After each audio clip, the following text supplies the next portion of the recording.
All right, good. Fired up. All right, welcome. We are on day 4, Thursday, May 23rd, 2024. Welcome to the fiscal year 24-25 Deschutes County Budget Committee.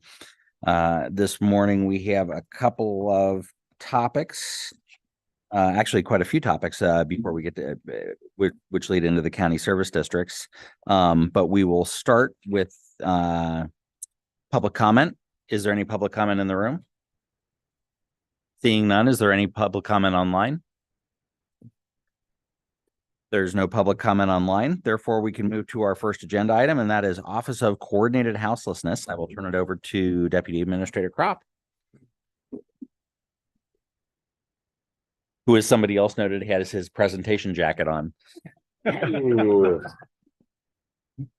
nice.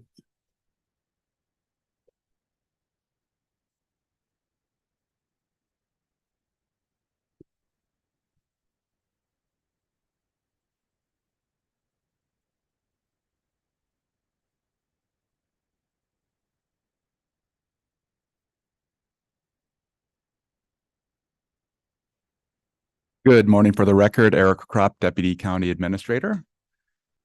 I'm here to talk about the Coordinated Houseless Response Office. Some people call it CROW, some call it Churro. So any of those seem to work. Just a quick overview. This office was created through a pilot program on House Bill 4123. The office is a partnership between Deschutes County and the 4 cities in Deschutes County: Bend, Redmond, Sisters, and Lapine. And the mission is to create a coordinated houseless response system.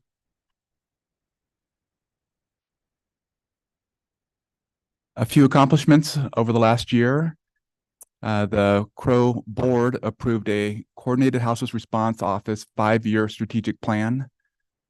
That plan, a lot of it were the same recommendations that came out of the City of Bend's Emergency Homeless Task Force. But the office did approve the strategic plan that was submitted to the state of Oregon this summer, or past summer. The office also finalized bylaws. The office restarted a public landowners management group. That's a group of public agencies that manage public lands and are impacted by homelessness. It was kind of an informal group that would meet every other month or every quarter and talk about common issues and communications with service providers. So that was very helpful to restart that group. The office also developed an RFQ for managed camps and other homeless services. The RFQ resulted in 7 proposals from 5 different nonprofits. The Coordinated Homeless Response Office staff, along with representatives from other cities or from the participating cities, reviewed the RFQ and evaluated proposals based on project readiness. That review was presented to the CROW board last week, and the next step of that process is really for agencies that either own the land or have the funding to work through those proposals and move those forward if there is support from those agencies.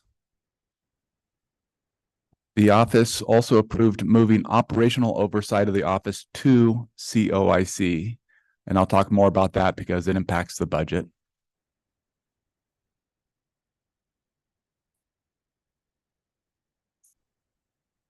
The fiscal year 24-25 proposed budget includes $350,000 for program expense. That is intended to pay COIC for COIC to oversee to do the operational support for the office. I don't expect it to be $350,000 as just a placeholder, but a couple of things have happened since I put together this budget. The first is with the office, with the operational oversight moving to COIC. COIC is looking at a different model. They were not going to hire an executive director. We had initially intended to transfer the remaining position from the office, from the county to COIC. There were some difficulties in doing that because of Oregon pay equity law. And we were looking at different ways of doing that. If the employee moves from one government agency to another, that employee's pay cannot go down, must remain the same or go up. Also, there's another law on pay equity that people need to get paid this same for roughly doing the same type of work. So there's a potential pay equity impact to COIC. We were working through different options, including one option that was to keep the position at the county. But within the last couple of weeks, the employee in that position submitted a resignation letter. He got a job with the city of Bend and has a great opportunity there. So that position will be vacant as of June 14th. So what that means for this budget is once we complete the transition to COIC, we'll most likely reduce the addition, or there's one FTE in the budget for next year for this position. With the transition to COIC, we will reduce that position so that the office doesn't have any positions. It'll be more of working with COIC for that operational oversight and paying COIC for that work. We did look at moving the funds directly to COIC, but the House Bill 4123 identified Deschutes County as a fiduciary, and so those funds need to remain with Deschutes County. The other departmental issue is continuing to fund the office once the state grant is expended. Currently, there's about $750,000 in the fund. Then, in terms of continuing to operate the Coordinated Homeless Response Office, it needs to continue for roughly about another 3 years.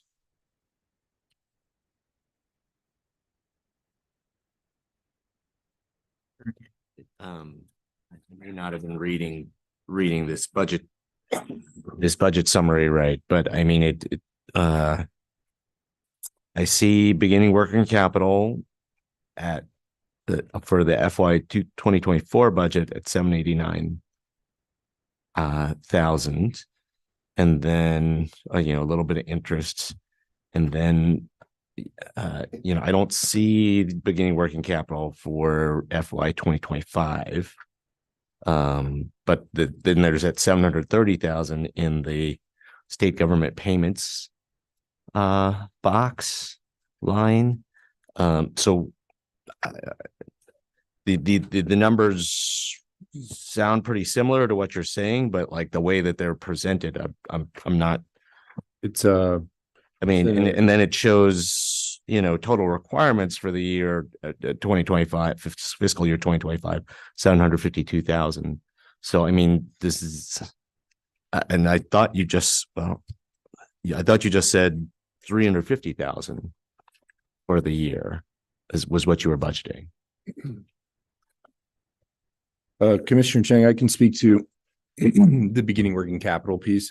There are actually funds coming from state and federal sources. So they really shouldn't, from an accounting perspective, they shouldn't be in beginning working capital. So we did an adjustment to pull them out of beginning working capital and put them in the state or in the grant funding line there.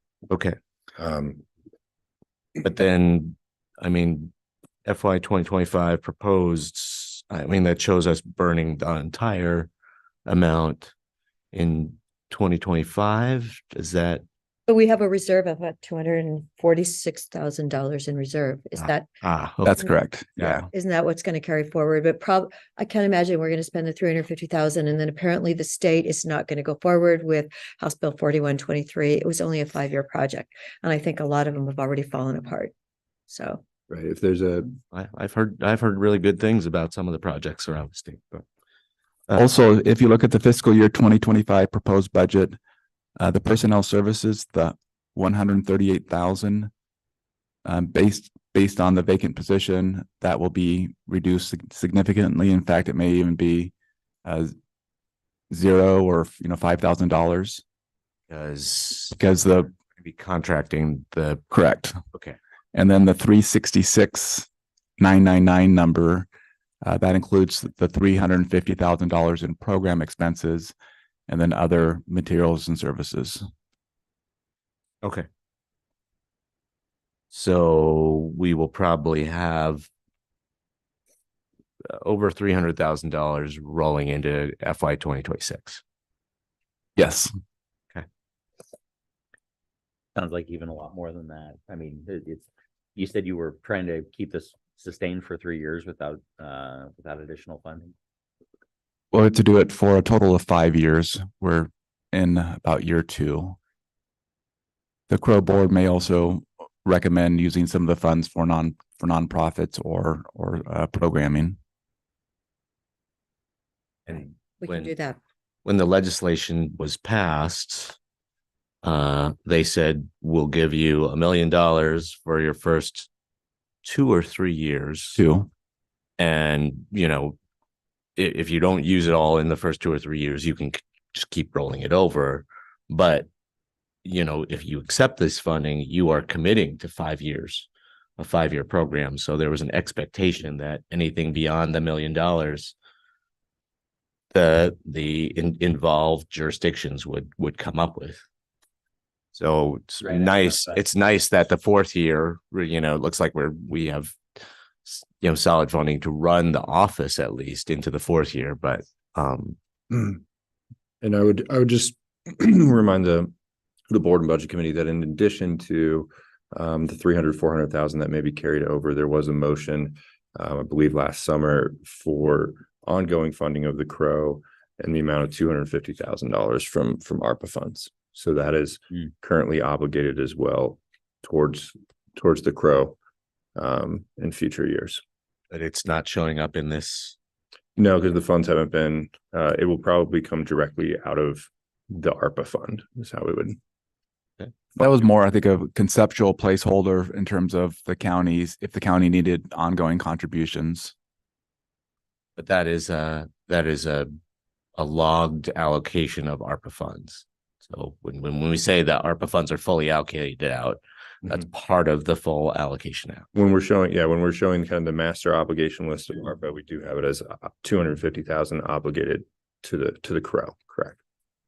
And just clarifying that the term is used ongoing, it's the ARPA funds are only available through December 31st, 2026. So it's one-time funding, not ongoing after that period. Thank you. Doesn't something really have to be done with those funds by this year end though? 24, Obligated. They just have to be obligated. right? by- And then they have to be initiated by the and next 2 years. Spent by December 31st, 2026. Okey doke.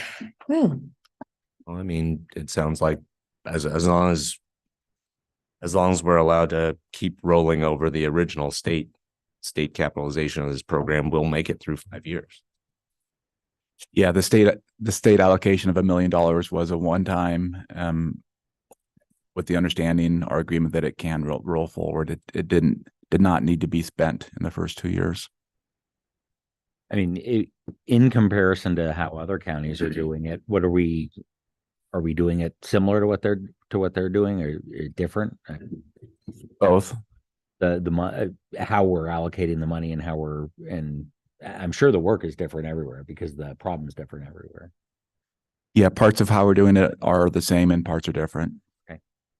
it's a unique situation. Next week, I'm gonna do a commissioner exchange down, and I'll be in the Dells Wednesday, Thursday, Friday, and gonna learn about them. They're very, very successful coordinated homeless response office down there.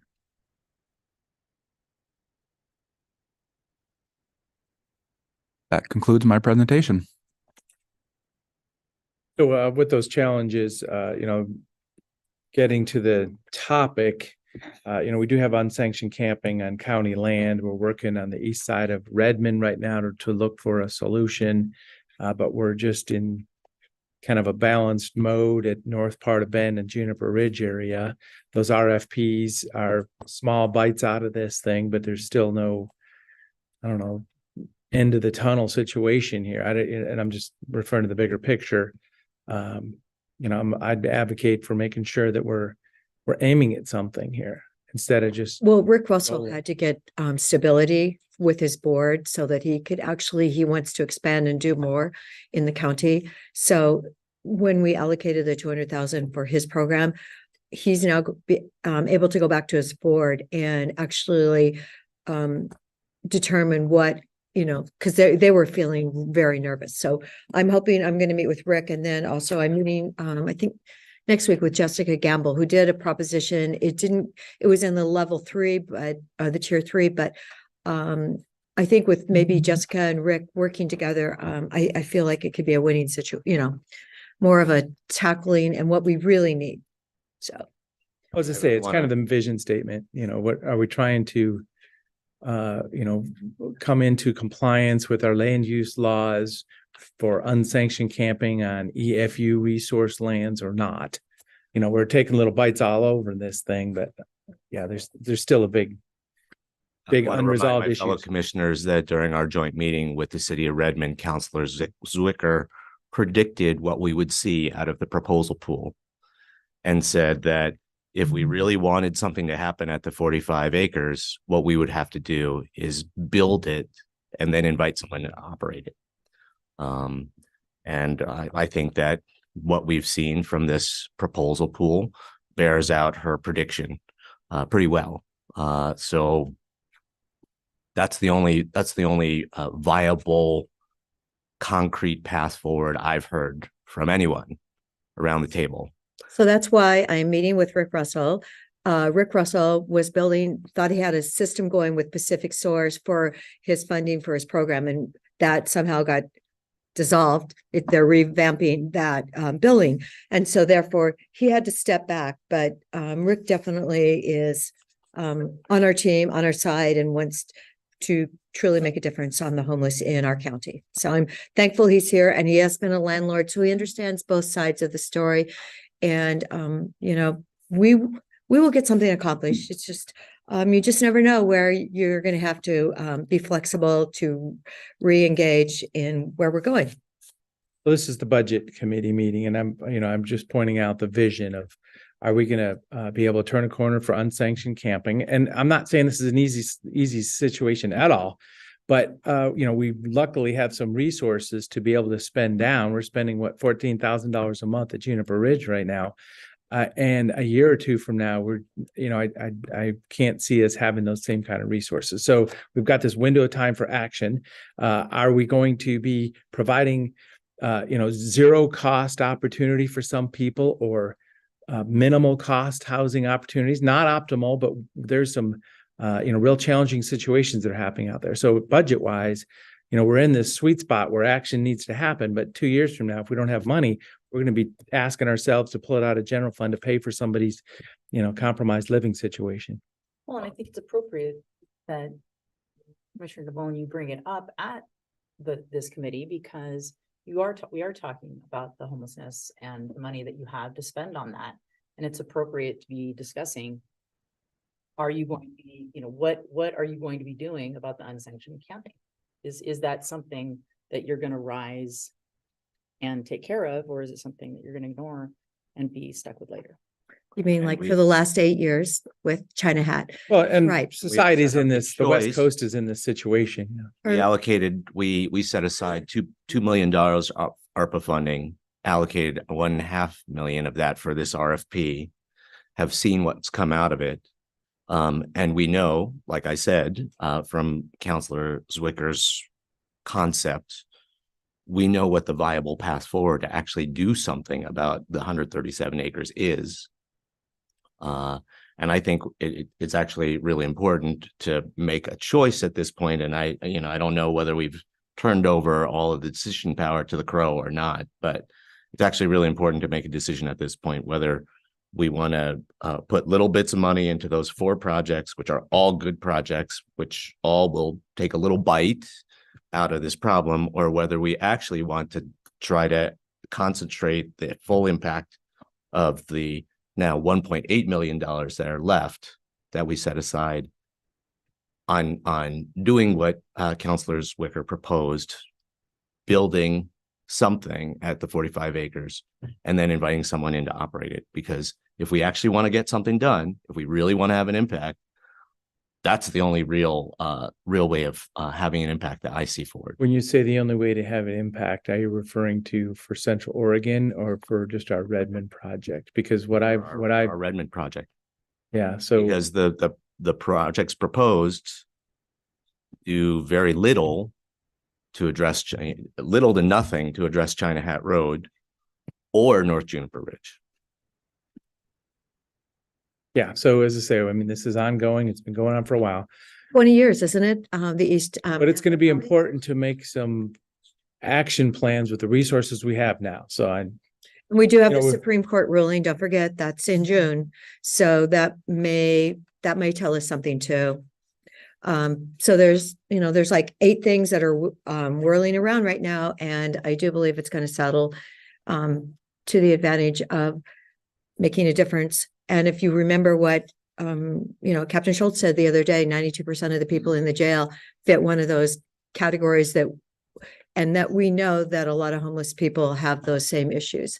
They self-report. We heard the other day, a lot of people their number isn't even they don't want to tell them any of the answers to any of the questions. So we're dealing with something that's only getting worse, but I think we're turning some things around. And you say they're small projects, but sometimes those small projects are really what works. You look at the numbers from Veterans Village, you look at Rick Russell's programs, those programs are actually working. They may be small, but they are mighty, and every person is an individual. And if you can actually help someone and then follow up for 6 months so that they maintain their way forward, I think that's really what we want. well, and I guess I'd be advocating just for some buy-in on the concept. So the mission to create a coordinated response system. Okay. Vision is no unsanctioned camping on county land. I mean, this is the county budget. So that's all I was advocating for. And we got to be real careful because this is all going to slip away from us in the next few years if we don't take action and be bold. Well, and there are other budgetary consequences. In property management was showing $500,000 increase in terms of materials and services to clean up unsanctioned camping on some of the properties. So it's this is from a finance and budget discussion. This is impacting the county's budget, and it's impacting it in ways that are straining fund reserves that are better spent elsewhere. So again, this is a budget committee, so we're not discussing policy. We're discussing budget, but we are acknowledging that there are finance issues in this budget line item that are affecting other budget line items. Absolutely. Well, and I think here, what we're also acknowledging is that we are asking our policy committee here that we are interested in you utilizing the funds, perhaps with policy or projects like Rick Russell that work to expand on that outside of Redmond and into all of Deschutes County. And a couple things. Number one, Jim, you're right. I mean, the scale of this problem, it shows up in the sheriff's office budget, shows up in the health services budget, shows up in property management's budget, shows up in all kinds of places in the county's budget, as well as hospital system, other law enforcement agencies, many places. So, preventing homelessness, reducing homelessness, has tremendously positive ripples in a lot of places. So, that's just from a budgetary perspective. And it is, to build on what Commissioner Adair said, it is small projects can have a real impact. That is the reason that the point in time count shows that in the city of Bend and the city of Redmond, for the first time in over a decade, we're seeing homelessness flatline and then decline. And those are the only places in Central Oregon where homelessness is declining. And why is that? Because people have made investments in supportive services and made investments in safe places for people to lay their head at night and pull their life together. And so we know what works. We need to invest at an adequate scale to really bend the curve on this issue. And when I was saying, I think it would make sense for us to allocate our $1.8 million remaining to focusing on the 137 acres. I think that is the kind of concentrated, focused investment that we need to make in order to actually really turn the dial, at least in one place, that we're concerned about. Well, and I'm supportive of that. I mean, it feels like we're at odds here, but I'm absolutely supportive of it. A long-term visitor area, 45 acres. No, Come not on, a come long-term on. visitor area, Well, a, so a developed, managed facility. we don't have enough money to fix everybody's problems out there. So long-term visitor area. Well, Come we're on, come spending on. money. We're spending money on a master plan for the Fair and Expo on a land exchange that'll never get done unless we fix this problem. Okay, so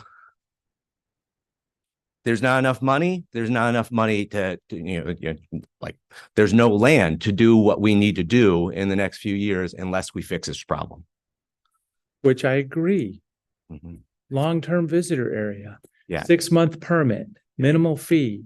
No. Sign a piece of paper that says, I'll follow some basic rules. During our discussion with the city of Redmond, there was zero support for that concept from the Redmond City Council. I must have been at a different meeting. I don't There was know. Didn't take one it- concept put forward that the city of Redmond supported, which was Councilor Zwicker's proposal. And there was minimal expression of support for that concept from the Deschutes County Board of Commissioners. So if we want to actually solve this problem, we should start getting serious about moving forward with real proposals instead of blaming other people and waving our hands at it and saying that we don't have any responsibility. Chair, I think we're getting a I was going to say theoretically, theory and opinion. theoretically, we still have 15 minutes left on this topic. Oh, there we go. We got 15 minutes. That I could say something, okay, when Oregon did the great experience and experiment, I guess I should say, and decriminalize all these drugs, and where did that get us? So now they've been recriminalized, but we've had people living out there for, what is it, 20 years on those 140 acres. So, it's a problem that we have got to solve. We do. And I'm hoping with the people I see doing an outstanding job, when we get this circled around, I do believe we have a prayer of a chance. Right. And it's not going to be easy because, and hopefully we'll get some help from the Supreme Court. So I'll actually turn back to Deputy Administrator Kropp. Is there anything else to discuss on the budget here? That concludes the presentation. All right. Are there any other budget discussions the Budget Committee would like to have, or Administrator or Lilac? I think you have a comment. Yeah, thank you. This is directly related to this budget, and that is that we have the Crow budget before you that is the subject for the Budget Committee. As Dan has said, and Eric said, we also have a separate ARPA allocation of $250,000 set aside to support years 3 to 5 for the operations of the Crow. The key is we don't know if we're going to actually need that or not, because if we'll see and we're going to need to make that allocation decision, I assume, over the next 7 months or so before the end of December 31st for the ARPA allocation. So that could be an additional $250,000. If it's not needed to support the operations of the Crow, it could go to implementing a Crow solution or another solution, as commissioners have been talking about this morning. So just to put that on your radar is that is an allocation we have in ARPA. And Eric, I'm curious if you have any other perspectives on that, or Just that, I mean, we're in end of year 2, and then the ARPA dollars have to be spent. Probably it would have to be year 3 and maybe 4, but not 5. It wouldn't be eligible for. As a Budget Committee member, I excitedly wait the budget and how and understanding how it was spent to effectively solve this problem by the policymakers. Are there any additional questions for Deputy Administrator Kropp? I'll call you on a daily basis. Feel free. I will. I answer my phone sometimes. Yeah. All right. We are 15 minutes ahead of schedule, but it's always fun and exciting to get the road department. And I see Chris and Cody here. So I yield the rest. I yield the rest of my time to the gentleman with presenter jackets on. That's right. stealing my jokes. Oh, I was, and maybe it's just me, and it's day 4 of the Budget Committee. I was desperately trying to find a way to work in the term "eat crow," but I couldn't figure it out. oh boy. I think churro is fun. Lots of ways that you could use the meat churro. Yeah, cultural appropriation. All right, Chris, get us out of here. Thank you. It has been 366 days since presenter jacket has seen the light of day. It's because there was leap year Oh, that there you extra go. day. So thank you. I used to not enjoy following the sheriff's department, sheriff's office. Now I'm thinking it's homelessness. I want to avoid presenting after.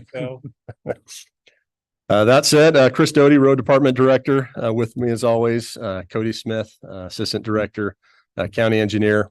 We've got a team of the rest of the Road Department management staff is getting a Zoom link from Cam as we speak, and we'll be attempting to log on here just in case we get granular and there's a question or two about a detail that they may be able to shed a little light on. So with that, here's what we plan to talk about today. Introductions, check. Budget priorities, kind of walk you through how we typically think about our budget and how we prioritize expenditures. Talk a little bit about revenue assessment and where we see that going. Then we'll spend a little bit of time talking about our major programs in the budget for fiscal year 25. Bulk of the presentation is going to be from Cody Smith here and kind of walking you through our capital improvement plan, various projects that we've encountered in this last year and the projects we have planned for next year and into the future. A little reminder regarding the road department. We have 4 primary divisions: ops and maintenance, fleet and equipment, engineering and surveying, and then administration. We currently have 62 full-time employees in our budget, or excuse me, in our current fiscal year budget. We are proposing to eliminate 1 position in fiscal year 25, and that is a deputy county surveyor position. We just have not, it's currently vacant. Haven't had the volume coming through the surveyor's office to necessarily need to fill that. And so we're just going to go ahead and drop it and bring it back another time if things pick up. Question, and what does that look like if you need to bring it back? Is there a way to do contract services there? It would just be through normal adding a position. And if you needed the capacity, could you do it in a quick notice with contract work, or how? Not necessarily contract work, but we've got the job description, got the office. It'd be a matter of get back into plugging it back in, and thankfully, the things don't pivot that quickly. We'd have time to anticipate that, and we have staff right now to do things. So we do have 1 deputy county already. This is a second deputy county surveyor position. Yeah.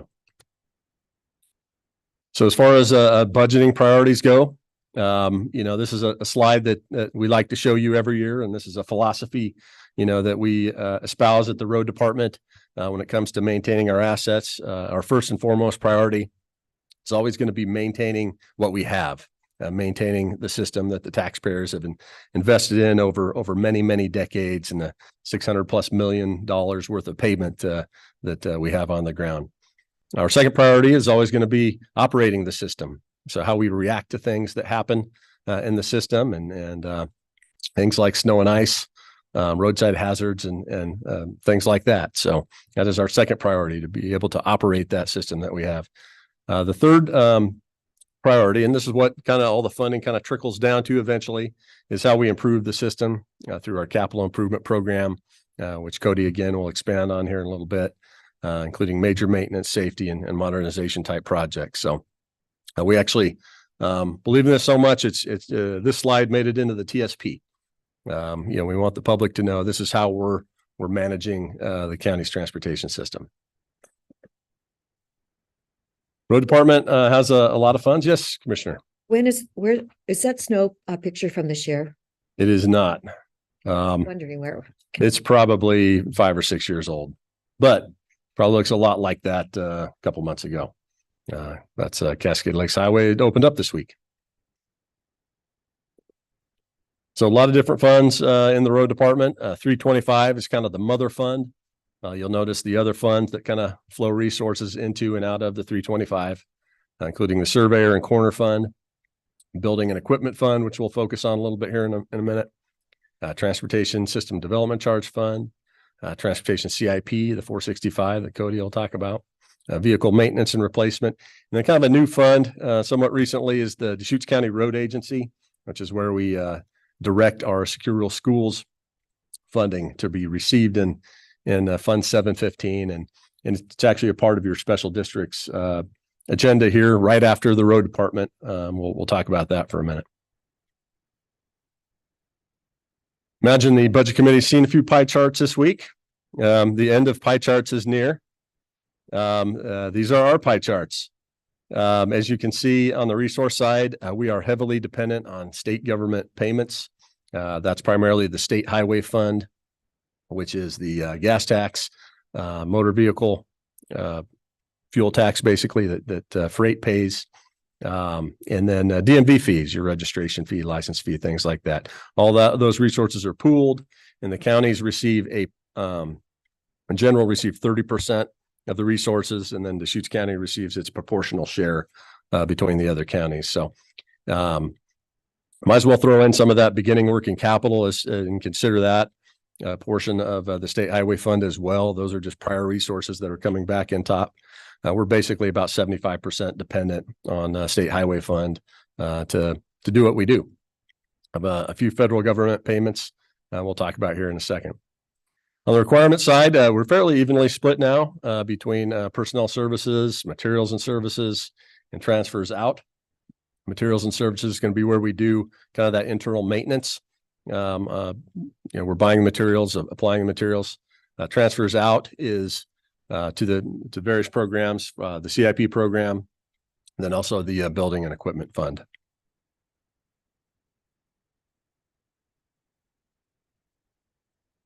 So let's talk about our revenue. We have a handful of revenue sources here. We can chat about each one.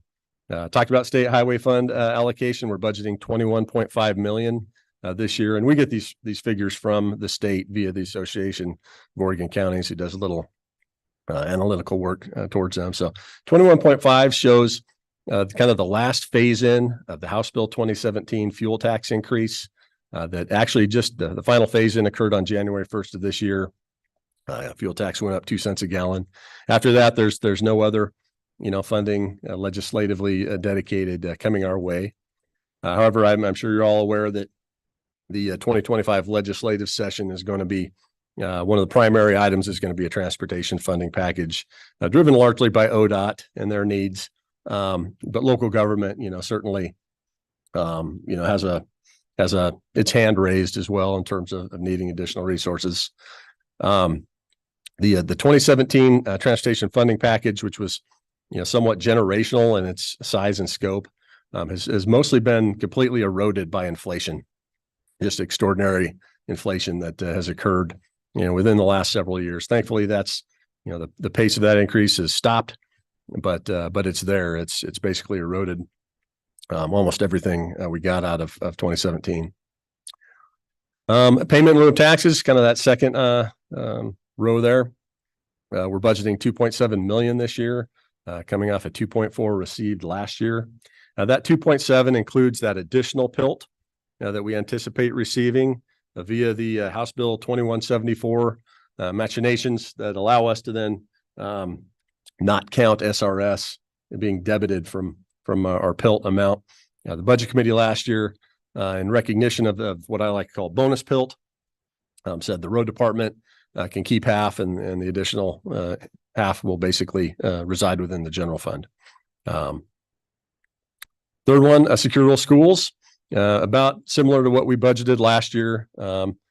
We did receive a revised estimate an hour before this meeting that has that going down a little bit. That said, this is pending federal reauthorization, so this is not reauthorized yet. There is discussion federally of a farm bill that's going to work its way through the House and Senate that SRS may be attached to. That said, things in Washington aren't flowing that well. I think we all know that. It's hard to have budget conversations and get budget bills approved, and so SRS is kind of waiting for its opportunity to latch on to something that should get a look here, hopefully in the near future. If we don't get SRS, we actually will receive some funding that's a percent of the timber harvest from timber cut within the county, and that estimate's about $425,000. So we're not completely going to lose out on revenue in this category, but SRS is important to Deschutes County. It's exceptionally important to the other timber heavy counties, Klamath, Douglas, so on. Chris, are you sure about that number? I mean, there is a whole lot of commercial thinning activity happening under stewardship contract. Mhm. And we get zero out of stewardship contract projects, in part because they plow that money back into more fuels reduction work, which is a good thing, which we want. But I didn't think that the timber sale contract program was that scale. So this is what's being reported to us from the AOC, who kind of maintains the contacts with the Forest Service.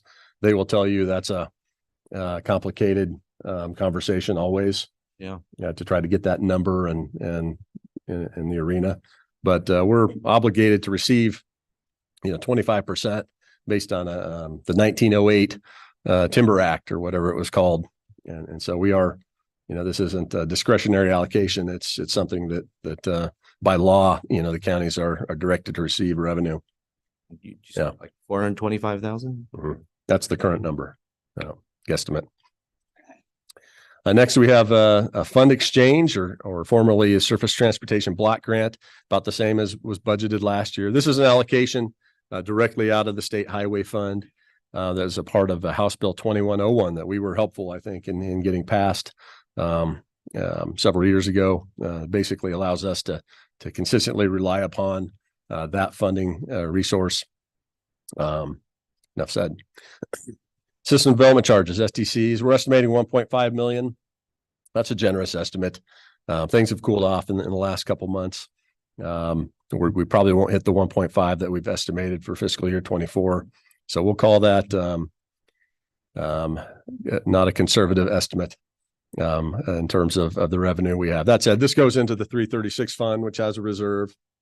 We spend this on actual projects that have a SEC component to them. And so if we receive this revenue, we'll just pull more reserves out of that 336 as we're spending those resources for projects we're doing this year. Grants. So we did have a small grant this year, a federal Safe Streets and Roads for All grant to update our transportation safety action plan. We'll be dropping into our budget in 25. And then finally, partnership revenue. So this is revenue we receive from our local government partners in Central Oregon. So we chip seal for Redmond, Lapine, Sisters. We do striping for those communities as well as Jefferson County and Crook County. We do a lot of vegetation work, and not just for all those communities, but ODOT as well. So we do have partnership revenue that's coming in. So to our actually programs this year, number one is our maintenance obligation, and that's directed towards our pavement maintenance management program. We're talking about chip seal, overlay, crack seal, patch, that type of work that's self-performed, with the exception of overlay. We have 77 miles of chip seal planned on our system this year. Again, we will be chip sealing for Redmond and Sisters as well. And then Lapine recently reached out, and we'll most likely do a little bit of a chip seal for them as well.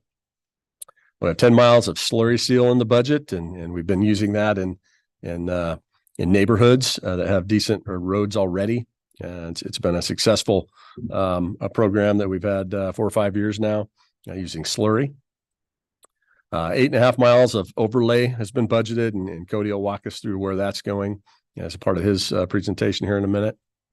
Overall, we have 9.6 million spent within our pavement management program for fiscal year 25. And that allows us to keep our pavement condition index in that low to mid 80s, which again is that sweet spot where you want your pavements to be, where you can use the most efficient maintenance treatments to sustain their quality. And we have $0 basically deferred maintenance. So no maintenance has been deferred. And again, that reflects our priorities to not defer maintenance, because that just gets you in the long run. Number two there, that we sort of have a unique budget item this year, payment to the city of Redmond of $500,000 for wastewater treatment capacity at the Terrebonne, or for the community of Terrebonne at the Redmond Wetlands Complex. The board signed an intergovernmental agreement earlier or late last year with the city of Redmond and Terrebonne Sanitary District to pledge $1 million to reserve that capacity for Terrebonne's grassroots burgeoning sanitary sewer system that the district is putting together, and they're making great progress on that. $500,000 was directed to come from ARPA. The other $500,000 didn't quite have a home. We gave it a home when ARPA and TRT kind of looked like they were drying up. And we're able to do this because of the PILT resources we receive, which are discretionary. They don't necessarily have to be used for roads. And so we're budgeting that here, mostly using just, the additional bonus PILT that we'll be receiving this year. And, it'll come out of the road department side. Is that the last payment for that, or have we already? It is. Yeah. So they've utilized the ARPA process for the first $500,000, and this is due by the end of July. So question, materials, on a different track, we have the solid waste facility. And I know that when they make their new cells, they're able to crush the rock and it can be used for different purposes. But in the near future, there's a recommendation that we are getting, acquire that moon pit out there. As the road person with some history here, is that a aggregate source that matters, or is it exhausted, or is it, ODOT certified, or just a high level statement about what that moon pit means to the system? Yeah, I mean that, we'd be very interested in buying, purchasing aggregate, from any source right now. We're sitting on quite a bit of it at the road department already. Because of that, all the cells have been opened at Knott. We've been the beneficiaries of buying aggregate for pennies on the dollar, as those cells have been opened up. And so we're stockpiling People are that. investing in it by opening up those cells. Cost a lot of money, but yeah, there's value there. Yep. So, at some point, you can't have enough, right? That's the base material of what we. Moon pit, I guess, is the question. I would say a lot of roads that we drive on, that you drove on here today, probably have moon pit aggregate. Good hard rock that has been. I believe so. From a maintenance side of things, I mean, I think we have made some purchases out of that pit for, I don't know, miscellaneous aggregate products. In terms of our contractors on our bigger capital projects, I don't think we've had any material coming out of that pit for quite a while now. Yeah, just kind of put it in scope. Yeah, no, I mean, we'd love to continue that relationship. It certainly won't be as convenient for us, but the materials, we can find a way to still make it very efficient for us. All right. Now, this slide I always like to get before the budget committee. It shows our FTE through the years within the road department, contrasted against our state highway fund revenue, and this has been helpful in kind of showing how we're adding positions back after the Great Recession. This year, of course, we're actually dropping a position and still seeing a moderate increase in revenue. So a good position to be in, kind of going into some times that, may be a little austere. So I did notice, looking at Fund 325, it looks like you budgeted a pretty steep increase in overtime. So is that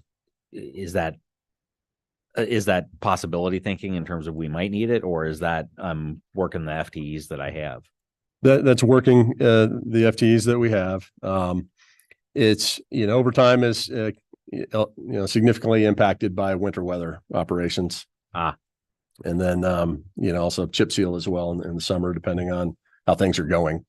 And we've bounced around in budgeting between $100,000 and $200,000 in that line over the years. Have brought it down in recent years. This year, I think we've exceeded that because of winter operations primarily.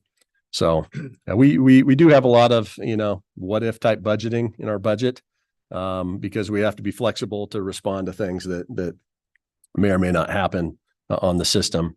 Ultimately, though, what is unspent comes back at the top of the beginning fund balance, and so we're because most of our funding is dedicated. We view it as a marathon and not a sprint, budgeting in general. We'll over budget intentionally sometimes just to, just in case something happens, but, receive that money back the following fiscal. And it looked like you did a pretty strong increase also in contract services. Correct. Yeah. And there we have a vegetation removal that we want to contract out. Skyliners actually has a little project we're developing there, and we did some vegetation removal via contractors this last year. So that's the nexus of that Okay. increase. Thank you. All right, next couple slides kind of go over our building and equipment fund before we turn this over to Cody. Pretty significant, robust budgeting, both on the building side and equipment side. I want to highlight a few of these projects. The facility electrical system update is been initiated, the design of which. So we did a master plan of our site several years ago, both from where do we need to add versus where do we need to maintain. One of the items that was flagged was our electrical system. And not only does it need to be replaced because it's aged out, but we really don't have enough capacity to add, additional warehousing or meet other needs. And so that's one big project. The HVAC project is actually ongoing, and there's additional resources budgeted into next fiscal because it's going to tail over into that. I want to point out the Negus stand shed and shop. Nice picture of the board cutting ribbon the other day on the new facility out there. Where that facility is located is actually where we used to have a paved pad and where we operated our north campus or north area cinder pile and winter maintenance area from. And so the project was nice enough to tuck us off in another part. You drove by it on your way in the other day, fenced off a nice area for us and paved a pad where we can place sanding cinders. We would like to encapsulate those in a sand shed, keep them dry and usable. And then of course, if we're parking a piece of equipment out there, it needs to be in a building as well. Anything that's unattended to out there is, people like to mess with you a little bit in that part of the world. So have that as a part of our campus planning. And you had a pad before, but Had a pad, no shelter. no sand shed and then a truck, a shop to go along with that. $1 million view. It's pretty nice. Yeah. It's Yeah. a new spot. Yeah. Do you Yeah. have the same view? We're up a little higher. Yeah. So, yeah, I don't know. We're so focused on getting the sand piled in. Yeah. You'll see we have a main campus EV charging station. So we've dipped our toe into the EV world. And, want to be able to, add, provide for ability to charge efficiently, but also add to that if that's where we're headed. So we do have a charging station, actually budgeted for next year and somewhat under construction right now, actually, in terms of some trenching, replacement shop crane. And then there's replacement fuel pumps. That's been a part of the budget for several years now. It's just a matter of staff capacity, and putting together the time to get those pumps replaced. So a lot, some of these projects, a lot of equipment purchasing on the next slide.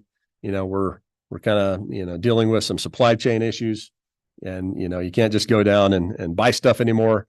It takes, years sometimes to get orders in. It makes it kind of tricky when we deal in a 12-month process to try to obligate funds and then for an eventual purchase that may not happen in that fiscal.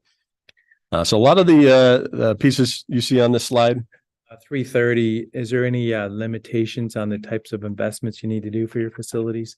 Because that's one of the big focus here is, our general fund at countywide has been an asset to be able to maintain and buy our facilities, and it's just getting smaller. But are there any rules, expectations, or limits on the 330 fund, from state gas tax, I guess is what I'm saying. No, I mean, we're able to use those funds to support our operations. So everything that we're spending here is well within the rules of expenditure. Yeah. Color of money is correct. All right. Back to the equipment side. You'll see a lot of the items on this slide are attachments, the belly plows, wing plows, sanding apparatus. So we're adding things to equipment and replacing what's been worn out. A couple large pieces of equipment here, a belly dump tractor and a replacement tractor for our belly dump has been budgeted. A large motor grader, again, replacing basically everything on here is replacement of something that's life cycled out, with the exception of the mechanical street sweeper. This is a new piece of equipment for us.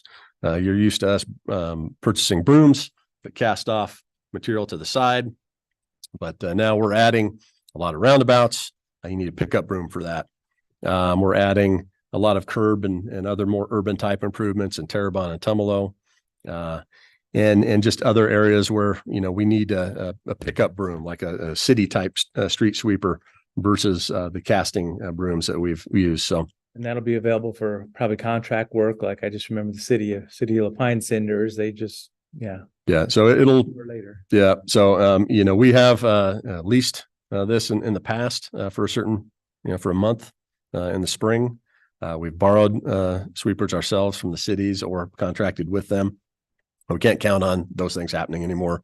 Tried to lease equipment's been very difficult, especially mechanical street sweepers, and the cities are just busy. And when we need stuff swept is when they need stuff swept too. Well, the lease companies are in the same queue as you are. You might as Correct. You might as well get your own slot rather than give it to them. Right. Yeah. And this will be a piece of equipment that will get a lot of use. It'll support our chip seal program as well. So, looking forward to that. But yeah, that's the rest of the stuff's fairly standard replacement in terms of pickups and upfits and what have you. Okay. We'll point out 330 funds. So we are expending 4.3 million on building and equipment this year, and supporting that with a transfer from the 325 fund of about 2.1 million. And so we are again spending reserves that have been kind of building up as we've been pushing money into 330, but not able to actually buy those items due to the timeliness of things. So we will have a reserve of a little over 4 million still, residing within the 330 fund, which is healthy. That's a good place to be as far as supporting some of these things that we're designing in the way of a truck barn and everything else. Chris, what did you just say your capital outlay was? Capital outlay for 330? For 330 is 4.3 million. And you might be looking at 325, which we don't have any capital outlay budgeted this year. 3.7 is 330?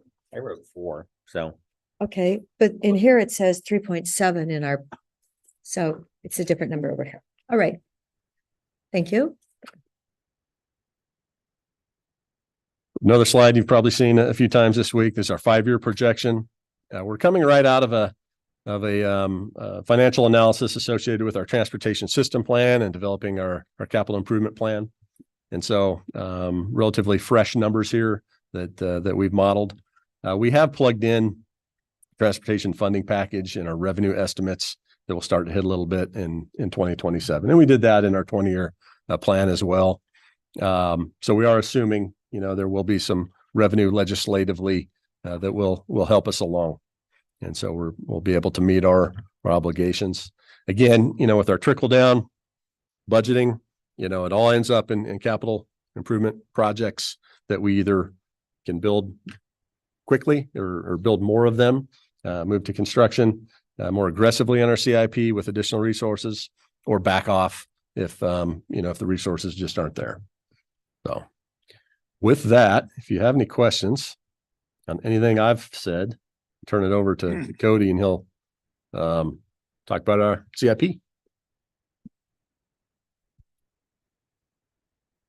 Okay. You know what? Maybe this is the best time to ask these questions. I have been asking many departments about legislative advocacy from a fiscal perspective, and clearly there's this transportation package working its way through the legislature next year. I've been trying to track the SRS reauthorization as well.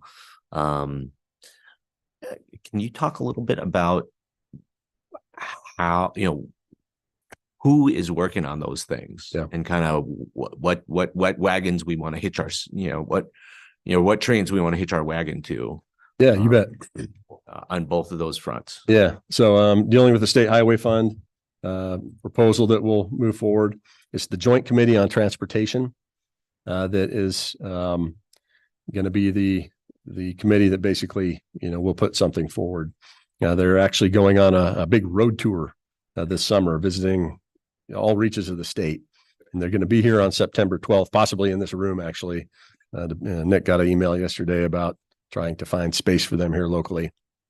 That's going to be, one opportunity to meet them here.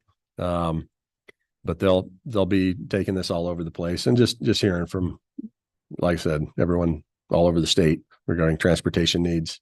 Our biggest thing is going to be protecting the 50-30-20 formula split. And so historically, new revenue comes in the form of a state highway fund increase that results in 50% being legislatively directed to ODOT, 30% to counties, 20% to cities.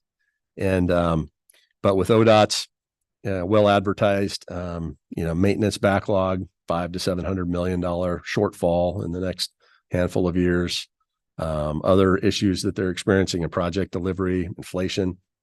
Our voices have the potential of being drowned out a little bit in that. And so our advocacy is going to be around protect that 50-30-20, give ODOT what they need. We'll take our 30% and do what we do. And what we do is partner with ODOT to build good projects in this community, Terrebonne, Tumalo, Ward Hamby, Sisters Locust Roundabout. So even when local government gets funding, sometimes it comes right back to the state in form of partnership projects. So that's the advocacy on the state side. As far as SRS, you've got Senator Wyden and Senator Crapo out of Idaho, a Republican Democrat dream team, that this has been their legislation that they've championed through, I think 15 out of the last 16 years. So it's fairly bipartisan. The one area though that we do need to do more outreach is to Representative Bentz. So I understood he may not be as much of a fan as we'd like him to be. So there's outreach there. And then it's just a matter of, continuing to drive home the importance of it through NACO, through the AOC and other advocacy arenas to get it across the finish line. I mean, we also how important is it? We have, Representative Chavez DeRemer is a member of the Ag Committee working on the Farm Bill right now. I mean, all this discussion about the Farm Bill being a vehicle for SRS reauthorization. I mean, is that do we know anything about what she thinks about SRS or what she can do for us on the Ag Committee? In terms of her name has not come up as it relates to folks who may not be fans of SRS or specific outreach. So I'm led to believe she's probably on board with it. Oregon gets it's one of the major players in SRS, and certainly the footprint of her area would see a lot of that as well. So I would hope that there'd be a positive audience there, but I can't say for certain because I just can tell you we haven't been asked to focus any communication towards her office.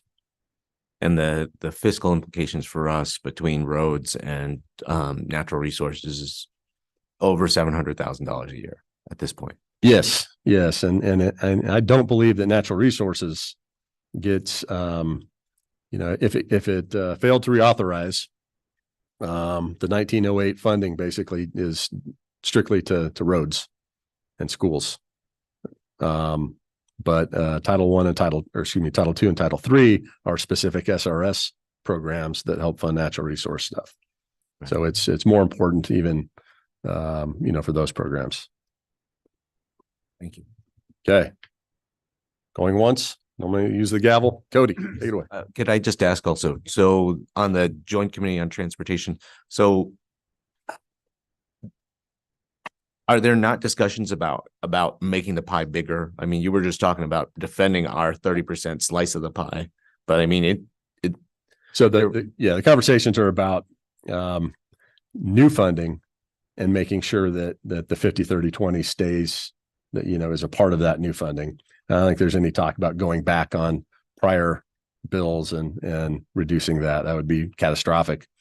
But any new revenue, because we are so dependent on state highway fund that if a funding package is developed and approved and we're not a part of that,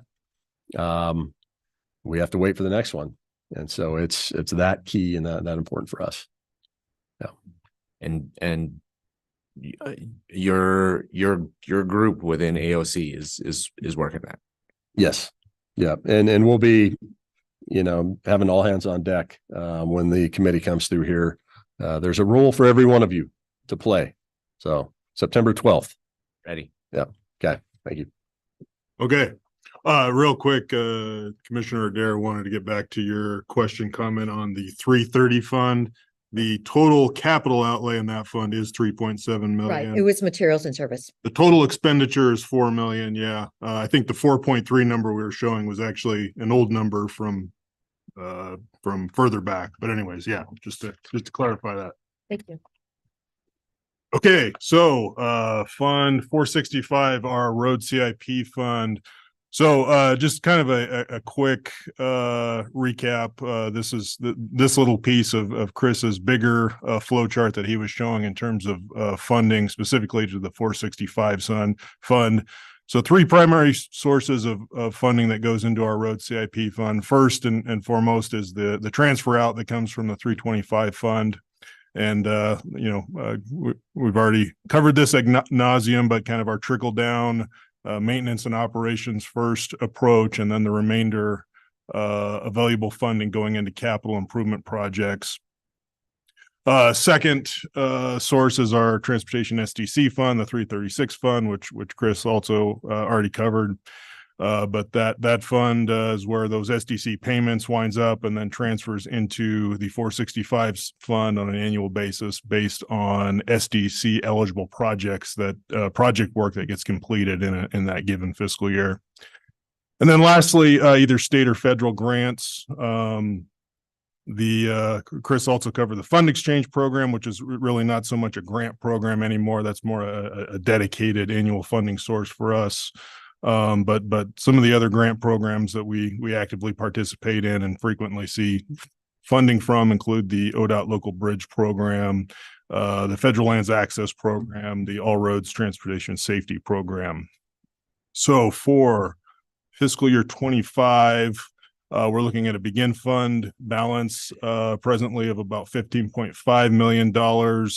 We're budgeting an $8.6 million transfer from the 325 fund, anticipating a $2 million transfer from the SDC fund, and then $880,000 in primarily in fund exchange funds for fiscal year 25. So that was some interest we anticipate accruing. That brings our total revenue for fiscal year 25 to $27.5 million. A nice, almost $500,000 in interest. Yeah. Wouldn't have expected that. I mean, does that balance out inflation though? I don't know. Does it balance out inflation on, roughly $16-20 million worth of projects? No. Okay. So, within our CIP, our projects are categorized into one of four programs. So first is our transportation system program. Those are our major road improvement projects that are primarily identified in our TSP or other planning documents. Those are also our big partnership projects we'll do with ODOT or other agencies through intergovernmental agreements. Next is our pavement preservation program, which is our big contract pavement preservation projects that we deliver. Our traffic safety program is more systemic type projects covering entire corridors or collection of corridors, whether it's sign replacements or improvements, guardrail, sidewalk, pedestrian facilities, things like that. And then lastly, our bridge construction program, which is our bridge replacement and rehab projects that are identified in our bridge management system. So in fiscal year 25, we've identified about $7.2 million in transportation system project expenditures, $6.5 million in pavement preservation projects, $400,000 in traffic safety program, and just a little over $2 million in bridge construction for a total of a little over $16 million in total project expenditures. So just a few highlights from that $16 million in project expenses. About $4.4 million of that is going towards intersection safety and capacity improvements. $8.7 million is going to pavement preservation. So that's a little bit, you'll notice that's a little bit more than the 6-point-something million dollar number I just showed you. So important to note that many of our transportation system projects also include a pavement preservation component to them. So we've got some bigger road reconstruction projects that will improve the road and also preserve the pavement for that road. $2 million in bridge replacement. And about $800,000 in bicycle and pedestrian improvements, primarily built into some of those transportation system projects. And one notable thing that's not on here, going into fiscal year 25, is we don't have any big ODOT partnership project payments. We pretty much made all those big payments that we've been carrying forward and anticipating here for the last several years between the US 20 Tumalo project, the Bend North Corridor project, US 20 Locust and Sisters, and then the big one, the US 97 Terrebonne project, which will be starting construction this summer. Will it? Do we have a date? It will. Cody, so those 0.8 million bike ped improvements that are built into the TSP, I mean, could you off the top of your head kind of identify some of the key spots in the county where those I will attempt to do that as I'm going through these projects here. Awesome. Thank you. So first, just want to highlight some of our accomplishments here in fiscal year 2024 in terms of project delivery, projects that we've completed. First, and this is kind of a big one, our Hunnell Road project. This project's been ongoing for many years now. I think we're 5 years in, 6 years in, maybe, between project development and delivery here. And there's been a lot of scope change over the life of the project on this one, but just kind of put finishing touches on this. In fact, yesterday was finishing up some of the legend work and centerline delineation work. As I hopefully the board's all aware, there was ultimately the intent of it was with this project was to improve this collector road, tie it directly into the city of Bend's street network there within the North Triangle area that when we started this project, even started construction of this project, was in the UGB. In the time during construction of this project, the developer that was intent on developing that North Triangle area, Palish, who engaged with the city, started getting all their land use approvals for their master plan and annexation for that area. So there's an approved master plan for that North Triangle area now.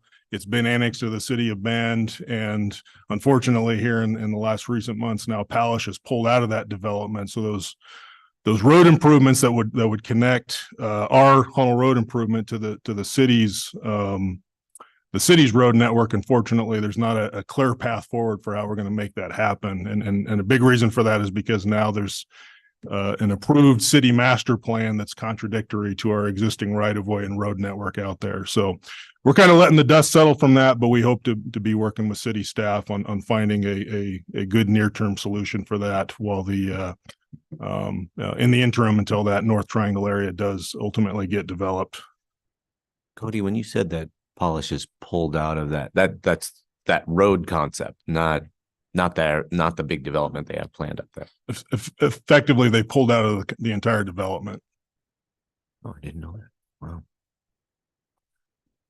Okay, moving on here. Next was our Deschutes Market Road, Hamehook Road roundabout project. Another great project. Despite the way it looks in that picture, it's a very busy, high volume intersection. We caught it there on an off period with just one car. But anyways, one of our major intersection and one of our highest volume corridors here in the county. Total project cost of $2.4 million. Next was our big paving project we did on Old Bend Redmond Highway between US 20 and Tumalo Road that kind of coincided with the US 20 Tumalo project. Total project cost about $1.3 million.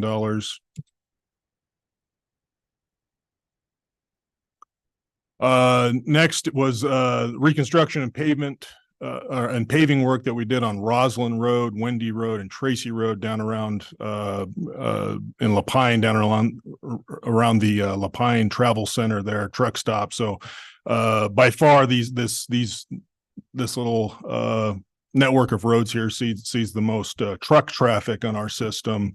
So you can see the picture there on the left was kind of the before there with the condition of that road, and then obviously getting the stripe painted on the brand new asphalt there in the after photo. But total project cost of $647,000. Another paving project we completed on Butler Market Road, Dickey Road. Total project cost of $1.5 million. This project directly ties into another project that I'll be talking about here in just a moment with our Powell Butte Highway Butler Market Road roundabout project. Our Gribbling Road Bridge project. This is primarily a ODOT local bridge program funded project. We wrapped this project up in late April, total project cost of $675,000. Spring River Road. So now we're getting into work in progress, and this project's actually almost complete as of today. So paving on Spring River Road down in the Sun River area between South Century Drive and the National Forest boundary. Total project cost, we had estimated at $1.1 million. Our bids actually came in lower than that. We're actually delivering this project for just under $1 million. But this project will be completely wrapped up here by the end of May. Still on work in progress. So our Smith Rock Way Bridge replacement project. This project, we're replacing an old timber bridge constructed by the U.S. Bureau of Reclamation over the North Unit Canal. Was originally built with the canal back in the 30s. It had some rehab work that was done in the 70s. But we've bridge was well past the end of its life. So here in the next few weeks, we'll be wrapping up construction on the new bridge there. Anticipating the total cost will be about $1.1 million. Okay, so now we're getting into projects identified in our fiscal year 25 CIP. So starting with the aforementioned Powell Butte Highway, Butler Market Road roundabout project. So this project's currently under construction. We started construction of this project April 1st. That picture out there, it looks much different out there right now. It almost looks like a roundabout's in place out there right now. We're actually tomorrow going to start contractor will start forming up for all the curbs and the aprons for the center islands and splitter lanes for that new roundabout. Projecting a total project cost of $2.7 million in fiscal year 25. We're budgeting for about a little over $1 million in project costs. This project will be wrapped up here. We anticipate by the end of August. Next is our Northwest Lower Bridgeway and Northwest 43rd Street intersection improvement project. So this is Road Department held a virtual open house for this project here in late winter and early spring of this year. We put 3 different concepts for this intersection out to the public. There was a roundabout concept like what's shown on the screen there. We had some realignment and turn lane concept. And then a very simple right-hand turn lane concept. I'd say overwhelmingly the feedback we got from the public was they were in favor of the roundabout concept, and much of that feedback came from Crooked River Ranch residents and or Lower Bridgeway residents. So anyways, we're going to be actually coming to the board here in the near future to for the design contract for the next phase of this project to start working on the design and permitting for the roundabout. So there's going to be a fairly significant permitting component to this because the adjacent land here is all BLM land. So we've got a NEPA process to go through to get our clearances before they can grant us that right of way. So fiscal year 25, we're anticipating about $1.7 million in total project costs, anticipating total project cost of $2.8 million. What does NEPA process look like for, just a small footprint of land like that? What does NEPA entail? The bare minimum here is basically going to be we have to do a biological assessment looking at if we're impacting any endangered species, any endangered plants, basically, and then a historic and cultural resource study. So we anticipate having that work completed by late fall, early winter of this year. It's just that then the next step is when we submit that whole package to the BLM and how long their review is going to take before they'll issue that right of way grant. So, but it should be fairly minimal here. We're not getting into a waterway or something like that here. It's a pretty minimal footprint and it's fairly well disturbed. Like just a footprint like that. Yeah, but nonetheless, we still do have to go through some form of a NEPA process. Yeah. Are there a few accidents there? I'm sorry. Are there a few accidents at that stop sign now? There definitely has been some crashes at that. We don't have at least a recent history of any real serious accidents occurring at that intersection. I'd say in terms of complaints, though, that's been one of the highest ones in terms of generating complaints from citizens that other have than issues. going north on Lower Bridge when you want to get on 97. Other than that one, yeah, but that one we share with ODOT, and there's a solution for that one. That's, like I said, start building it this summer. Great. Cody, project like this, the vast majority of the beneficiaries are Jefferson County residents. I'm guessing.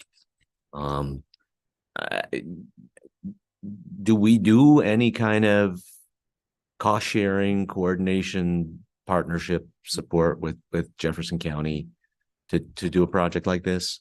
Or does it have to literally be like on the boundary of the county boundary line? In this case, no, we're not. We haven't pursued or we're not engaging in any kind of cost sharing with Jefferson County. I mean, in terms of in general, just traffic on our roads. I mean, we do our best to just kind of be blind to that. It's regardless, it's traffic that's on our road network. I think Chris is stepping up to the microphone. Hopefully wants to talk a little more about just the nature of state highway funding also. That just plus, our partner in Jefferson County is in a completely different fiscal situation than we are. We're fortunate and we've got a lot of registered vehicles in our county that result in us getting a larger piece of that state highway fund. We did a little bit of partnership with them on the Terrebonne project early in the analysis, and it'll give you something to give the Jefferson County commissioners a little leverage over. So you can rub it in. Oh, I'll send Kelly a text right now. Yeah. That and Camp Sherman, man. Yeah. Okay. Okay. Next project is our Tumalo Reservoir Road, O.B. Riley Road to Sizemore Road Improvement Project. So this project includes basically a full reconstruction, which will primarily occur via full depth reclamation. So actually tilling up that existing pavement and aggregate base and creating a new road base out of that to pave on top of. And then also a widening of the road. This corridor is part of the Twin Bridges State Scenic Bike Corridor. We see a lot of bike traffic using this route to go from Tumalo out to the Tumalo Reservoir area and Sizemore Road. This project's presently under design. In fiscal year 25, we're budgeting for $2.4 million in project costs. That would be construction costs, as we anticipate having this project under construction next summer. Anticipating total project cost of $5.1 million. So back to Commissioner Chang, one of the things you brought up with where bike ped project elements are. This is a big one right here.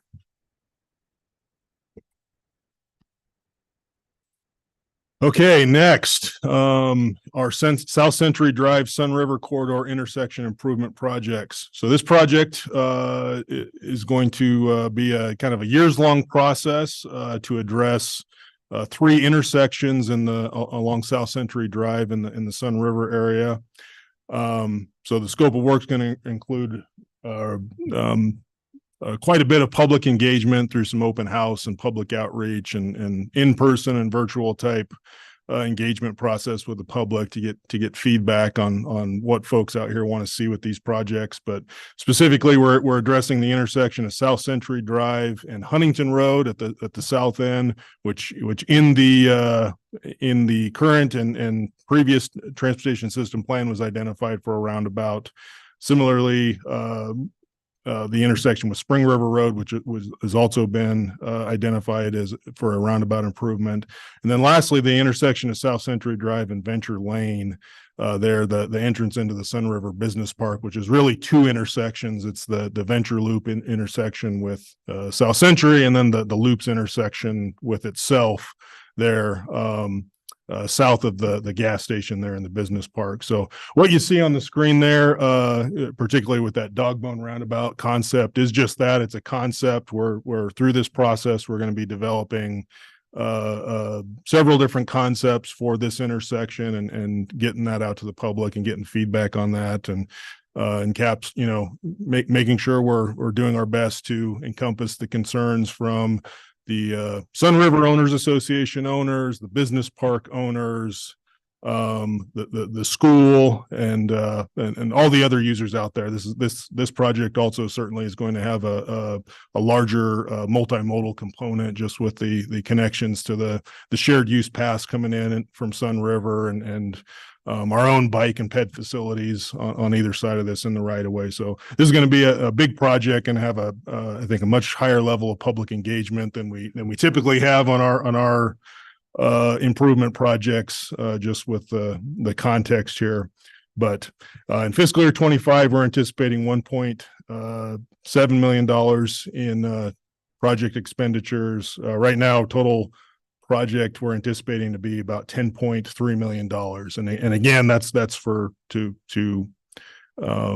improve all 3 of these intersections. So it's a more of a corridor type effort here, not just an individual localized intersection project. But yeah, this one will be a big one. Good luck on that. People down there can be kind of noisy. What's that? People down there can be kind of noisy. Good luck on that. We're familiar. Yeah. No comment.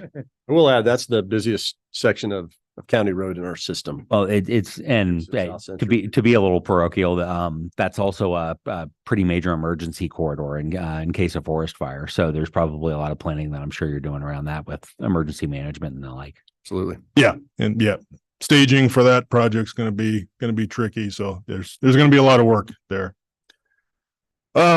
Next is our Northwest Coiner Avenue intersection improvement and paving project. So this is a combination of a safety capacity project specifically at the intersection of Northwest Way and Coiner, with construction of some left turn lanes.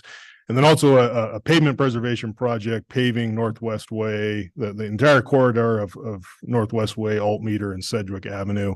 This is a project we've been deferring now for a while, and the reason we are is there's 2 big projects that are going to be coming through here that we wanted them to go first. And the first one is the city of Redmond with their new interceptor that's going to their wetlands complex that's off of Northwest Way. So that's coming from the south. And second is the Terrebonne Sanitary District with their force main that would be coming from the north all the way down Northwest Way, which they are currently working on a design for and working on securing some grant and or loan funds for that, which Chris could maybe speak to a little bit more, but if it's worth speaking to. But meanwhile, both those projects are going to wind up, significantly impacting our pavement. We didn't want to make a big investment on putting new pavement down just to turn around a year or two later and have it all cut to shreds. So we've been kind of waiting those projects out before we really get started here. And we anticipate the City of Redmond's project's gonna be under construction this summer. So we right now we're looking at getting this project to get it off the ground here soon. So I just had that, the sanitary district and it's been a while since I think they've updated the board, but they're making great progress, both, politically and federally, attaching themselves to Chavez DeRemer's office for funding requests. And then, also with state funding as well and developing a loan, package. So, probably worthy of a separate meeting with those folks to update the board on their progress. They may very well beat the city of Redmond to this site with their infrastructure. Okay, next is our Lapine Stormwater UIC improvements. So this is kind of a carry forward from budget presentation and fiscal year 24. We had hoped to get this knocked out earlier this year. But we've come across some issues down there, particularly in the Lapine Business Park with the current stormwater infiltration system that's there, that we're realizing it's not going to be quite as simple as just dropping in filter units. We're gonna have to look at constructing some biofiltration swales and facilities to actually deal with this. And good news is that'll take those facilities out of our DEQ UIC permit, off the inventory for that permit. But anyway, so there's been some scope change with that project, so we haven't completely dove into that yet. So we're pushing this project into fiscal year 25. Right now, project cost that we're budgeting is $240,000. Cody, do those the UICs not work just because of shallow groundwater, because something about the soils in that area? I mean, it's not a matter of them not working. It's a matter of bringing the water quality component of those up to the current standards under our UIC permit with DEQ. The challenge with some of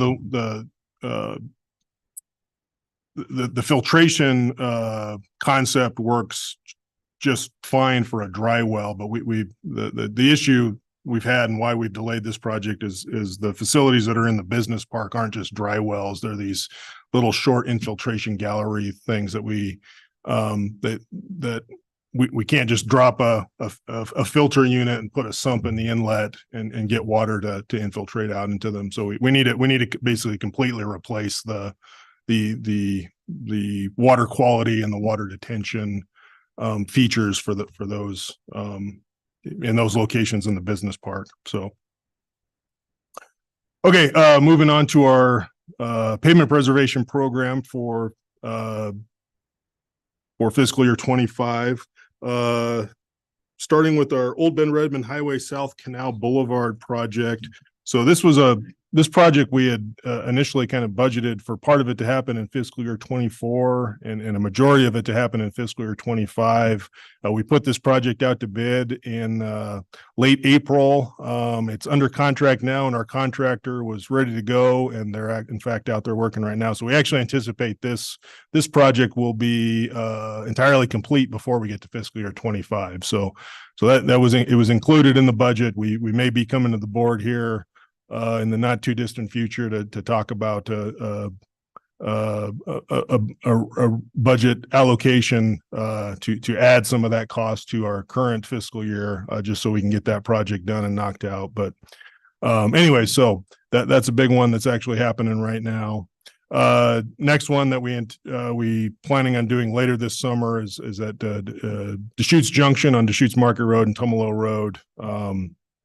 Kind of tying that whole piece of pavement up. It's one of our heaviest volume pieces of road right there. Horse Butte Road's another one. Powell Butte Highway.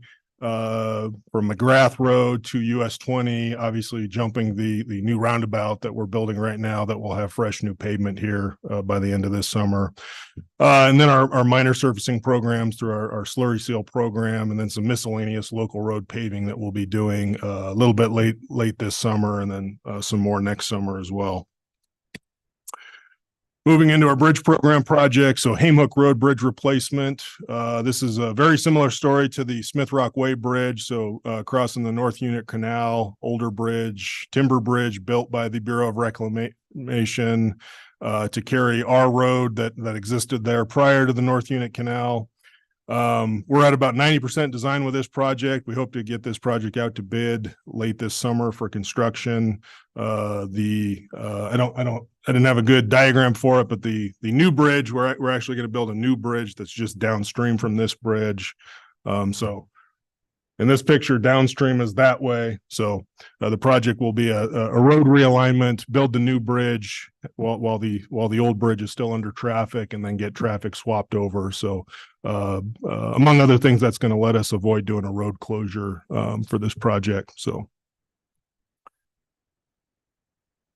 Okay, another project I've talked about before, another small project, our Wilcox Avenue bridges removal project. So a couple little timber bridges that are well past the end of their life on Wilcox Avenue, where the canal facilities beneath them have since been piped. We haven't kicked this one off because we're actually using Wilcox Avenue right now as a detour for Smith Rock Way while we wrap up that bridge replacement project. So we've deferred this project into fiscal year 25. Estimated project cost of $160,000. Okay, and that was fiscal year 25. Just a real quick snapshot of our 5-year road CIP, which hopefully everyone's received a copy of our 5-year CIP book here, but a lot of projects identified in here all around the county. In total, we've identified $35.3 million in transportation system projects, $24.4 million in pavement preservation investments, $1.7 million in traffic safety program projects, and about $7.2 million in bridge construction projects for a 5-year CIP total of $68.9 million, which fits in our 5-year projections for our budget. Right now, we can afford it, basically. Right? Yeah, we may have a little bit of revenue, hopefully estimated coming in from that future transportation funding package, but we've also conservatively estimated that as well. So. And that's it. Questions on the road departments and capital improvement plan? The reason I was asking about bike ped, where those bike ped projects were, we took a lot of heat for inclusion of bike ped projects in the TSP. Yeah. And, I wanted to just confirm, I told people, that Lava Butte to Bend and the Sisters to Blackview Ranch, those are in the TSP, but we are not spending any money to design, build, or maintain those. That's correct. Yeah. And so, when we're talking about bike ped facilities, we're talking about things that fit into our existing pavement width and that we can easily maintain. None of the, as you saw there, none of the projects that we identified were strictly a bike ped type project for us. These were things that fit into these, these bigger transportation system projects that have been on our docket now for a while already. But there are some little pieces like in the heart of Tumalo and places like that. Like that's correct. Projects. That's correct. And I guess also a reminder in our TSP, with the identified projects, we actually did break out costs, separate costs for bike and ped elements in several projects just to demonstrate, no, we're not, explicitly going out and delivering these big multimodal path type projects, but we are making some pretty big investments in bicycle and pedestrian multimodal type facilities that are more integrated with our highway projects. Thank you. All right, additional questions? I think we're close enough on time that we can keep moving forward. I will close the budget committee meeting and open the public meeting for the Deschutes County Road Agency, which is 15. So you can reintroduce yourselves or you can just wave. There we go. Cody's still here. Same sport coat. A little sweatier now and hour ago. For sure. All right. All right. At this time, I will open it up for public comment. Is there any public comment in the room? Seeing none, is there any public comment online?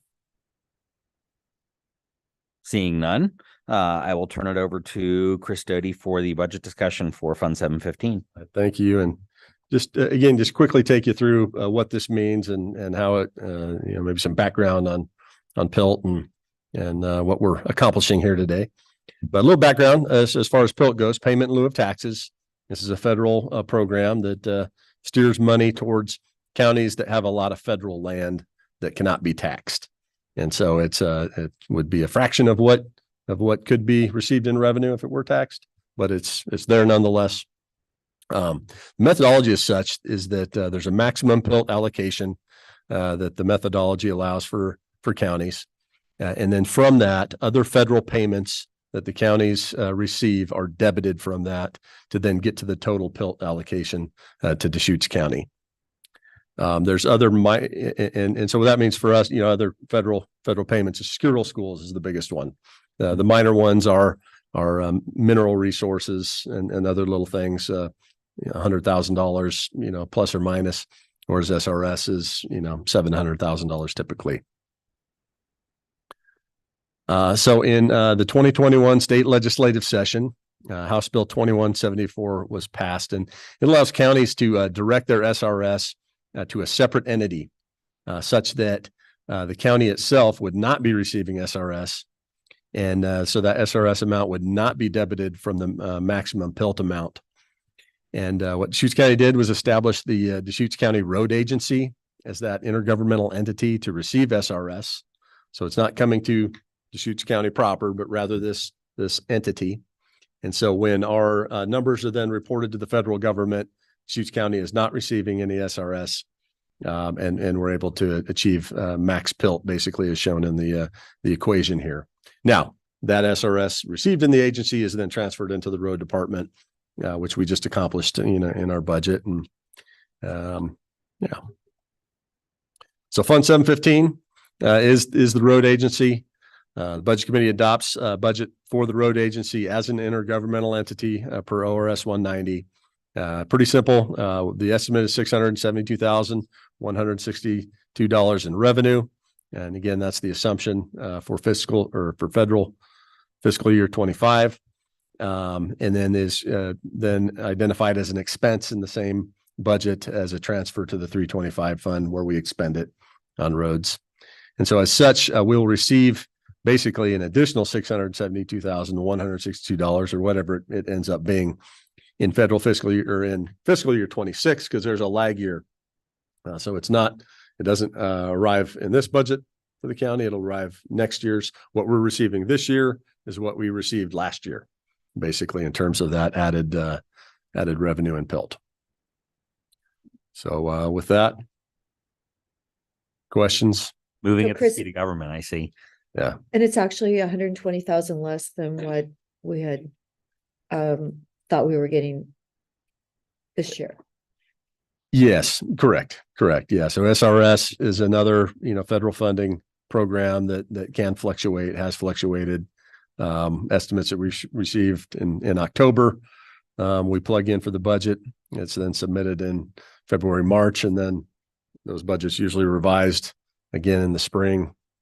And it became a lower amount. Okay. Yeah. And if SRS is not reauthorized, how many years of benefit will we actually get out of establishing this road agency? 2? Possibly, we may be able to still receive any timber revenue into that fund, into 715 without. Correct. Yeah, I'm not 100% on that, but I believe that's still a part of the formula there. I mean, part of why I asked that question is I just want to know. I mean, it took some effort, some ingenuity and effort to create this road agency, and it's, to me, it seems pretty urgent to push for SRS reauthorization. If this is, but just besides the dollars, that's one additional reason why, I think it's really important for Deschutes County to be engaged in this SRS reauthorization. Yeah, absolutely. Right? Any additional questions? Since we started a little early, we'll just check and see if there's any late input public comment. Do you see any online? All right, seeing none in the room. All right, we have a motion in front of us, and I'll remind the budget committee that as a quorum or as a total of 6, our quorum vote is 4. So even with one absence. So we have a motion in front of us. I will entertain the motion.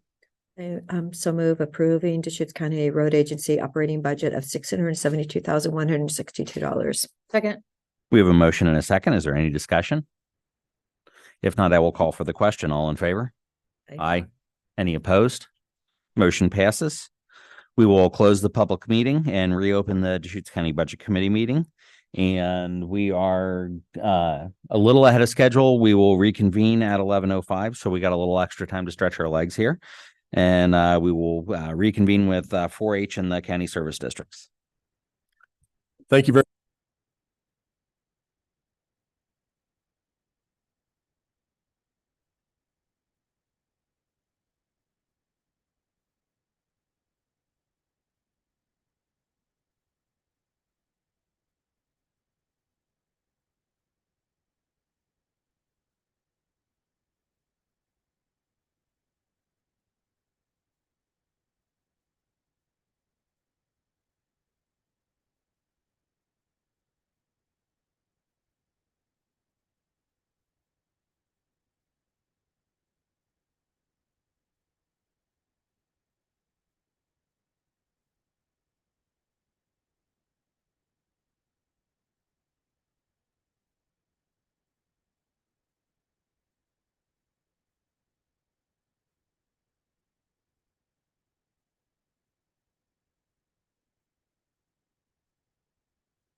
All right, we are back from recess. Next up on the agenda is county district, Deschutes County Extension and 4-H District. Holly, I will turn it over to you to introduce the team and present. Thank you. My name is Holly Lyons. I am the Administrative Office Manager for the OSU Extension Service of Deschutes County. It's my pleasure to have a few of my cheerleaders, AKA advisors, with us. Nancy? Hi, my name is Nancy Glick. I am an OSU certified master gardener since 2006 and a resident of Deschutes County since 2000. I'm representing the OSU horticulture program at the Extension office. I wanted to say that because of your financial assistance over the years, you have made the Extension service a great success. The master gardeners this March and April were able to hold classes for over 1,000 people. We have registered 140 people for the 2 community gardens we manage. We have, we maintain through the season 3 demonstration gardens in the county, and we distribute publications such as this Firewise booklet with fire-resistant plants that are free to the public. It's a 50-page booklet that we hand out. I brought a number of them. If anybody wants to have a copy, they're free to even the Deschutes County Commissioners. So thank you very much for your support. Good morning, everyone. My name is Dan Denning. I'm the Water Conservation Manager for the City of Bend. I've been in that position I've been with the city for about 8 years now, and the collaboration that we've had with the OSU Extension and the lead horticulturist, Amy Jo Detweiler, has been phenomenal and integral to our public education efforts. And we partner with them on projects, working on some demonstration gardens at Holland's Head Barn Park. We put on contractor and green industry education every year. And as we're facing more water and fire challenges here in Central Oregon, I think that the collaboration and the partnership we have will be even more important as our landscape here changes in Central Oregon. Thank you. Hi, and I'm Peggy Kellogg, and I guess I'm representing small farms and forestry today, although we've used a lot of different services from the Extension Service. Thank you. Briefly, as this is a meeting of the Deschutes County Extension and 4-H District, the public meeting is open and we'll take public comment at this time. Is there any public comment in the room? Seeing none, is there any public comment online? Seeing none, take it away. Thank you. I would also like to mention that Nicole Strong, our regional director, is unable to be with us because she's away on family business, but she could be online. So I hope you're there, Nicole. As the Extension Service, our mission is to engage the people of Oregon with research-based knowledge and education that strengthens communities and economies, sustain natural resources, and promote healthy families and individuals. And we do that with the 7 programs that we're currently running. 4-H, of course, home horticulture, which includes the Master Gardener program, forestry, food and community health, which includes our Master Food Preservers and our emergency preparedness, our fire program, Juntos, which is our college prep for Latinx students in our area, and SNAP-Ed and Nutrition, which delivers nutrition education to our at-risk communities. I also wanted to mention that we're thrilled to have our forestry agent position filled for the first time in 2 years. Yay! And also our 4-H team, after a couple years of turnover, is complete and gearing up for this year's county fair. All right. Because our budget is fairly simple, I would like to take a couple minutes to brag about our programs a little bit. We are fully staffed at this time with an asterisk. I'll talk about that more later. All of our offices are occupied in both buildings for the first time. Our garden tour has fully bounced back from the COVID era. Our 2023 event had the second highest attendance in at least the last decade. We are looking forward to the 29th annual garden tour this July 20th, and that tour will be in the Powell Butte area. Tickets will be on sale in June. Check our website, shameless plug. Also, Nancy mentioned the fire resistant plant upgrade and publish, and please get one of those. Our bless you. Our Master Food Preservers program just finished up its first fully in-person workshop since before COVID with 8 fresh master food preservers.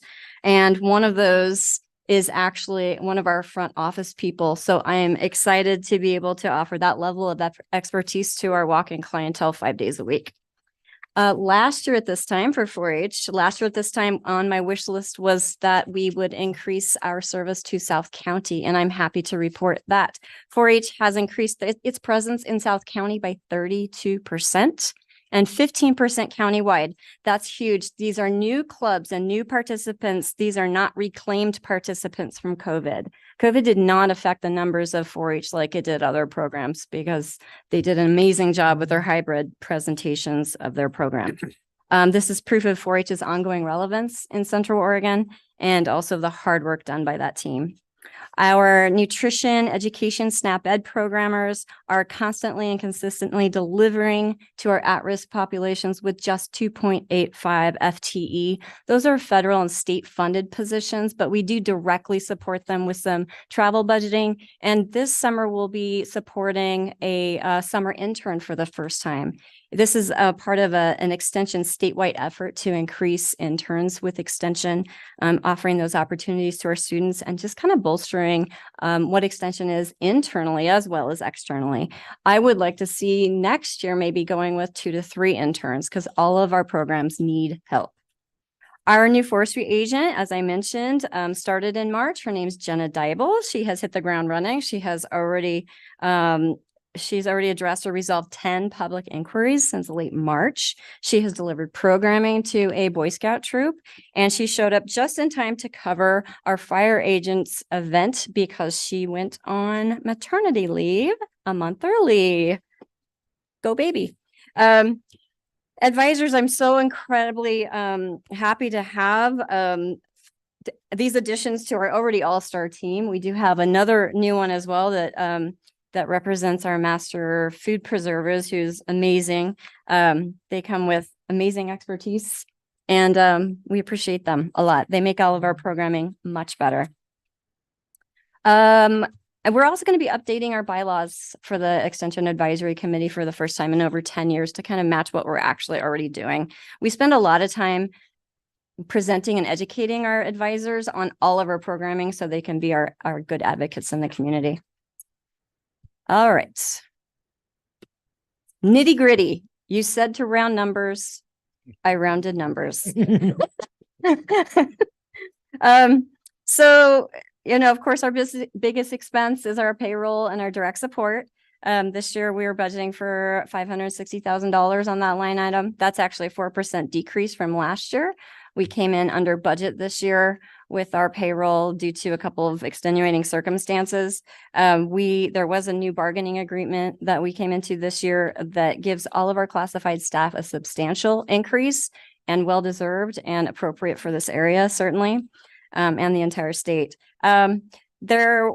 Everything else is pretty flat. I did increase our equipment line item by quite a bit because we want to add hybrid technology to our classroom for hybrid meetings and hybrid workshops. We're projected to eat into our carryover by about $100,000 this year, or spending 124% of our fiscal year incoming resources. Do I think that will happen? Absolutely not. This is my 8th budget cycle, and we're usually coming under budget. So I do think, though, that if we end up coming under budget again this next year, I think having a conversation about re-amortizing our debt service might be worth a conversation to cut some years off of that. If we do substantially eat into our carryover, I'm going to let it be and kind of see how we can extend that for as many budget cycles as possible while we let the year-over-year increases catch up to our reality. But my 5-year projection has us looking really, really solid. Not worried about it. And we can acknowledge, yeah, building that building when we did was, it was a step, it was a commitment, it was a partnership. but it would have slipped away in this inflationary Oh, environment, right? Oh, That's man. the key to that. If we Yeah. had done it when we did it, it wouldn't have happened. And the amazing, just the loan that we have through the Yeah. county is incredible. Yeah, I mean, right now we're paying, I think debt service is 9% of our available fiscal year budget. That's pretty good. Pretty good. All right. But we're on I think year 7 of 20. I would love to cut that down by a few years if we can. This next year will let us know. We did, with that renegotiated bargaining agreement, we'll see how it shakes out. We did put those in our forecast, but something always happens every year that I don't know about. Okay. Any other questions about that part? No. Okay. Current challenges and future initiatives. So, earlier I did say we were fully staffed with an asterisk, and that is because our small farm agent position was actually taken away from us due to the lack of funding at the state level. This does put some pressure on our other faculty members for sure. We are still advocating for one of the state positions that they did fund to be either located or very accessible to the Central Oregon area. Also, the extension office on the fairgrounds, it's been a little tricky to be able to be accessible to our clientele. Some of these large and overnight events I've talked about, probably with all of you about this at some point. We do have some security concerns during this event. I haven't been able to locate or identify a company that's willing to do one-off security for these events. We are working and collaborating with Jeff and his team on an ongoing basis to make sure that any disruption to our accessibility to our clientele is mitigated, but it's just something that we continue to work towards. We do have a good relationship with them, so we'll continue to work towards It that. was a nice quiet home at the corner of the fairgrounds for 20 years, and now there's so much big activity around you. There's a lot of activity, and I understand, I understand why they've got to do what they've got to do. But it's my job to advocate for extension and make sure we don't become a casualty. So, moving it's some people have mentioned moving the extension office. That's cool. You can move people and computers, but demo gardens are a little harder to move. So, you have to start all over, and those take years. Right, Nancy? Building itself. I know. I'm right. Yeah. Like I'm not quite tracking what kind of security concerns are there. Is it So, from, like people spilling from events into extension space, or is it okay? So it is bandit use of our electricity. It's having dogs come through our gardens. It's having people use our hoses and steal our golf carts, and because there's no fence, we're just pretty open. I mean, that's the point of extension, is to be open to the community. When you have overnight events with large crowds and all of the imbibing, things happen. So we've done, the first year it happened, it kind of took us by surprise. Last year, we were a little bit better about locking up our things and making signs. And so we do have cameras that help. So yeah, thanks for that question. Okay, future initiatives. I'm hurrying. Mobile extension I'm still chasing that dream. I would love to be able to have an extension mobile that takes our programs to the people in our far-flung areas. And also our leadership is currently having conversations with the Cascades campus to collaborate. Could be space, could be programming. Both entities recognize that a partnership in Bend would bring OSU students and the county community a lot of value. So I'm excited to see what happens in the next couple of years. And finally, I want to just share some important information with you about our extension leadership. If you haven't heard, Dr. Ivory Lyles joined us in September of 2021 as our Vice Provost of Extension and Engagement and Director of Extension Service. It is with deep regret, I inform you that Dr. Lyles passed away earlier this year. So in the interim, the very capable Dr. Chris Elliott, who has been serving as the Associate Director of the Extension Service, has taken on the interim roles of the Vice Provost Extension and Engagement, and the Interim Director of OSU Extension. He previously directed the statewide outdoor school program, so he is very capable in his leadership roles.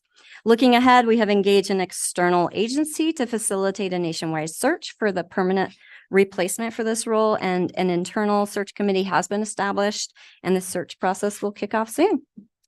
Well, Dr. Lyles had joined a AOC at a summertime summit, and we were in Pendleton, and we all went to the roundup. I mean, I was sitting in the stands with them, and we had a great time talking and sharing. He actually rode a horse in the parade. Yeah. He was one of the 16 Oregon State people that were on a horse. And I was the only duck on a horse. It was a very lonely feeling that day, but he was on a horse. It was great. Oh, man. Thank you for sharing those stories. I didn't know that.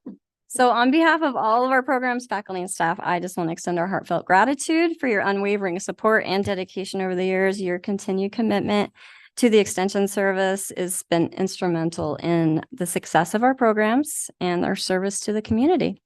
Thank you, and go Beavs. There you go. All right. Any questions for the Extension Service? All right. If not, we have, go ahead, Phil. I mean, I'd love to get a sense of what is the state investment and what is the taxing district investment to run, this extension office at this point.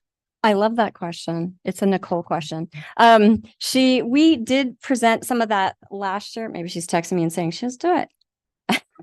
She just said we did okay. Nicole, can you speak to us? The numbers are not. Oh, she's on. Oh, she's here. Do you want to talk about state funding, Nicole? There she is. I just got Welcome. promoted. Hi, everybody.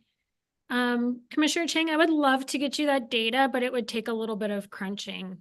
I'd have to talk to my finance director to get projections of everybody's salary and fringe benefits. And I don't know how granular you want to get. We don't. Doesn't need to be granular. I mean, Just are we 60-40? Are we 75-25? I mean, what?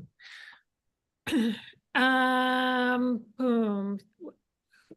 I would say maybe 25, 1-4. Does that sound right, Holly, from the last poll sheet?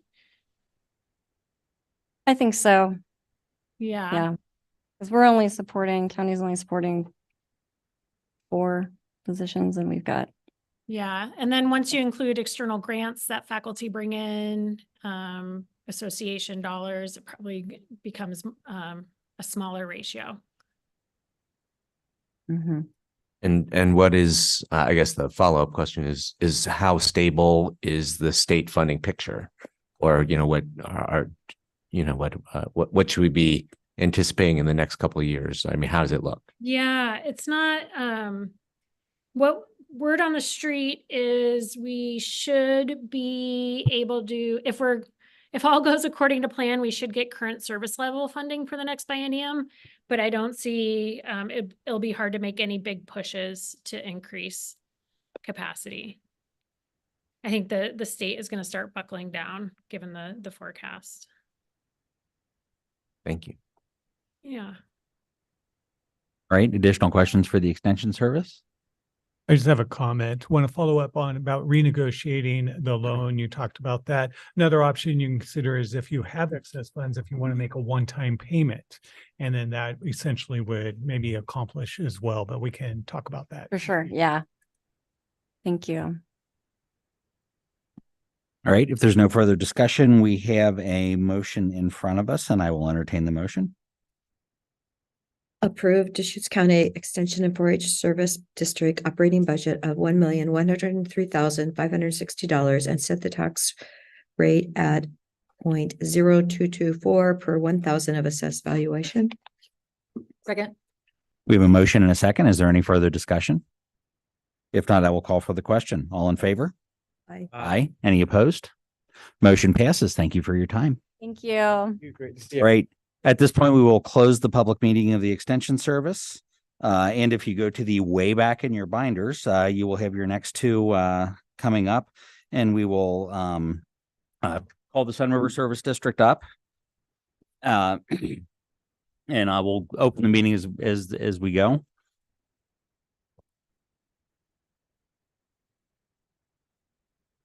All right, so while they're coming up, I can formally open the public meeting of the Sun River Service District. This is a non-county fund, but it is a special service district under the supervision of the county. While they're forming, I would also like to let the budget committee know that given my conflict of interest as the chair of the Sun River Service District, I'm happy to continue to run the meeting, but I will recuse myself for any budget deliberation or decisions of this. I am available to the crew at the front if they need to blame me for anything. And then one more reminder, since this is a special district, the county budget committee has purview over it, as does the district budget committee. We have one member of the budget committee there. But that would basically be the 6 budget committee members, the 3 budget committee members of the service district. So that's a total of 9. We have quorum, but the vote will be 5 to pass the budget. All right. Well, and to discuss, I mean, you're, offering to recuse yourself, but there's no direct conflict of interest here. Would there be? I mean, I don't know. I mean, there's no monetary conflict of interest. Yeah. I feel more comfortable doing it. If there was an issue where we would have an issue with quorum or something, then I would ask the budget committee's permission. But I think it's just clean to do it. Yeah, I'm just confirming it's not like any kind of specific conflict of interest. Yes. Disclosure. Are you on the service district? Yeah, he is. I am not. On the board, though. You're on the. I am on the board. I'm the chair of the board currently. All right. I will let the front do introductions and then we'll open to public comment. Hi there. My name's Mindy Holiday and I'm the administrator for the Sun River Service District. Steve Lopez, Chief of Police, Sun River Police. Bill Booz, Fire Chief, Sun River Fire Department. Sun River citizen and member of the committee. We had presentation jackets earlier today. I think for the next 2, we'll have presentation bulletproof vests. There you go. So, all right. At this time, I'll open the meeting up to public comment. Is there any public comment in the room? Seeing none, is there any public comment online? Seeing none, I will pass it over to Administrator Holiday to begin the presentation. We move. I think this is where we move. Okay. Hi there. We're with the Sun River Service District, and we have 3 departments within our district. We have the Sun River Police Department, which Chief Lopez manages, the Sun River Fire Department, which Chief Boost manages, and then District Administration, which I was recently appointed to the administrator. The mission of the Sun River Service District is to be protecting life and property, fostering a sense of safety and security in the Sun River community. And I'd like to also add the surrounding communities as well. A few district accomplishments. The first is the public safety building construction remains on budget and on time. We're very proud of this. I send out the monthly memo that the board approves every single month, giving you an update on the construction status as well as a financial summary. The district and the board is very committed to transparency of this project, not only for the status of the construction, but also the financial pieces as well. We also want to say thank you to Deschutes County for your support. We will be getting our last infusion of $2 million from the TRT unallocated grants this July. But if you want to continue that, that's fine too. Whoa. Okay. And then another success this year is that we hired new police and fire chiefs. We went through a rigorous process and search, and we selected the best of the best, and we're excited to have them on board and taking these leadership roles. And also, this year, we had a longstanding contract for the Sun River Owners Association to be providing HR, accounting, and payroll services for the district. And then that contract expired. And so last fall, we went through quite a transition to be moving all those functions internal. And then at the same time, we moved to putting them in more modern technology. So using QuickBooks Online and EDP. So that was quite a heavy lift for our administrative staff. And we successfully have done that without missing a payroll or bouncing a check. So moving forward, we have 3 different budgets with the Sun River Service District. The 715 budget is our operating budget. This is the one that we use on a daily basis. One of the main pieces that we're asking the budget committee to approve is increasing our millage rate from 331 to 345, which is the cap of our millage rate. I will share that the last time the Sun River Service District increased their millage rate was July 1st, 2010. So it has been 14 years since we have increased the millage rate through good stewardship and financial oversight. And another piece is in the requirements, you will see an increase of 7%. We did, as many of you know and have seen from other departments, there was a significant wage increase through our CBAs. This is year 3 of 3 that we're starting for our CBA, so we'll be starting negotiations here soon. And then also we are looking at ways to mitigate some of the contract services to hopefully not have that be as quite of an increase for our materials and services coming up. Then the maintaining a regular reserve fund contribution. This was something that was critical for the Sun River Service District Board, is to not only be being able to contribute to our reserve fund to support our capital projects, but also seeing that there will be an increase due to the construction of the building and the need, to support those reserves. Moving on, 716 is our reserve budget. And so, like I said, we'll be doing a contribution from 715 to 716, which the district has been doing yearly. To be included in that is one new police vehicle. And then also is a replacement of a fire vehicle, which that fire vehicle, they've already extended the replacement from last year to this year, trying to support the financial issues that the district is currently facing. And then also they are going to be replacing the SCBA breathing apparatus, which is a requirement, but those have a life shelf of 15 years. So those are due for replacement. Moving on to 717, this is the Public Safety Building Fund. So any monies regarding the construction of the facility are in and out of this fund. We are on target right now for completion in January of 2025. I know the Deschutes County Board of Commissioners, we have our annual meeting in Sun River, usually in December. And so I'm looking to maybe extend that out to January so we can have the first meeting right after the grand opening and have it in the new facility. Then we are looking at a surplus. We were able to capitalize on the interest rates when we took out the loan for the building, and then rates have since gone up and we were able to have a lot more interest income than we were expecting. However, this made me aware through, thank you, Mr. Tintle, for your help, for arbitrage rebate was a whole world I didn't know about. So the IRS isn't necessarily a fan when you start making money off interest. So we worked with a great company to do an analysis, and thankfully our liability for that is $0. So we were able, through that analysis, find out that there wasn't any issue with that. Keep all the. Yes. So moving on to some short-term fiscal issues, like I said, we're asking the budget committee to approve maximizing our millage rate to 345 starting in this next fiscal year.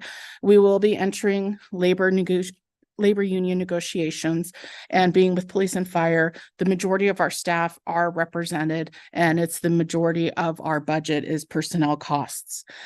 We'll also be determining a new building maintenance reserve fund analysis. We'll be doing a whole separate analysis as opposed to our every 3 year where we do a reserve fund analysis just for our capital items, but then we'll also be doing a separate one, I believe this summer or early fall, just for the building, so we can assess whether or not our reserve funds, the impact to those dollars and if we're funding it adequately. Some long-term fiscal issues is the expected regular growth rate is under 4%. We're running into some issues because Sun River is built out. There's not a lot of room for expansion or additional property tax. And then we have some upcoming high dollar equipment needs over here, ambulance, ladder truck, they've gone up in cost a lot over the last couple of years. And so we see that, and then maintaining service levels as overall costs increase, which, you know, we're committed to do, but it is a factor when, you know, you start looking at the budget and personnel takes up over 90% of your budget. Another piece that we'll be doing in the future is working on our strategic plan. And one of the factors that is going to be assessed in that strategic plan is, you know, the future financial options of the districts and needs and concerns, and that'll be a major factor.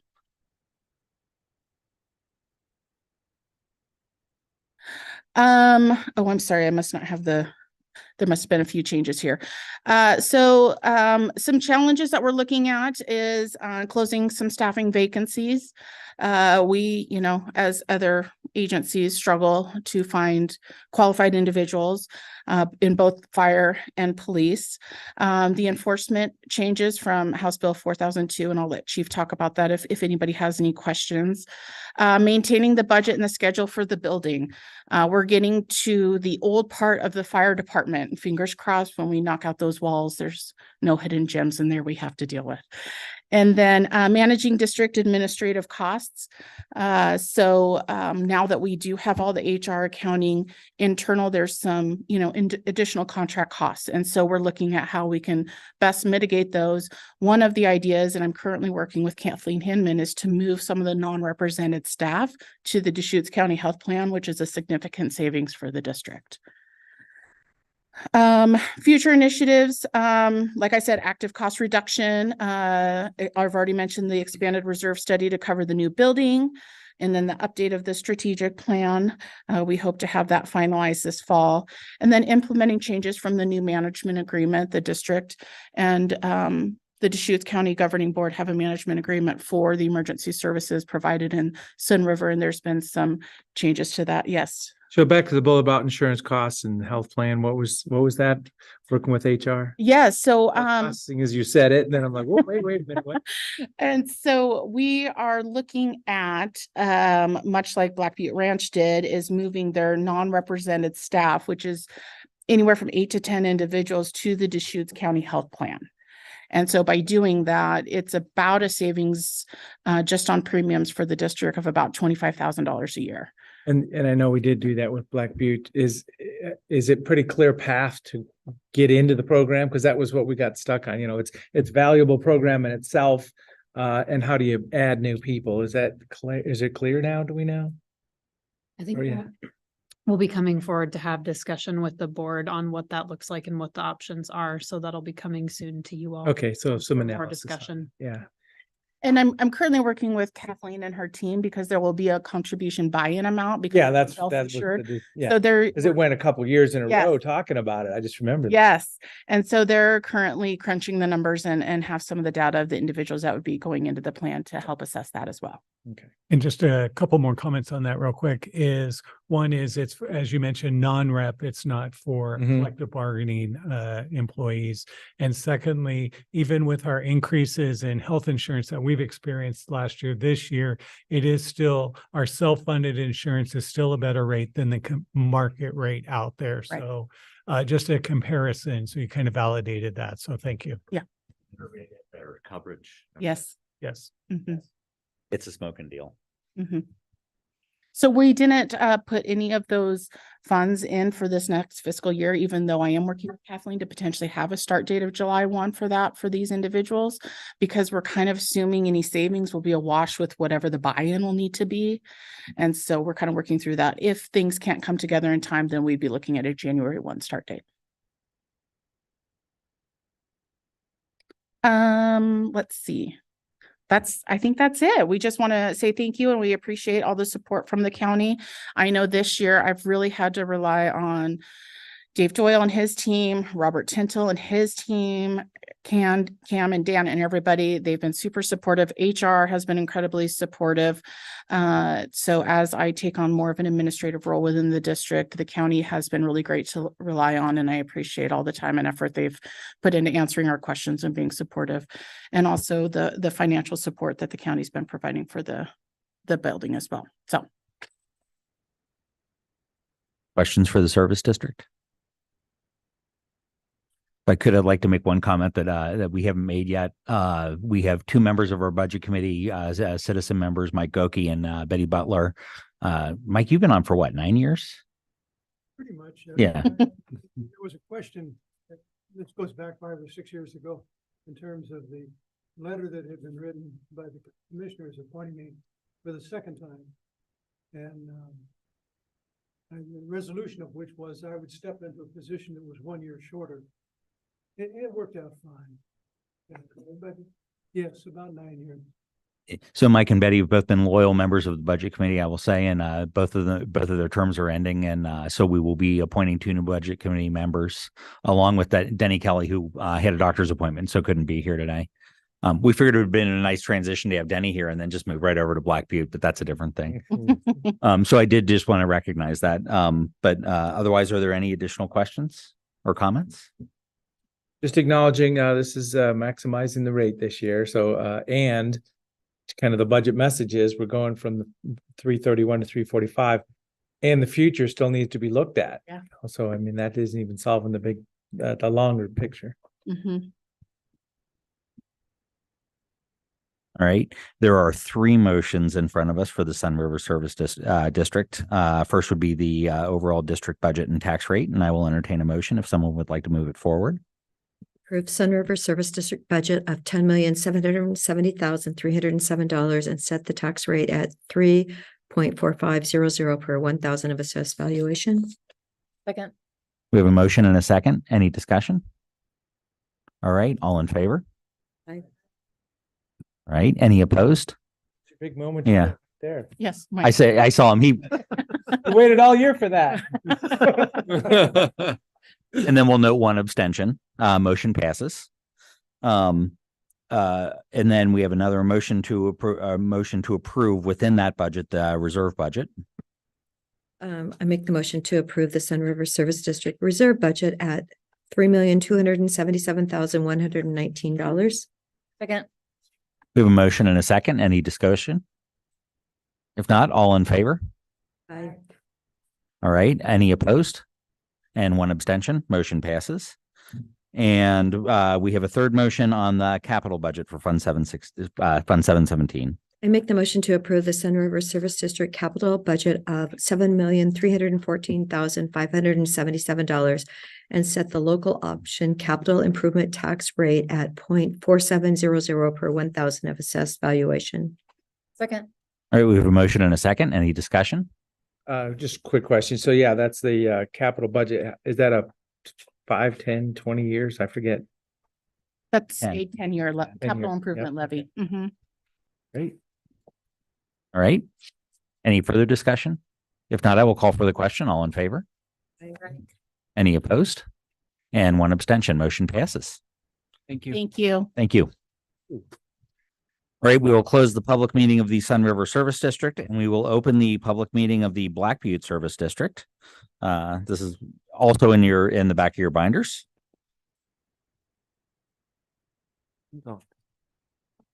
If you want. Hey, see you later. You got the job. I'll see you with my baskets later. Yes, couple weeks. Yes. Yes, thank you. We don't want them to freeze. Thank you, guys. Thank you for your service. Thank you. We'll Take miss you, special Mike. people. Take special people.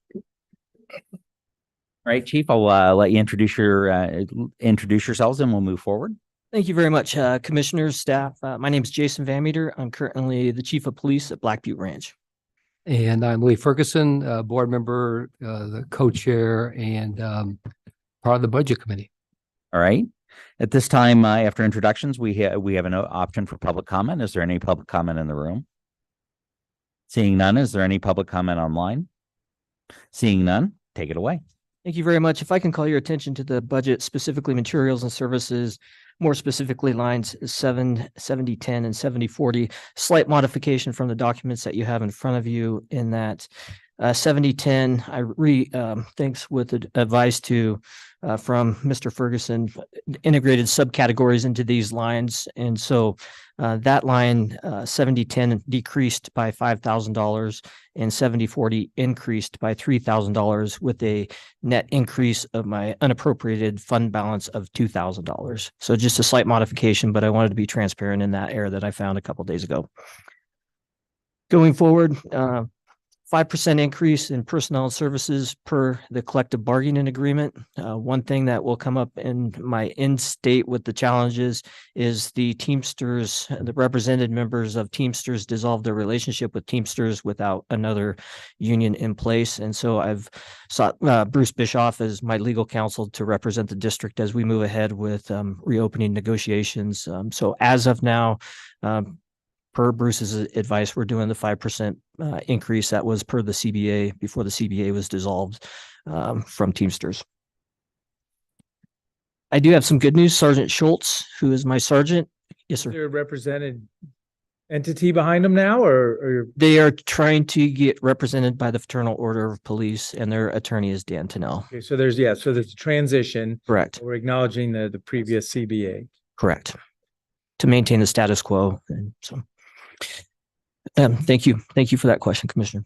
Continuing on, Sergeant Schultz has been hired as the Chief of Police of Cannon Beach, and so he'll be leaving us at the end of the month. I do plan on reorganizing in that sergeant position will become an officer position, so significant pay once I'm actually able to get an employment process started for the officer's full-time employee position. Materials and services that increased this year. We did bring aboard license plate readers on the ranch, so significant increase in technologies. Much of my internal security systems, modems, whatnot, were end of life about 2 lifetimes ago, and so I had to replace and modernize most of the equipment within the police department. So this budget is reflective of some of the subscriptions and contract increases with our relationship with Axon and Vigilant license plate readers. Significant increase in the security footprint of the ranch with the license plate readers, but it's at a cost of about $11,000 a year. But it's already been beneficial in a couple of investigations. And really not much of a significant change from last year's budget. We're about 2%, which for my budget is $175,000 below budget for this FY.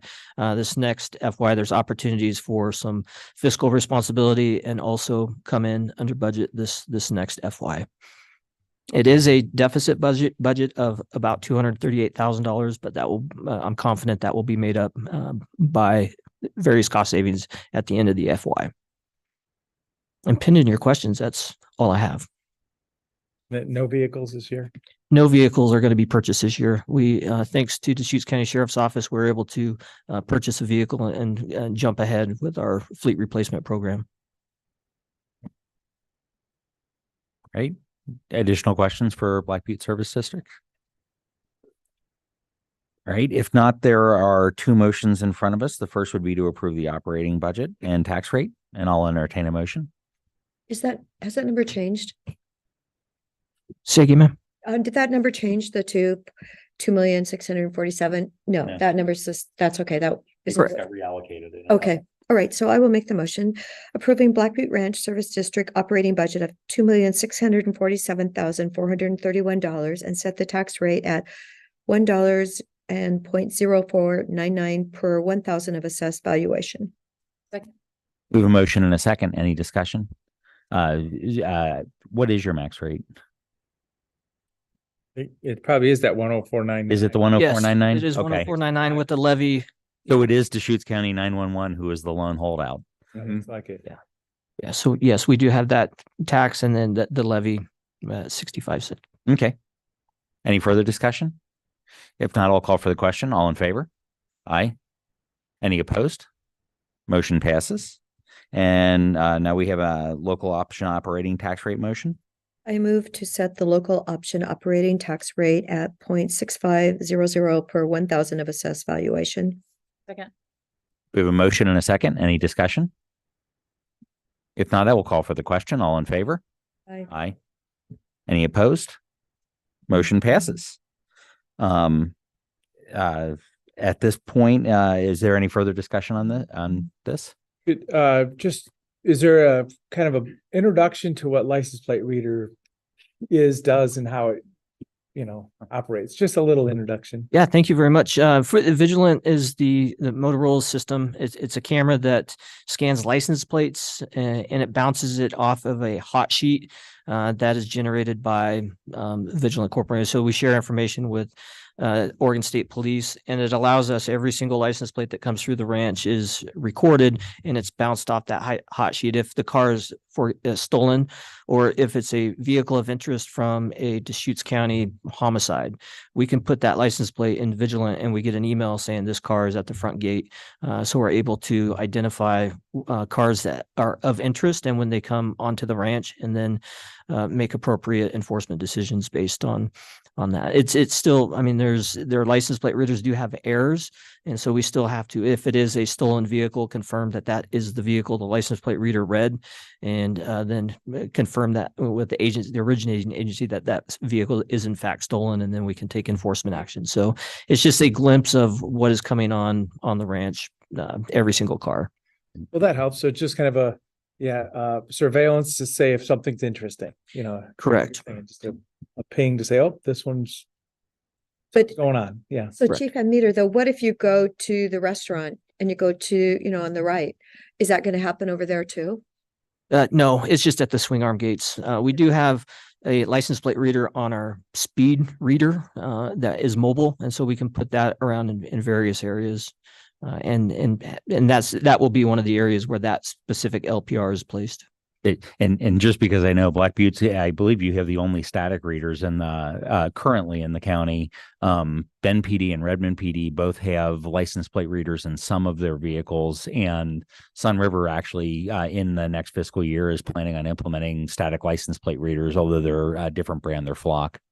Yeah, Flock is a good company as well. So, Great, thank you. Thank you. All right, any additional questions?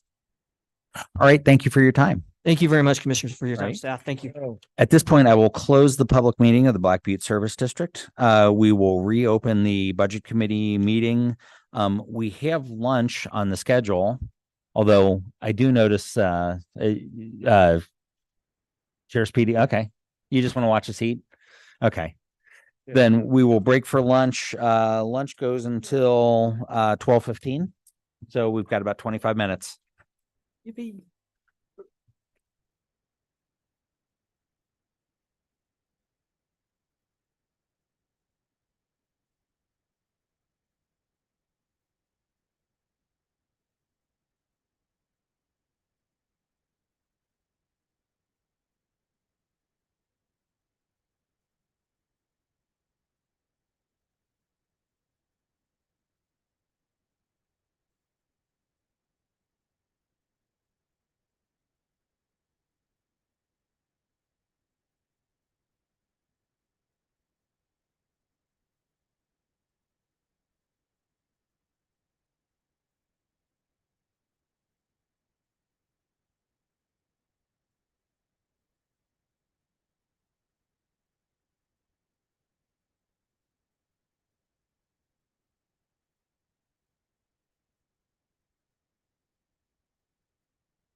And we are back in session for the Budget Committee.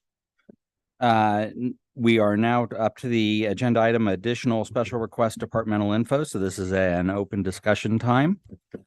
I'll actually turn it over to Budget Manager Emerson.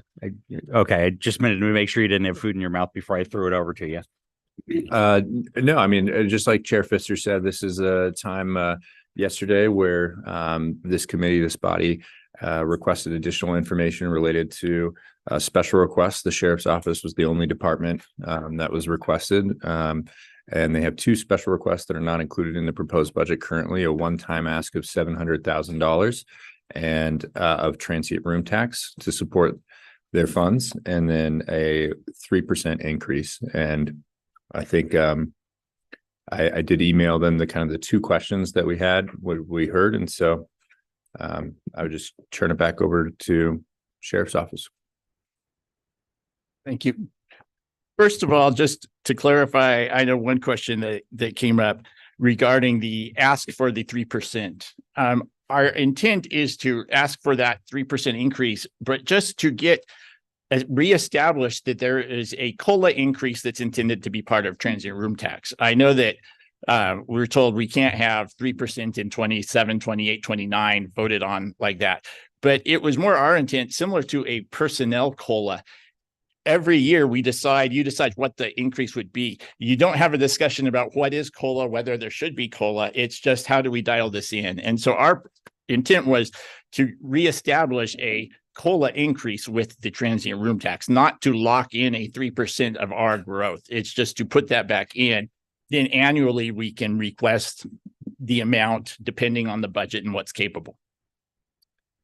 Yeah, and before we begin, so I'm Captain Michael Schultz, and with me is our business manager, Joe Brandage, and we looked at the questions late last night. We called each other on the phone, and then we all had meetings today, and unfortunately the sheriff has packed his schedule, and so we came out here to rush to it, and we roundtabled what the questions were, but it'd be great to hear from you exactly what you would like to finish up on instead of reading the email that came to us.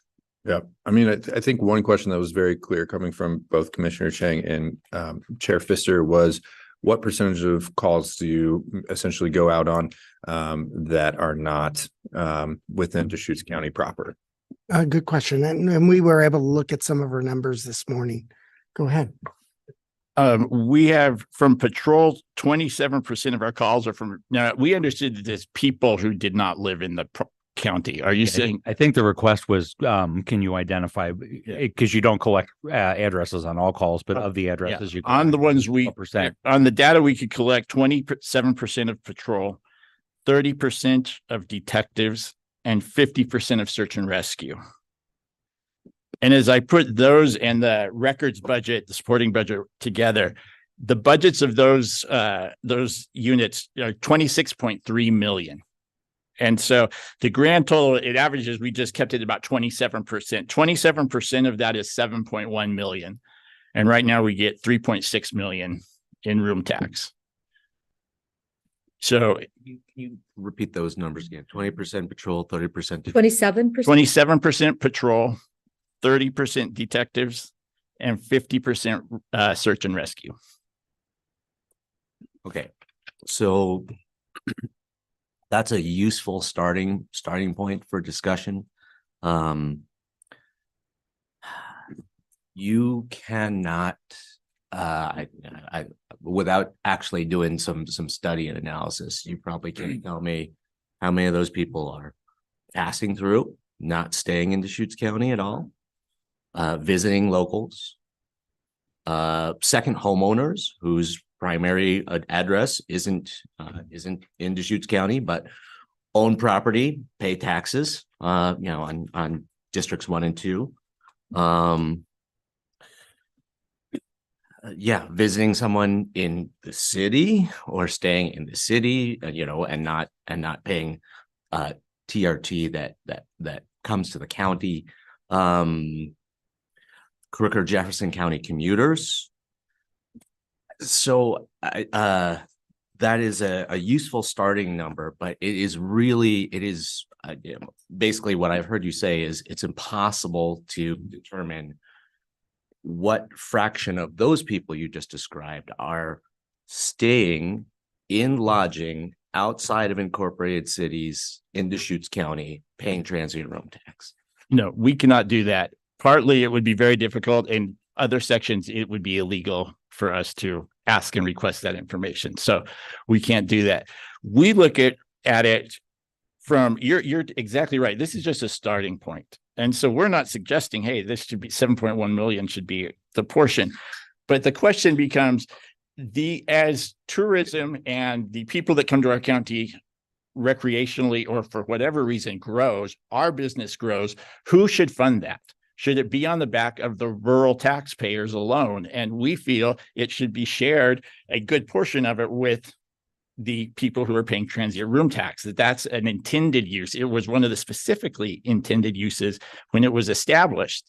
And so just looking at if we believe that, and we believe that it was reasonably assessed at when we were getting 3.1 million in 2017, then just a regular growth would put that somewhere around 4.1, 4.3 million. And so that's what we look at. We can't say, oh, these people exactly charge this. It's also different for law enforcement versus police and fire and ambulance.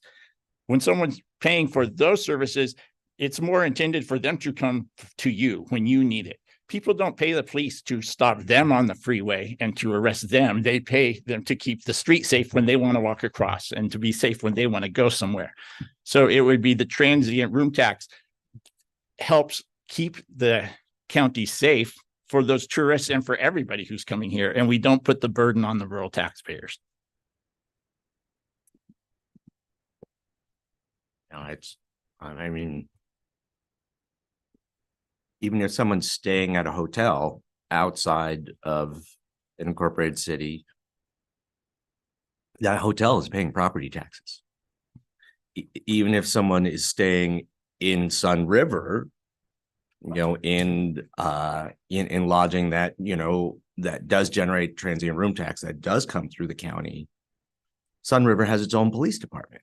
It is,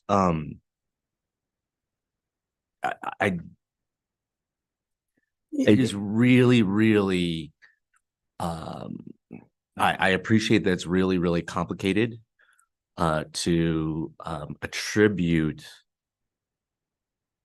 volume of work to people who are paying transient room tax revenue outside of our incorporated cities. But we're talking about a lot of money, and I need more to feel comfortable or confident that that is a justified amount of money. I think a different counterpoint argument that could be made is, I was having this discussion in a different context just a couple of weeks ago. One of the unique things about police, to some extent also fire, but public safety overall, especially police and the sheriff's office, is that they're representing whoever's in front of them. It doesn't matter whether that person pays taxes, or it doesn't matter whether that person is here for one day out of a year or the one day of their life. The police department is responsible for their public safety in this. I think what I hear when I hear the sheriff's department making the request is that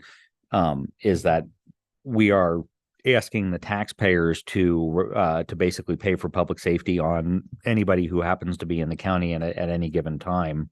And this is, they're not specifically asking for transient room tax because the perp generated the issue. They're asking for transient room tax because there's a recognition that putting public safety purely on the back of the taxpayers is unfair in some ways to the taxpayers. Now, I'm also sympathetic. Only if we can attribute a component of the workload to people who don't live in the county. If somebody is driving through the county, driving through from one end to the other, and they commit a crime in Deschutes County, What does that have to do with transient room tax? I'm sorry, not to put, Go ahead, Jim. not to put words in your mouth yet. No, please go. If somebody is driving through the county and they're in a serious auto accident, it's very likely that sheriff or OSP or some other police department is going to be on scene first. They don't check to see whether they've stayed in a hotel or whether they have or whether they live in the county or whether they've got relatives in the county. They assist the person in need. I mean, it's a public safety function. And that's where it comes in. So I don't know that it's the recognition. I don't think that the request.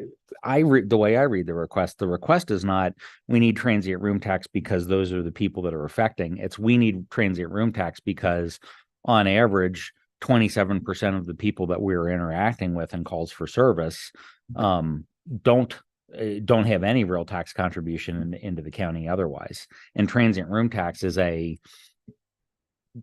valid, not entirely valid, but is a valid substitute for that. Now, that said, we really don't have any money, any transient room tax free funds. And I think that's where the deliberation is going to go in. But I am very sympathetic to the duty and the needs of the sheriff's office and other public safety districts that I'm familiar with in terms of their needs to serve whoever's in front of them. So it's a little bit of an apples to apples comparison. I understand why you're asking the question. I'm not sure it's the right question, but I couldn't tell you what the right question is. And I'm not saying that the right number is zero. I'm saying that $3.6 million is a lot of money. And adding 700,000, 800,000 to that is a very substantial increase.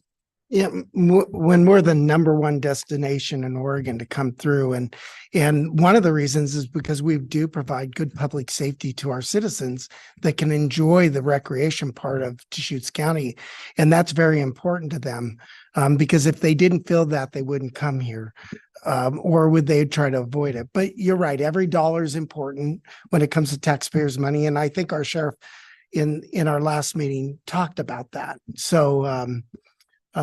It's a good topic, and Jim, thank you for bringing some of those resolutions up because that's very important to talk about as well. And Phil, you're exactly right about 3.6 million is a lot of money. And the sheriff has been clear. He's focused on transient room tax because that was what it was established for. And when we created the tax districts and set the rural rate, that was the intent. And he doesn't want stuff to be shuffled around, but we could say, okay, yeah, 3.6 is enough. Let's look at PILT money, the federal money we get, payment in lieu of taxes for federal lands, that it specifically says this money is for government use, including emergency services and roads. We don't get any. It's secure rural schools money that needs to be reauthorized in order for the sheriff's office to continue to get half of the Title III money in order to run search and rescue. Yeah, and so we could move it to another category if we thought that fit better where our services were. If we said, hey, we do patrols on federal lands and we do make there, no one's paying taxes there except for the federal government. A couple 100,000 of that could be made in lieu of increasing the transient room tax. It's just an option of if you're trying to match the actual services with the people. But otherwise, I think it's going to be really hard because when we arrest that criminal, like say on 97, we're arresting them for the rest of us, including the people who are paying transient room tax. They're paying transient room tax to have that guy arrested and to keep it safe. As they bring in additional volume of activity, there could be more crime, more collisions. We're keeping it safe for them. It's not just our interactions with the transient room taxpayers directly. Well, I mean, I appreciate that the sheriff has his narrative about what the purpose of transient room tax revenue is, but that his understanding, any agreements that were made with past sheriffs and past financial officers for the county, unless it was codified in writing, it is what it is. We understand that. And that's why we're asking and making the request. And we've been doing that repeatedly as we see our services to these people increase. Well, don't we all recognize that 97 is like the most dangerous highway now in Oregon? I think we've just received that categorization because of all the fatalities. So definitely, and the state police, those numbers aren't that great. So we definitely need Deschutes County Sheriff's Office doing what they do. And I believe that was part of our argument when we were getting the two judges, because it wasn't just indicative of our population in Deschutes County. It was the fact that, what is it, 4.5 million tourists come here every year, and, you know, dealing with them, and they sometimes end up in court. Yeah, So- you're absolutely right. Yeah, it's So- complicated. It's very complicated, but A little bit of history on that 3.65 number. Did we step that up from like 3.1 or One. something, right? Yeah, so Originally $500,000. 2.6, if I remember. So that $500,000 was added to it, and now it's kept into the budget. So that number has escalated a little bit. I think it was 263136, but 26 was back in 2016, fiscal year 16 or something like that. Yeah. So I mean, there's just some recent history in stepping that up and committing to that, which is exciting. so now it's $1 million more than it was in 16, you're saying? I believe so. Mhm. And I was just, So 500, it slowly crept up from it was 2.6 million, I think, back in 2007, 2008, and it went down a little and it slowly crept up and then was locked in at 3.15 or in 2015 or 16. Well, also, when it went down, it was because general fund was kicking in because it went below the level. And so general fund was actually kicking in to make it up to the 2.6. TRT was low. Yeah. So as I say, a proposal might be to add 3% to that 3.6 number, which is about $100,000. As I say, then the reality of, can we really do that is another conversation. But that would be a comfortable place for me to add 3% to that $3.6 million number. And that's if we essentially can justify it. Special requests. Yeah, which is, just kind of, it's a one-time proposal. And it kind of consolidates the two requests. So that's actually their one little request, is all you're saying, that It's, but just the one time. So as I say, and I'm not even saying that I could justify that with when we're going to go back and look at the big picture, but that's a place that would be comfortable for me to be, if we can justify it. So say the other conversation, remember, it was the what was it, the levers or the dials? That's what we were mentioning yesterday. But what does it look like at the end of the tax year, right before November, end up being a kind of a contingency situation. And it was mentioned that, the organization was able to cover that expense. So, but what kind of levers or dials would be in there? And as I say, it makes me cringe to think that we're asking the sheriff's offices to do a little bit less because of lack of funding for a few moments, but it is the reality that anybody may have to do this for any purpose. So any thoughts along those lines? Do you mind if I start? Yeah. Yeah, just when we looked at this yesterday, we had the big conversation regarding that, and how we went there is because when we purchased our cars and we all agreed this was the right. So I think we all agreed on it last year, and now we're in a position where we want to look at to see how to get healthier. And as you heard the sheriff said, we do too, right? We knew that we may not get there right away. It may take some time. And so we're moving towards that. But those are good discussions. How much can we save, especially in a downtime scenario, because in the future it may change. We may not have that worry, but I'll let Joe kind of finish up on some of our discussion this. Well, the simplest and easy way to save upfront is with the unfilled positions that are not included in our payroll adjustment on the budget. So in other words, we have 18 positions that we have budgeted to keep open. So that's in our budget. Those, we don't plan on filling those. We have another 22 that we would like to fill if we can. For every month that group is not filled, it saves us between $200,000 and $250,000. So if we have those 22 spots still empty by October, we have an extra $1 million in payroll expense that we've saved by not filling those in the budget. So that's the primary driver of reducing expense. To make that meet, though, we also have DUII money that we're expecting this year that the state had not given us from past years because they ran out of money. They finally are able to catch up. So we expect an extra $150,000 from that. And we are anticipating a $300,000 increase and or extension to the medication assisted treatment, the MAP program. We had budgeted the expense in our budget, but not the revenue because we didn't know if we would get it, and we just received word we would get that. So That's 300,000 then, Joe? yes, Just kind of making up that final little. making up that, yeah.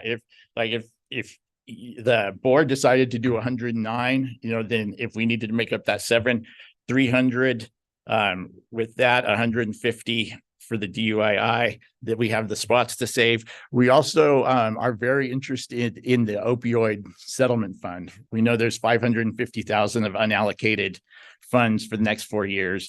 We have numerous expenses that qualify. And so that would be 125,000 a year of covering for some medication or a nurse that works in the jail that's already there doing other things. So there are opportunities to recapture that revenue. And then, go ahead, Patty. No, I was just saying, okay, so Joe, you're actually telling us, because I believe in our sheriff's office and what you do. And, I think you make Deschutes County a much better place to be in. And I'm so appreciative, but you're actually telling me then that you're going to get the DUII money of 150,000, you're going to get 300,000 from the medication. And then if you do like 2 months, that's 500,000. You're actually, that's 950,000. So because we're really tight, if we really can't do that, your program can still go on. Yes. Yeah, we hope so, right? But if we're looking at cuts, everything will be on the table. We'll really want a police officer responding to the call. That will be the last to be cut. But everything has to be, and they're difficult cuts because we're in the serving the individual. The public, Yeah. we do want to have a lot of tourists here in the summer. Yeah. And we don't want bad experiences. And just so I'm clear, if there is any additional money that comes in, your priorities, if I understand it, and then correct me if I'm wrong, are first to get right on the Rural District 2 reserve funding that you need. And then second, to start allocating that toward capital expansion of the public safety campus. Yes, that's the intent. And I know that was also what you're asking was mentioned. Our intent is that money will go to satisfy the reserve of the contingency of 702, the rural fund. And because we hope, hey, we'll even do better this year than budget and we'll do better next year than budget, we might not need all of that to shore up the contingency to the 4 months or 3.5, whatever. So anything that is extra would go to reserve to save for the public safety campus. And our intent is to start putting that in Fund 256, the Sheriff's Office Reserve Fund, that we also have reserved for radios. We have about 300,000 in there right now. And keep a separate line so we can track the public safety campus savings. And so we would be open to, if you wanted to combine something like that, of, hey, if there went up to 3% or whatever is available, and that money goes directly to the savings of the public safety campus even, and then we can make up the difference with our other things. Well, so I guess, as a budget committee member, a commissioner with the authority on the budget, it's got to be 4 months contingency. Is it say you're saying 3 and we can make it up? I just need it to be 4. Is it say if you want to say whatever, say 4, please. No, we understand that. You've made that very clear, and I know our sheriff has talked to you we on keep these trying to say issues. 3 plus, we're going to fill it, or 3.5 plus, we'll fill it. Yeah. Let's just say 4. And technically the need is 5 because you have to get your way all the way through November. Well, whatever our common policy is, as this The policy is 4. Yeah. The board approved policy is 4 months. Yes. Well, and I think that Commissioner Chang brought up an interesting point in how much of your work is associated with visitors, et cetera, because as I've been sitting in the budget committee and I've been listening to the presentations, what I have been hearing is that a large percentage of your work is tied very closely to the health and the behavioral health areas. And so you are providing services in the health and behavioral health area as well. And you are inextricably, sort of commingled with them.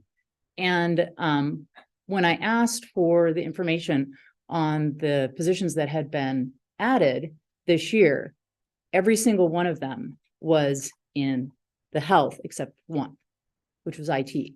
And yet we have not grown the sheriff. So, I mean, I think that should be a discussion around that. And especially Positions that have been added, or all the positions that have been added since This fiscal year. budget approval. This fiscal year. this Yeah. fiscal year. Because Yeah. during budget approval for this fiscal year, there was a whole bunch of positions that were added that were not related to me. I think there was that short list that was, this is what we've added incrementally over the year since budget time. Right, that wasn't added here, that was added outside of budget, and they're all in the health department. And then Holly was actually commenting yesterday that the deflection program was going to be running through the sheriff's to model after Marion County. So that sounds like that's going to have some more dollar funding. Yeah, we saw Holly, you know, and they're great partners, my Right. goodness. And so we saw Holly's presentation in the slide. But our stakeholders, the people, they prefer that model. That Marion County LEAD program normally works best when it's housed in law enforcement, specifically the sheriff's office. And so we walked away listening to them, Holly and I, and we're going to be having some meetings on how that works and how that comes through. I'm all for it, especially running a jail. How do we deflect? Because I don't want to get to the point where we have to add beds. I want to do the best we can to look at those individuals, and the ones that need to stay, that the judge believes, the DA believes, and even the defense team believes need to stay, then we keep them. But the ones that don't, we look for ways to get them back in to be good citizens. And I think that's important. You have a sheriff that truly believes in that. I mean, stabilization center. So we're very lucky to have that mindset in our county. And so we're looking forward to this deflection program and how we can maybe better our community with it, and the individuals we serve for a number of our calls that we go to on mental health calls and drug addiction. And I just want to make sure my assumptions are correct. My understanding is that the deflection program process does not come with any funds from the state associated with it. No, there's grants that we have to apply for a grant. Yeah, I'm working. Okay. Well, I'm working on the grant right now. You get half of the money now and then half the money later. Yes. Because we were one of the first 23 organizations that applied for it. And we have a great partner, two great partners, Ideal Option and Mosaic Medical or Best Care. Great partners in our community. We're very fortunate. So one of the big differences from your observation is when the health department comes in and they say, we'd like to add this position or extend this position, it's very much a state contract or a grant or a billing opportunity that can justify the position. This is all taxing districts and transient room tax. So as I say, those one-offs are coming in because of moving parts around the state. And this is us kind of on the ground with our local dollars. Right, and the health department, they and behavioral health, they testified when they were here that money may dry up. Oh, yeah. And so we're always in added that spot. the positions, but that money may go away. And so then you've got a whole different problem. Well, and That's why if, you know, you're responding to a new funding opportunity and it's for 1 year or 2 year, they only had a limited duration position. Or even if you look at it in this year's budget, they actually did eliminate full-time positions when the funding disappeared in the health.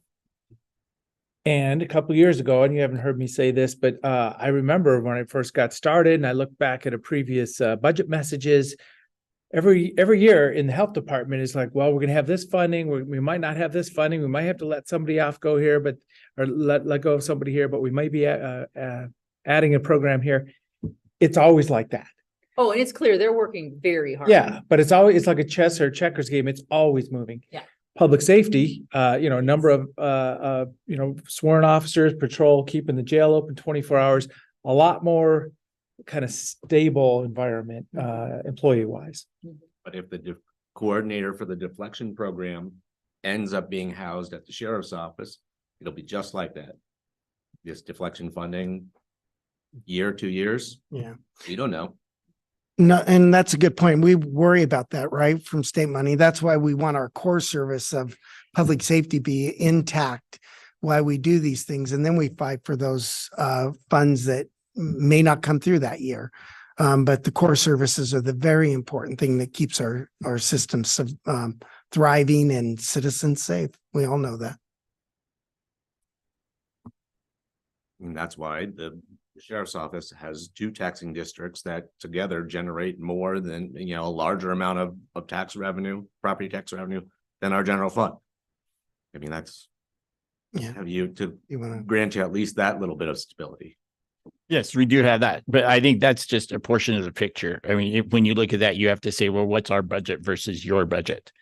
And with our property tax districts that were carved out of the general fund, we have after that $5 million in fees, not including the transient room tax, fees, contracts, grants to make up everything else that doesn't come from those 2 districts. And so the 3 million makes a huge difference. 4 million makes a huge difference in trying to make up that difference for the services we provide, especially with the rural tax district that was never intended to support itself for this long. Yeah, and even with the deflection, we're going to be contracting services out to be able to use that money. And at this point, I don't know. I'm hoping there's enough to be able to do it.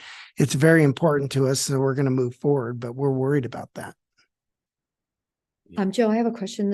The state grant on your financial say you're going to get 1.1 million, and it jumped up from like a budget last year of 440,000. Where does that extra 700,000? That's actually, you're getting that, right?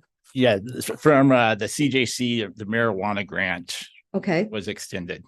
Okay, great. All right, thank you. And it came in, I believe, at 1.25. So there's another 150,000 that we have in revenue for the budget that I didn't want to guess we were getting everything when I budgeted it. Okay, so another 150,000 in that. Right. Do we have additional questions for the Sheriff's Department? Gentlemen, thank you. Thanks for joining us. Yeah. Sorry, one big picture question is, there are some significant ideas which I very much support for overhaul of the jail. Thank you. And what are, what concepts do you have at this point for how we'll raise the funds to get that done? Well, I have a lot of ideas. And Public Safety Campus was the first part. And thank you guys for allowing to go through, because we've got, we're kind of figuring all that. And really, I talk very broadly, and I love talking about this. But bringing that outside in, the outside in of the jail is going to help me tremendously. When it comes to funding, there's a lot of ways. Number one is saving, right? Getting some seed money. We've talked about these things. And I don't want to go on record saying, well, I think we need to do this. I think once we get there and we identify the jail is the need, we knew we needed a stabilization center. We knew we needed probation to be healthy, because we needed to have them working well so they don't clog up our jail with individuals, that they could do their job. Well, now we need to focus on the jail. Trauma-informed design, we talked about, and I know you believe in all this. And we did a great job in 2014, adding 114 beds, but no infrastructure. And who knew that now 92% of our individuals at least have one identifier of mental health or drug addiction? The jails have changed, and what's being asked of us is overwhelming in the jails now, and especially with lawsuits.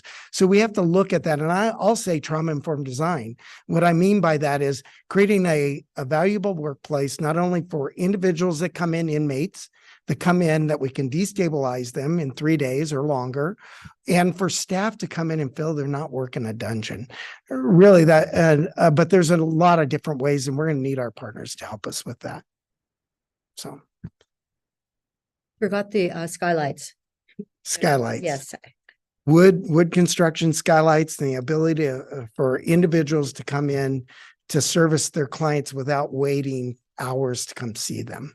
We got to figure that out.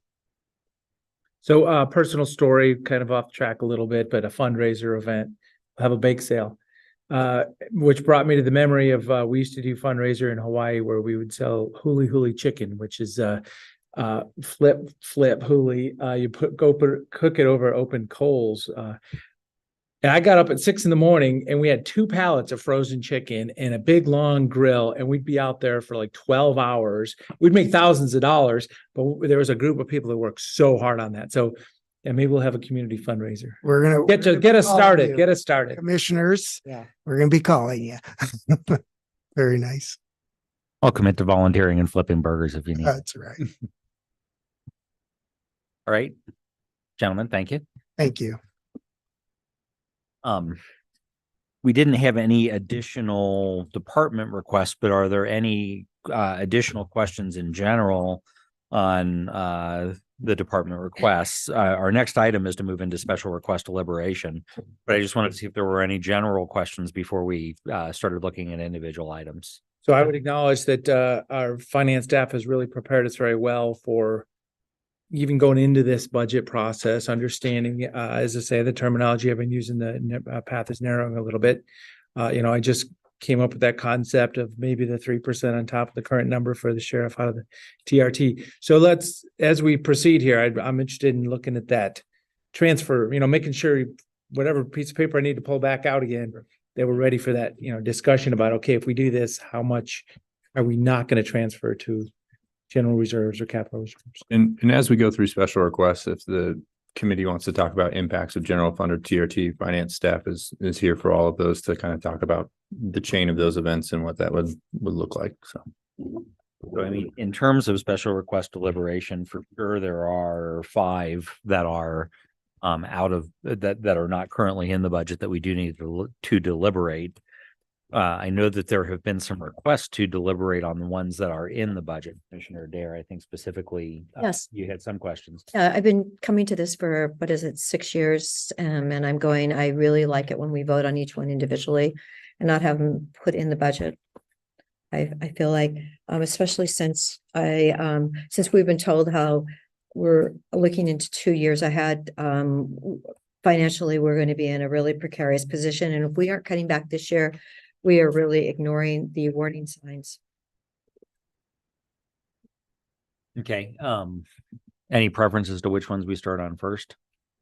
I would hope that the ones that are already in would go faster, but I'm not going to make any predictions. Also, then just another high level statement. I mean, this does feel like, belt tightening, what's on the future is unknown, but I just feel like it's a cycle, as in, I think of the urban growth boundary expansions in the city of Bend, the construction in Redmond, the opportunities in La Pine. There'll be a moment, because interest rates have locked us down right now and inflation. There'll be a moment where it all opens up again. So I don't know how long that is, but I don't think we're in for a long-term, dip here. It's just a point in time. Just my mindset going into this. There will come a point in time when growth slows and we may be cycling, up and down growth trajectory right now. There will come a time when growth. Growth is cyclical. Cyclical is probably one thing that a bunch of economists would actually agree on. Then they natter on the details.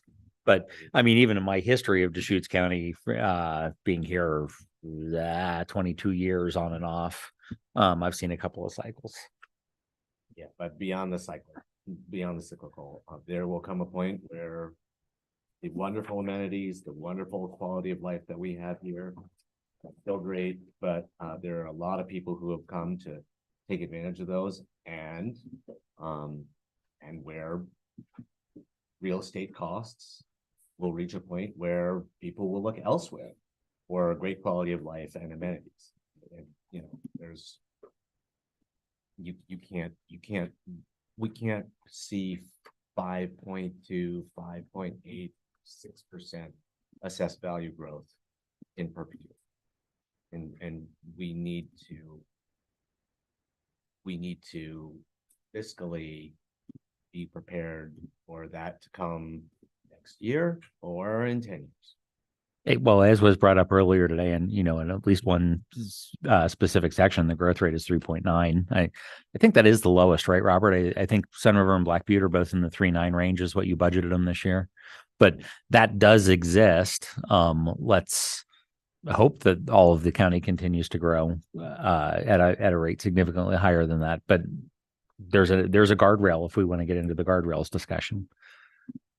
Well, and I think we have to live in the year we're in, right? I mean, we're doing the projections now, and under our supplemental materials, the county predicts a 5.2 year-over-year increase in property tax receipts, but personnel and transfers are projected to grow by 7% annually. Those numbers don't match. So we're going to have to make decisions on cutting personnel expenses. They don't match. That's, I mean, fiscally speaking, that's the largest issue is that margin, even at 5.2, 5.5%, that margin of now that property taxes are aligned with expenditures, or very close to being aligned with expenditures. If we continue to grow at 7%, like was forecasted, there will be a deficit every year, and we don't have the reserve funds to cover that deficit. And in addition to that, I would just remind the committee that, you know, the 7% forecast is kind of our normal personnel increase based on personnel, staff, and bargaining and ISF. It does not, and COLA, it does not include the salary study coming up. And there are two major transfer out departments, juvenile justice and adult parole and probation, as well as health services and public health, showed that they would potentially need substantially more to balance in future years. So that's kind of where we are right now at this point. And when we look at 7 point whatever and 5.2, it's really important to recognize that there are county departments that are highly dependent on general fund, and there are departments that are almost completely unreliant on general fund. And for the departments that are less reliant on general fund, we need to have other kinds of ways of projecting realistic revenue growth for them. Right. So I'm going to suggest as a process, and so I'm throwing it out. Let's look at the special requests that are currently in the budget. And I want to start off with my appreciation of the budget process. That Nick is the budget lead and the finance team in their budget management for doing their due diligence and making the suggestions. So don't take any of this personally, what we're about to do. But we have I believe everyone received a revised special requests that are in the budget that has a breakout of program revenues, general fund call, TRT calls, as well as ISF charges to non-general fund departments. So everybody has that. Okay, good. Do we want to start at the top and look at the special requests and go from there? So the first item on here. I'm really glad I have reading glasses today. The first item on there is from Health Services. There was an IDD admin support specialist regular. As we see it, it's an additional 1 FTE that is budgeted, looks to be in the range of about 3/4 from program revenues and 1/4 from general fund, and the general fund is 33,000. Did anybody have it? I mean, we didn't have any requests for anyone to come in, but was there any additional information, or does anyone want to look at the special request to refresh themselves? The IDD in this state definitely needs more organization. And I'd asked Paul regarding housing for those kids that become 18, 19. It used to be that like the IDD kids would die at like 30, and they don't anymore. They actually have wonderfully long lives. And so I would like to see more done. And apparently they need an administrator to help them with that. I support that position. It's, I mean, probably the simplest question to ask is, would anyone want to make a motion to remove that from the existing budget? And I would just remind folks that to remove or add anything to the proposed budget, you'll need 4 votes. Yes, it would be 4 votes out of the 5. Mm-hmm. Okay.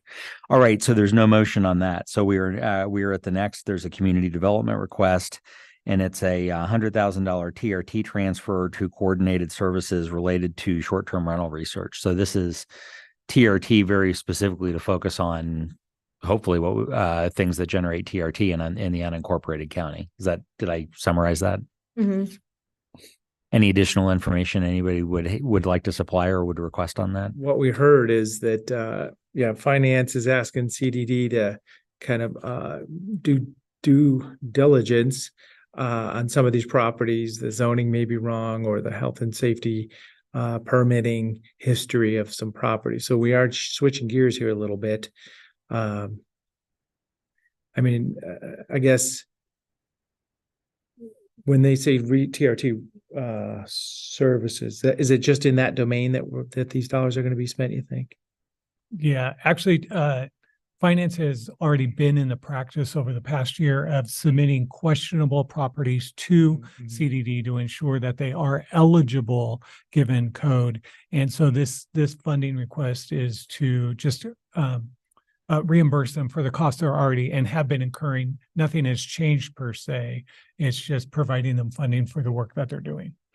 I think it was like 94, wasn't it? It was a big number of people that were actually trying to survive in this economy with doing something, but they didn't have the zoning in order to make it legal, is what I remember from that day. I've gotten some of those calls. People are very upset that we're getting real clear that they're authorized or not authorized to do it.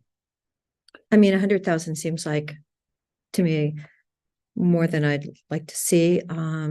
We are all in this together, and I know CDD is having their problems, but I don't know. I would say 50,000. You guys know how much? I mean, 94 at how much is that? You go to Dial and you look up the zoning. Yeah, I mean, so finance, we did do our due diligence to look at, Sherry Penner did a nice analysis on what she estimated the actual cost of service would be. And I believe she actually felt it was going to be closer to 180,000 with regard to the amount of questions that finance had. However, they were cognizant of kind of the transient room tax situation. So they did kind of bump it down to 100,000. But Now I'm bumping it in half. yes. Yeah. And I mean, it's transient room called taxes. bump down. So if there's a desire to make a motion, I would entertain a motion right now. So I move 50,000 for the short-term rental research, since we're going forward and not going backwards. Second. There's a motion and a second. Any further discussion?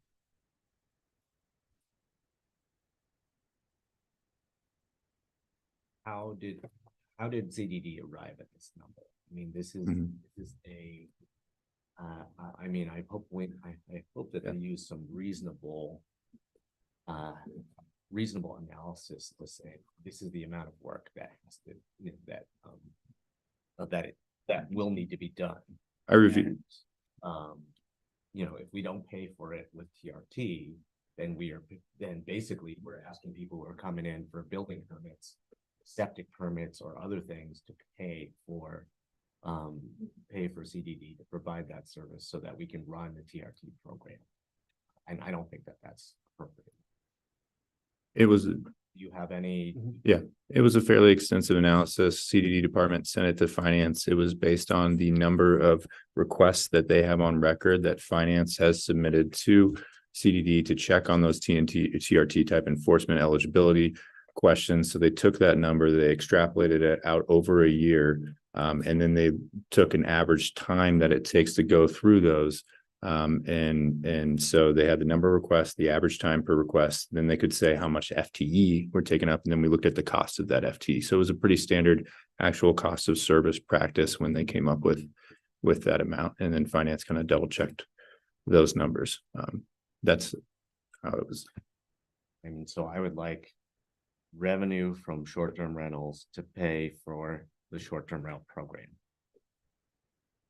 Well, and I think that Commissioner Adair's point is that, or maybe it's not, maybe it's my point that I'm hearing from the sheriff that they are doing work that would also qualify for the TRT that they're not being reimbursed for. So I think that we have many departments that are doing work that they're not being reimbursed for 100%.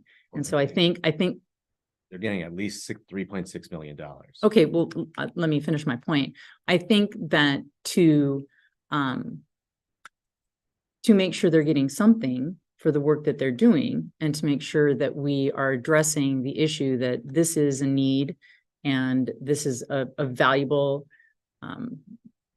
thing that they're doing, I think that giving them money is appropriate. I don't know that the 100,000 is the number. So I think that that's a number. And I think that we could utilize those TRT funds in other ways, in other departments that also need them. Right. My comments were just about how the actual cost of service was calculated, not on the value of where the TRT should be. Right. No, I totally understand. And also, we had a department just recently reach out and ask that we just kind of all put our mics a little bit closer. They're having a little bit trouble hearing as we go through. We don't want them to hear us. Why? I don't know about that. Like, how many papers have I turned over that have hit the microphone in the last 4 days? It All right. may be a bit of an accounting issue for CDD, but it could be helpful because this is an estimate that they are extrapolating, is that whatever number we give them is to actually ask them to have a better documentation going forward, because if the board may, or the budget committee may make a different decision in the future based on whatever you come out today, based on the actual information going forward. They could, I know, I think that sounds like when I worked at the CPA firm, every quarter hour was allocated for, and if the person working on this could allocate their time in the future, it would make perfect sense. And then maybe we need to come back and cover them. Yeah, because is this a first time allocation? Have they received this money? See, and that's my point. And thank you for qualifying that for me, is that we're choosing a number, right? And yes, it has analysis associated with it, but it's an analysis. It's not an actual number. And so we can place a number on it that is less than the number that is requested, and should additional budget discussions come forward where there are numbers to associate, changes can be made. Yeah, but I would rather assign that number conservatively for the amount of work that's needs to be done, and be pleasantly surprised than assign not enough to this. And then again, just to be super clear, the way that CDD runs, if the TRT isn't picking up the cost for these the review of these short-term rentals, it is people who are walking in the door every day, getting their building permit, getting their electrical permit, getting their septic permit, who will be subsidizing this work. And I don't think that that's appropriate. All right, we have further discussion. We have in front of us a proposal to reduce the TRT number from 100,000 to 50,000. That is the motion you made, correct? Correct. All right. Any further discussion or questions? If not, I will call for the vote. All in favor? Aye. All opposed? Motion fails. 3-2. Just to make sure. And I don't think there's a required. I know in certain other meetings that I run, there's actually a requirement of recording each person's vote. I think it's just the vote total, right? I think it's a good practice to note. All right. So we will note that there were 3 ayes: Commissioners Adair and DeBone, and Budget Committee member Clark Endicott, and 2 nays, Commissioner Chang and Budget member Pfister. All right. Natural resources. So this is 1 FTE at a budget of $134,009. That is entirely pulled together through program revenue. Although, if I recall in the discussion, there was some concern as to how long that program revenue would last. But it is funded currently with existing program revenue. There's no ISF or general fund burden on this. And so I would just say there's about $1.6 million in contingency funding in the natural resources budget, which we consider to be a very healthy reserve and could fund this position for multiple years, looking at their overall budgetary rate, even with loss of funding in future years to Title III or whatnot. And I don't think they need another person in that department. Okay. That's, we had 40,000 a year ago that was never allocated for Juniper. I couldn't believe that money was just sitting there. Nothing was done with that. And we, we did have Ed for years, and then we had 2 people, and then we lost, it's been challenging, but I think 2 people can run the program. And, I'm glad that it's well funded, but 2 people can run the program. All right. At this point, and any additional pre-discussion? If not, I would entertain a motion anyone would want to propose.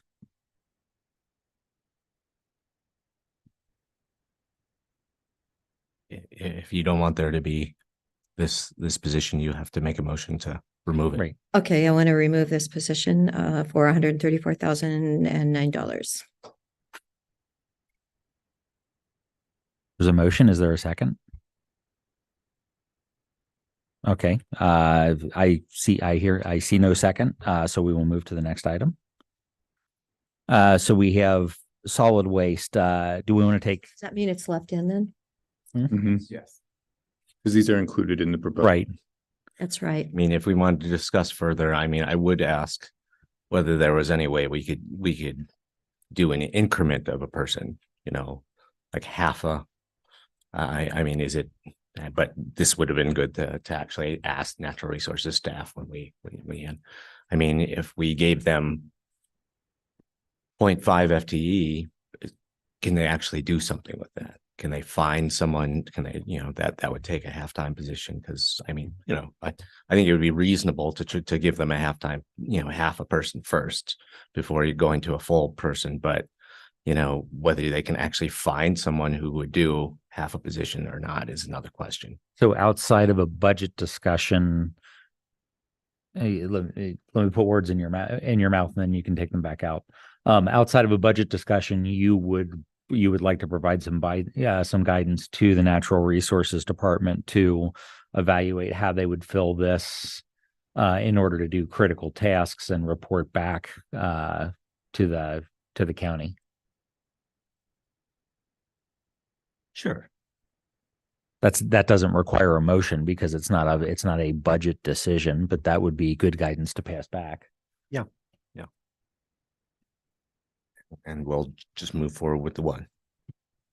And I do want to add one more comment. And then I did have someone that was getting some actual funding, and it took absolutely months for their grant to ever be accomplished. I couldn't believe it. Anyway, that's why I think we aren't sitting really well there.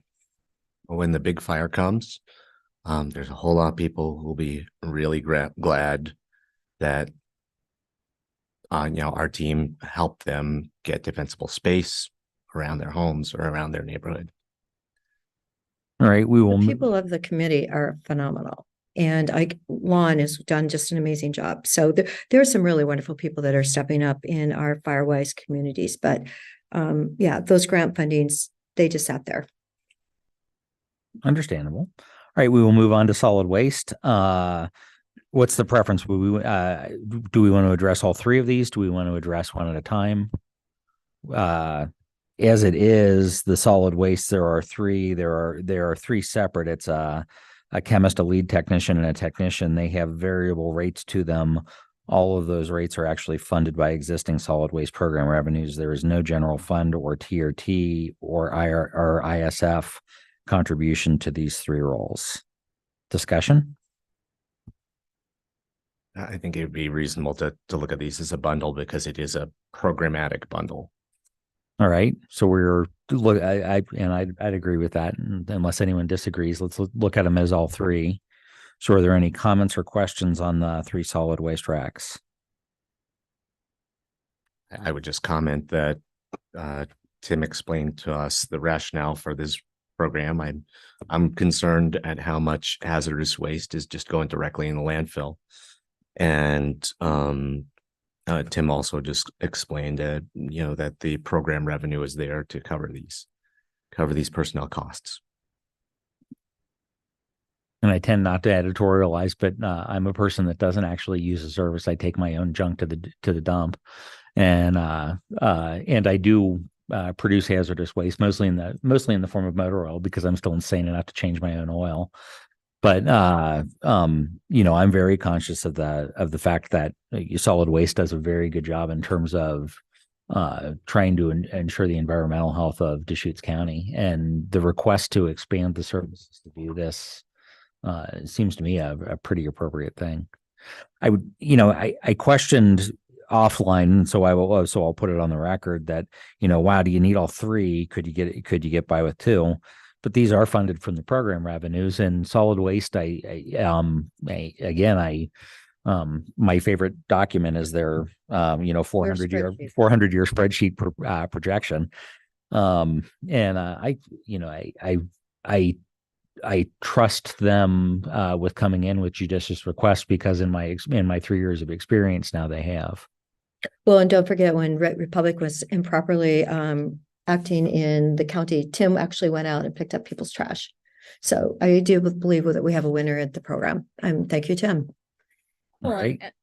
Go ahead. For what you were talking about, I think that they know which positions they need.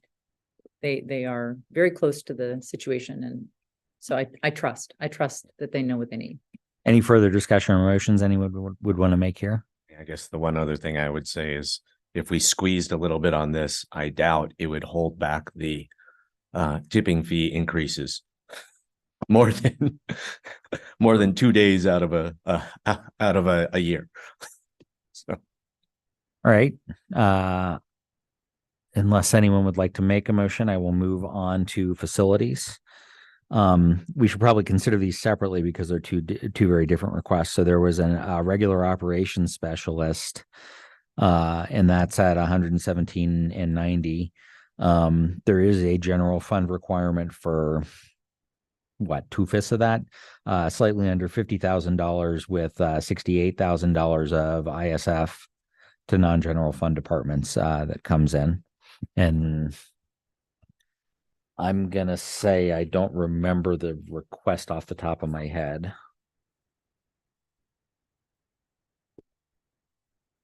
So now I'm trying to go through and find it.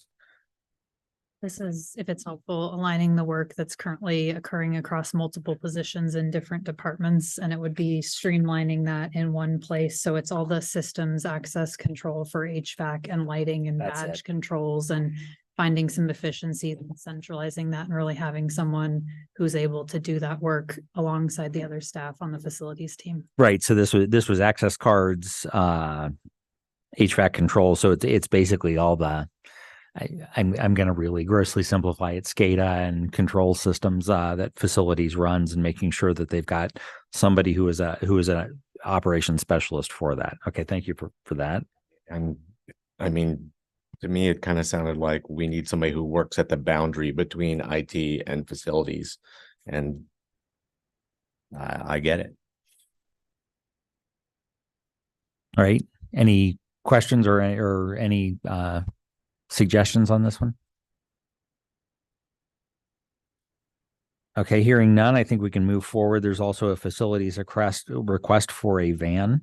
That van was to be used during the daytime to transport supplies, and during the evening to help with the custodial standpoint.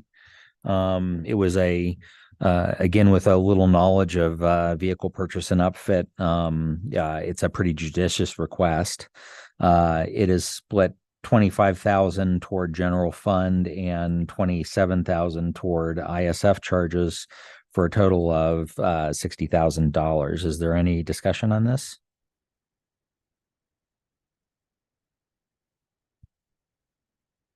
Hearing none, I will move forward. I just wondered, did somebody check in our fleet though to see what we have? If there's anything sitting, I mean, do they do that? Do you know, Dan? We do have a fleet manager out at the road department. Yeah, Randy, I mean, we could Right. certainly check in with him. I'm not sure. I would probably let Whitney speak to that if facilities. My impression is that fleet would probably be in charge of the purchase and upfit, and it would be a pass-through charge. But this would be something that would be charged to the department. So I don't think they're going outside of the fleet regulations to do that. No, I'm just asking if we didn't have anything that was just, around. that we bought that we really weren't using. That's my only question. General understanding is that Randy does, purchases do go through him. And so my understanding is that if there were something available that met a department's needs, he would likely communicate that prior to the purchase. So we would hope. Yeah, I mean, that would make sense. And I think he has a good grasp of what we have in inventory. So. Good. All right. Any further discussion on this? Well, for Commissioner Dare, I mean, if we want to ask, as part of the budget note to, just send an email saying we've reviewed current vehicles and we don't have one, or we do have one. I actually just Because- connected with Lee and Yeah. Lee said that he has had close discussion with Randy and they jointly identified the need to purchase. So it's Yeah, so they already did that. Good. Okay. Thank you to both departments for doing their due diligence. So we are on to administrative services. There's some DeArmond room. Did I say that right?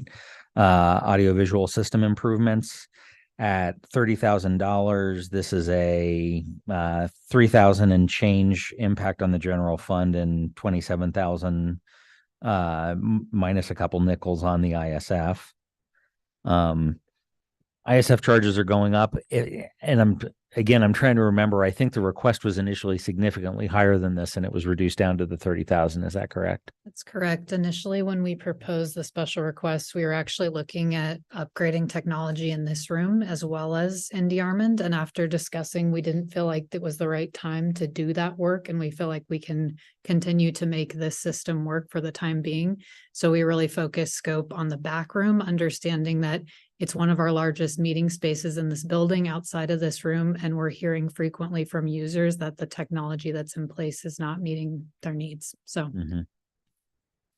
Yes, that's an understatement. Yeah, it doesn't work a lot of the time.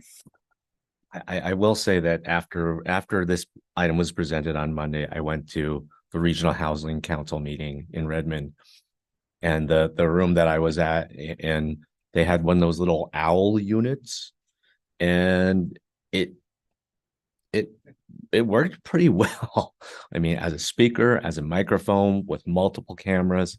And I did have to just kind of ask myself, like, how much does an owl unit cost? And for many of the other entities who meet in that room, would that be enough?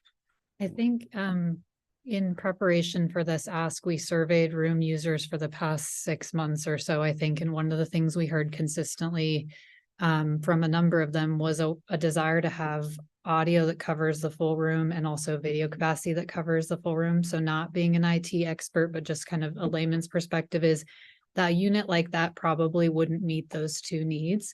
Our IT team has been working with Brenda and kind of really looking to see what we can do within a budget like this to meet the need of having that room be utilized, I think, for the variety of training needs as well as meeting needs it encompasses, and also to have a solution that will work when these two rooms are combined. And the other piece is we have talked about moving board work sessions, should the board be interested, on Monday afternoons into that room. It's just much more accessible, and the lighting, and there's more capacity. It's just a larger room than the Allen room upstairs, but we haven't had that final answer yet, but we've talked about that. And one, although I'm not entirely familiar, owls cost more than you think they do.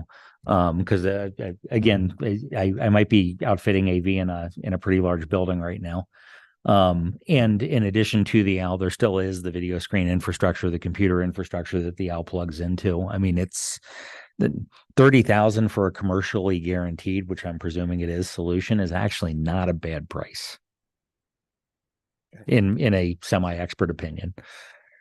Just getting a little feedback from IT as well, that they are not, the OWL unit as an enterprise solution is not something that they would move forward with. So that's a much more reputable opinion than mine. I don't like them. Anyway, further questions or discussion on that?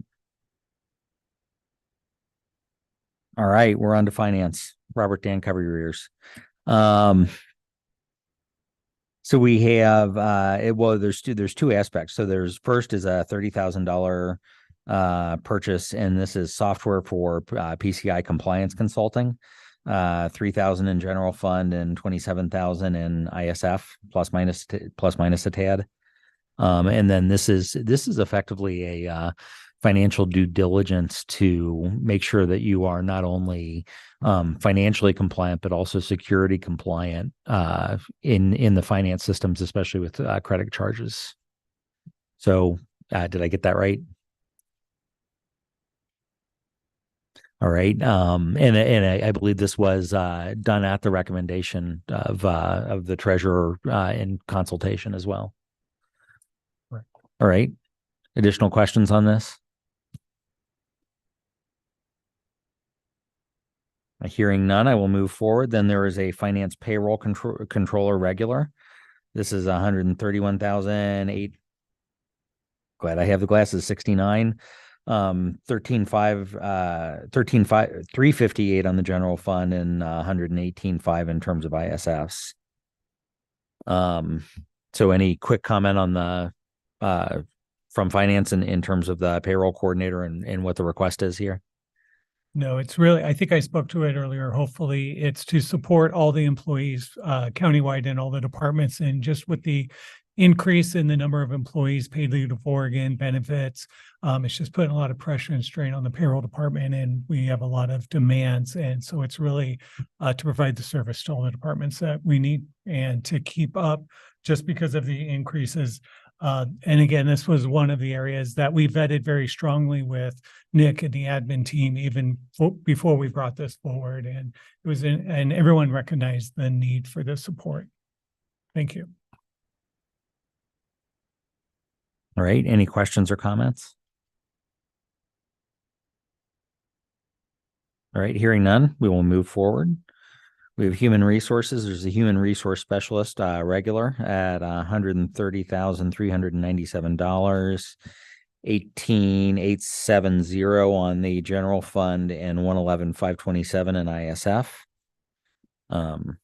So this was an HR specialist. I remember paid leave Oregon being in there, but I'm trying to remember what else was this one was focused on. And we do have Kathleen in the room if there are additional questions.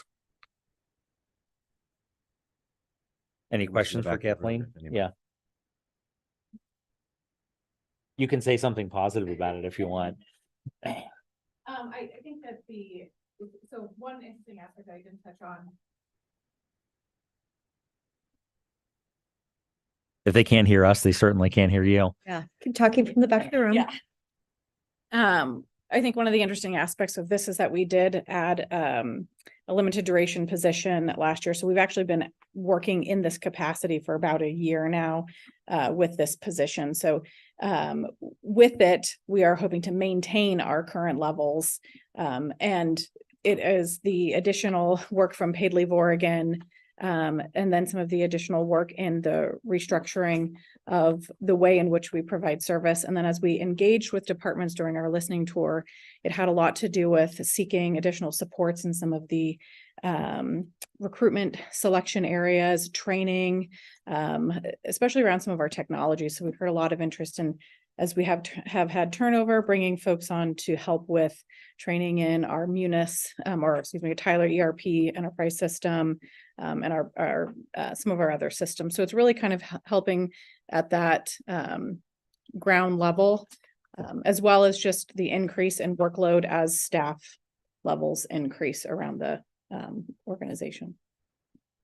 I'll just add, I hear from my colleagues in other organizations across all sectors, the impact that Paid Leave Oregon is having on administrative costs, working with staff, coordinating with the state.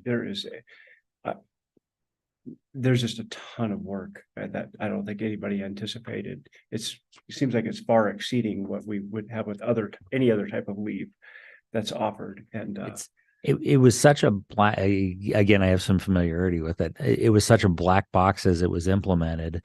And then I think everybody's kind of grasping at straws, trying to figure out how to respond to it, especially since there's a lot of things you can't ask given its nature. The only counter that I would say is at least some of the anecdotal things that I've been hearing back is, gee, I applied for Paid Leave Oregon. I didn't get near as much as I thought I was going to get. I'm not inclined to do that again. And I wonder if there's going to be a little bit of settling in the system. But the counter to that is that that's going to just mean further work trying to figure out how to critically damp the system. It is, and I'll also say that I think as we negotiated it with our contracts, we do have the ability, or staff does have the ability to add their TML to it to make them whole or as close to whole as possible. So I think there's a little bit less from our staff in terms of I got less. It's because they have the ability to make themselves whole there. So we do see higher utilization of it for sure. Okay. Yeah. All right. Additional questions or comments on this? Thank you. All right, we're down to an IT section. It's one project and two FTE. So the first would be on the project base. There was $60,000 in terms of a revamp of the Deschutes County website. At 12,156 in the general fund and 47,844 in ISF charges. Any discussion or comments on that? I will say as a citizen of Deschutes County that your website sucks. What? Hurtful.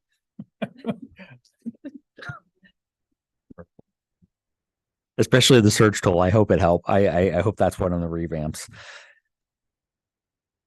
I'll even say as a member of the Citizen Budget Committee, sometimes when I'm trying to go find information to help myself with the budget committee, your website still sucks.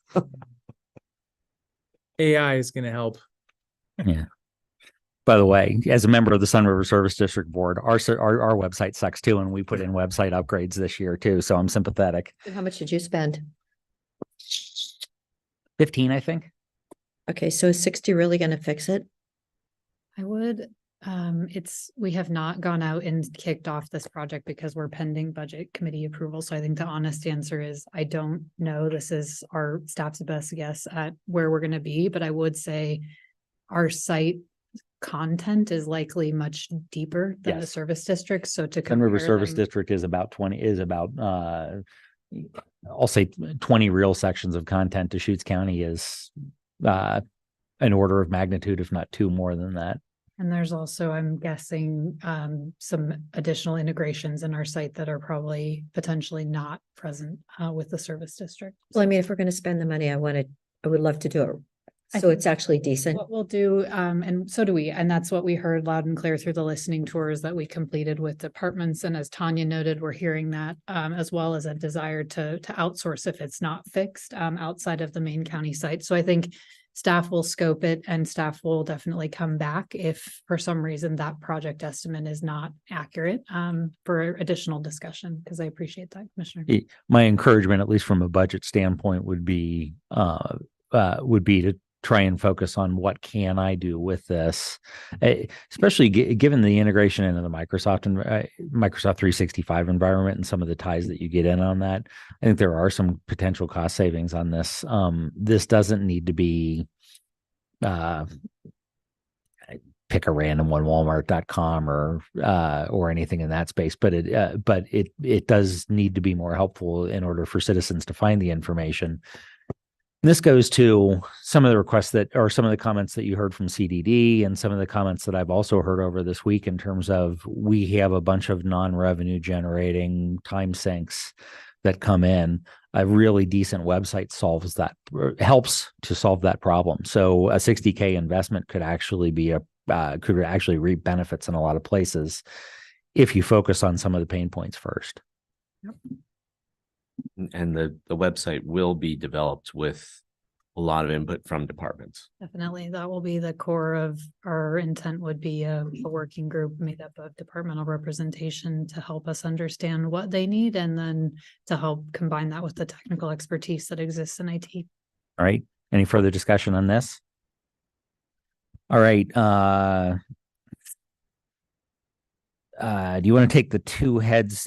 Probably take them separately, just very briefly. There's a Microsoft 365 administrator at 153,677, 31 and change in general fund, and 122 and change in ISF charges. So this was someone very specifically focused on administering the new 365. Am I reading the right one? Yes. I am. Yes. So it's basically ensuring that you're getting the operational capability out of this. So it would design, deploy, manage, and serve the primary expert for the 365 environment. God, that would suck. Okay. I spent a lot of time with Microsoft. I have opinions. Are you saying you're not applying? And again, any vote that I make on any of these is not the bitterness of you asking me that I have to now do another Outlook address. In addition to the 3 that I already have. So, any questions or comments on this, or any? Microsoft's about ready to take over the world. Everybody's signing up for their Microsoft 365 accounts. And now we're going to hire somebody for $150,000 a year to babysit us using Microsoft products. So it's just kind of amazing to see in the technology world. But if it's going to keep us safe and productive, that's where we're at these days. Apropos of nothing, about 15 years ago, I made a comment in a public forum and I said, there's 1 or 2 companies in the world that touch the lives of every person on earth. And Microsoft was one of the 2. Yeah. And this is a whole new phase for them. It's just amazing watching this happen. Yeah. Everybody's going online in the cloud. I don't even know where my files are anymore. You get a PowerPoint or a Word document, and do you want to share it in your Power Slide thing? Or I don't even know where the documents are anymore. If I can't find my documents, I just ask Mandy. She tells me. Yeah, see. So are there any people in that department that are going to be retiring soon? No, I mean, because I feel like we're bringing new people on. There had to be someone there that was, that's been there a while, that's actually moving on. I don't know, Commissioner, but we could follow up with you. Yeah, I mean, I'm just curious because, okay, this is one more thing, but what were we doing before? This scope of work is not currently being completed. Right. You're hearing from departments, health services. Cheryl actually mentioned it in their presentation, how they're starting to use Power Automate to try and gain efficiencies within 365. It's one of the examples of one of the things that this position would do, but broadly for the organization.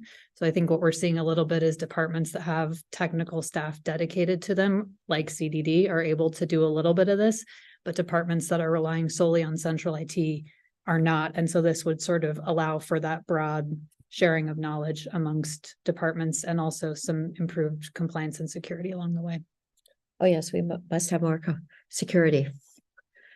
Don't we have that person now? Yeah. Yeah.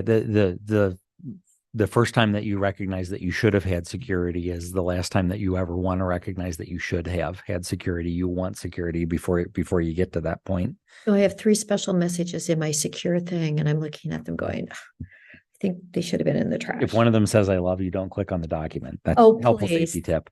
Thank you, Jim. All right. Any further discussion on this? Chair, the other thing I want to say is, our relatively new IT director went through a very exhaustive and extensive and engaging process to create an IT strategic plan. And that plan identified, and with adding any staff for the last 15 years or so, identified quite the need, and really credit to Whitney working very closely with Tanya to really bring down this to the very, very bare bones of what we thought we could support at admin's level, recognizing it's still your decision whether we hire it or not. So based on what she heard from departments, there's quite the robust expectations and hopes, but we really tried to bring just the bare bones of what we thought we needed to this process. Mm-hmm. But also so many departments have their own IT people though, A couple do, and then many don't. So you're right. It's a real mix. Yeah. Yes. But, and that's a thing to look at. And I'm trying to remember, the strategic plan actually did talk a little bit about that in terms of centralized versus departmental, but that's not an uncommon practice based on, I need very specific departmental things. And why would I look for a generalist to try and go help me understand that? But that comes to the business partner standpoint. I think if I'm going to pass any encouragement back for as a former technical person would be, that should be a constant evaluation, and that is something, from a guidance standpoint in terms of, as IT does become a better business partner, are there efficiencies that are generated with moving people from one to the other? You were going to say something? Oh, okay. I thought you were poised. Okay, any further discussion on this? All right, endpoint systems administrator. So this is a person that would be focused very much on ensuring that the sharp end of the sphere is equally protected from a security standpoint. I simplified that, but really that's what it is. Any discussion on this? It's 141,042, so that's 28.5 and change in the general fund and 112.5 in the non-general fund ISF. All right, Deschutes County 911. There's an operations supervisor regular. And Sarah has the money in her program in order to pay it, and she is the only department that didn't raise her levy to the top. I was gonna, like I said, they're the lone holdout at this point. And not only are they not raising their rates, even their next rate raise is not predicted to max the rates. So, and 911 is doing its best with a lot of resources, or with a lot of missing resources, I should say. And so I give them a lot of credit. So I do have a question about that short-term research. Since it didn't pass for the 50,000, does that mean with 2 votes, it goes back to the 100,000 then? Well, Because that means you guys had the power then and we didn't. So you made a motion in the motion For 50, yes. You made a motion for 50 and the motion failed at 50. Is Right. there, would you or anyone else like to make a different motion?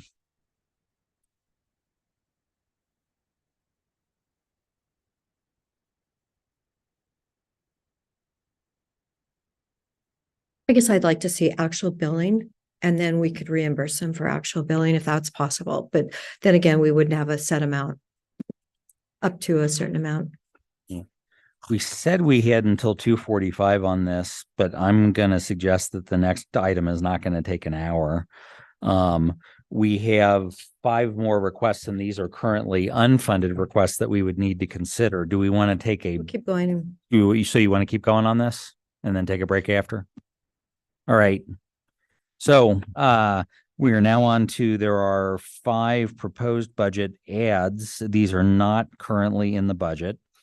So 1 from community justice, 2 from the district attorney, and 2 from the sheriff's office. And we heard from the sheriff's office earlier today. So let's just start at the top. So right now we have on community justice, adult parole and probation. There is a request for $100,000, which is entirely general fund. And this would go to fund motel rooms for individuals on supervisory release. I think the average was basically 3 hotels Hotels a day, which averages like $91 or something a day. Yeah. Yeah, and that's going to be very seasonally affected, but it would be 100,000 basically for short-term funding. Any questions or comments on this?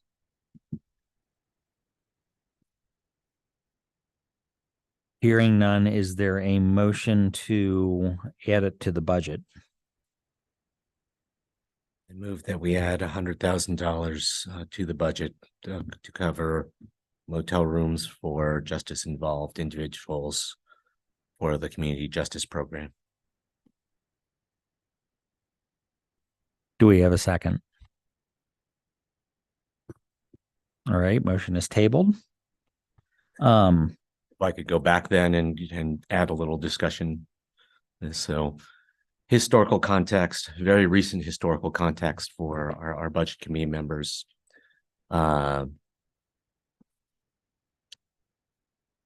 Maybe a year and a half, 2 years ago, our community justice department came to the Board of Commissioners and asked to apply for state funding that was available to prevent homelessness, that would then be used to start a justice involved individual transitional housing project for particularly hard to house people who are out on supervision. With the understanding that those individuals, if they were not housed in this transitional house, would very likely become homeless and would be extremely difficult for their parole officers to find and supervise. This presents a substantial public safety risk because you know, if you can't find your supervisee, then you cannot supervise them. So, you know, long and short of the story, that's the kind of context. Long and short of the story, we applied for the funds. We started the program. The Board of Commissioners, based on neighborhood concerns about the program being situated in their neighborhood, withdrew the program. We had to return, you know, essentially return the funds, the house that was purchased to the state or to the management, you know, to the I believe we have actually. I believe there's someone else that may be able to go into that triplex. So that's what I've been told. We returned the triplex to the MAC. It is not ours to use. It is not ours to sell. We do not have those dollars in our hand to apply to this transitional housing need. The need still exists, and that is, I believe, you know, that is the line I draw to this $100,000 request. I guess I would say I feel like it is the Board of Commissioners' responsibility to replace that state funding, at least the function that state funding was supposed to be covering, at this point in time, because we have let down public safety in our community by not providing this transitional housing, which would make people who were released not by us, by judges under supervision, much less of a risk of reoffense or recidivism in our community. I actually found my notes from last August when they did give us that presentation. I thought it was fascinating that it said sex offenders not near children or parks. Okay, that's what my notes, I'd written on my notes. We are going into studying. There is a possibility of something. I don't know how fast we can pull that. If that does go forward, that we can pull that off. It sounds like it may take a couple of months, but the sex offenders in Oregon, the only ones that are given a red dot are the level 3 sex offenders, and those are the individuals they believe will recriminalize. Compared to California, they all get red dots in California. I think our system needs to be revamped. I think 100,000 seems like a lot. If we could maybe do 50,000, I'd be more comfortable. I'd make a motion for 50,000 just so they know where they are. But we had a problem because there were so many children in that neighborhood. So that's my motion, 50,000. And I'll second 50,000. All right, we have a motion and a second. Is there any further discussion? Well, I remember listening to the report from the department, and I asked about the other transitional housing that's available, and they, like Shepherd's House and others, and they said that most of these individuals don't qualify because of the choices that they have made. And so I think that I'm not comfortable doing funding that will impact the budget that is not funded in the budget for choices and consequences that weren't taken care of. So I'm not going to support that. All right, any further discussion? If not, I will call for the vote. All in favor? Aye. Nay. And it's all right. So it failed. No. Oh, Yeah, so the one no was budget committee member Clark Endicott, and the other 4 were yes. And I was making sure we had it for the minutes. It will be 50,000 and hopefully we can pull this other thing together. Okay. So now we have two district attorney options in front of us. Let's first take the district attorney two regular. This is a total budget of 224,635. It is entirely general fund funded. This was an additional district attorney FTE focused on expungement practices as well as records requests and find it in your notes. Oh, here we are. And we have a nice memo from DA Gunnels that summarizes a lot of things. So expungements, public record requests, and then also tracking a lot of the work around video evidence. And there was a significant anticipated impact on the Oregon Measure 110 recriminalization of the House Bill 4002 activity. So any discussion on this before we seek a motion? So I'd really like to support this, and my thought is to kind of split it. So have them come back in 6 months and see if we're ready for this, see what our budget looks like, see what the economy looks like. So I wouldn't support it at this time, but if we brought this up in January, halfway through this fiscal year to review this request. It's I should have asked the question. I didn't. Is there a position currently open at the DA's office? I know a couple of years ago, DA Gunnels did not backfill his position. Right. He did not. I don't know whether he since has. Budget staff can get that information for you. Or Catherine can. Okay. So it is a position that he is seeking right now. Okay.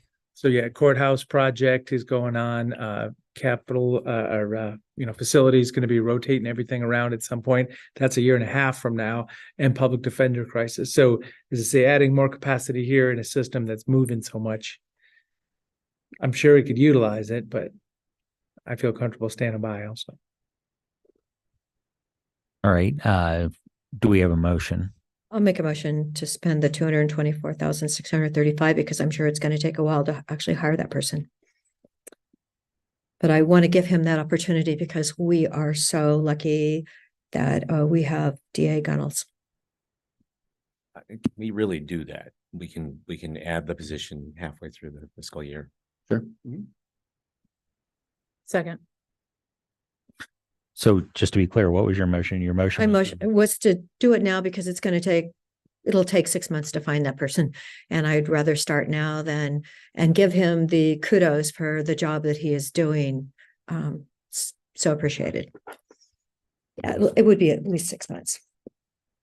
All right. There's a motion and a second. Is there any further discussion?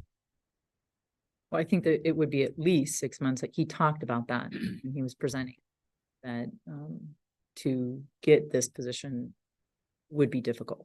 Because he's looking for another Mary Anderson, and we know there's only one Mary Anderson. I mean, one last piece of context to add to this is, last year, DA Gunnels came to us and said, I am not asking for any new positions, but I would like to substantially overhaul the pay scale for all of the entire district attorney's office staff, and granted that, and I'm glad we granted that, and I think that really does help with recruitment and retention, but it was a substantial cost increase, and this is an additional substantial cost increase coming on top of that. To again, as we've been discussing, to the general fund. So it's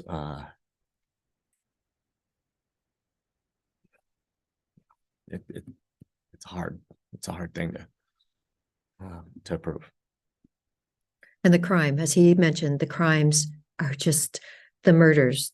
It's so complicated now, what's going on. I hate walking down Wall Street when they've got, somebody got murdered here and then right around the corner, somebody else was murdered. Thank goodness we're trying to make a difference.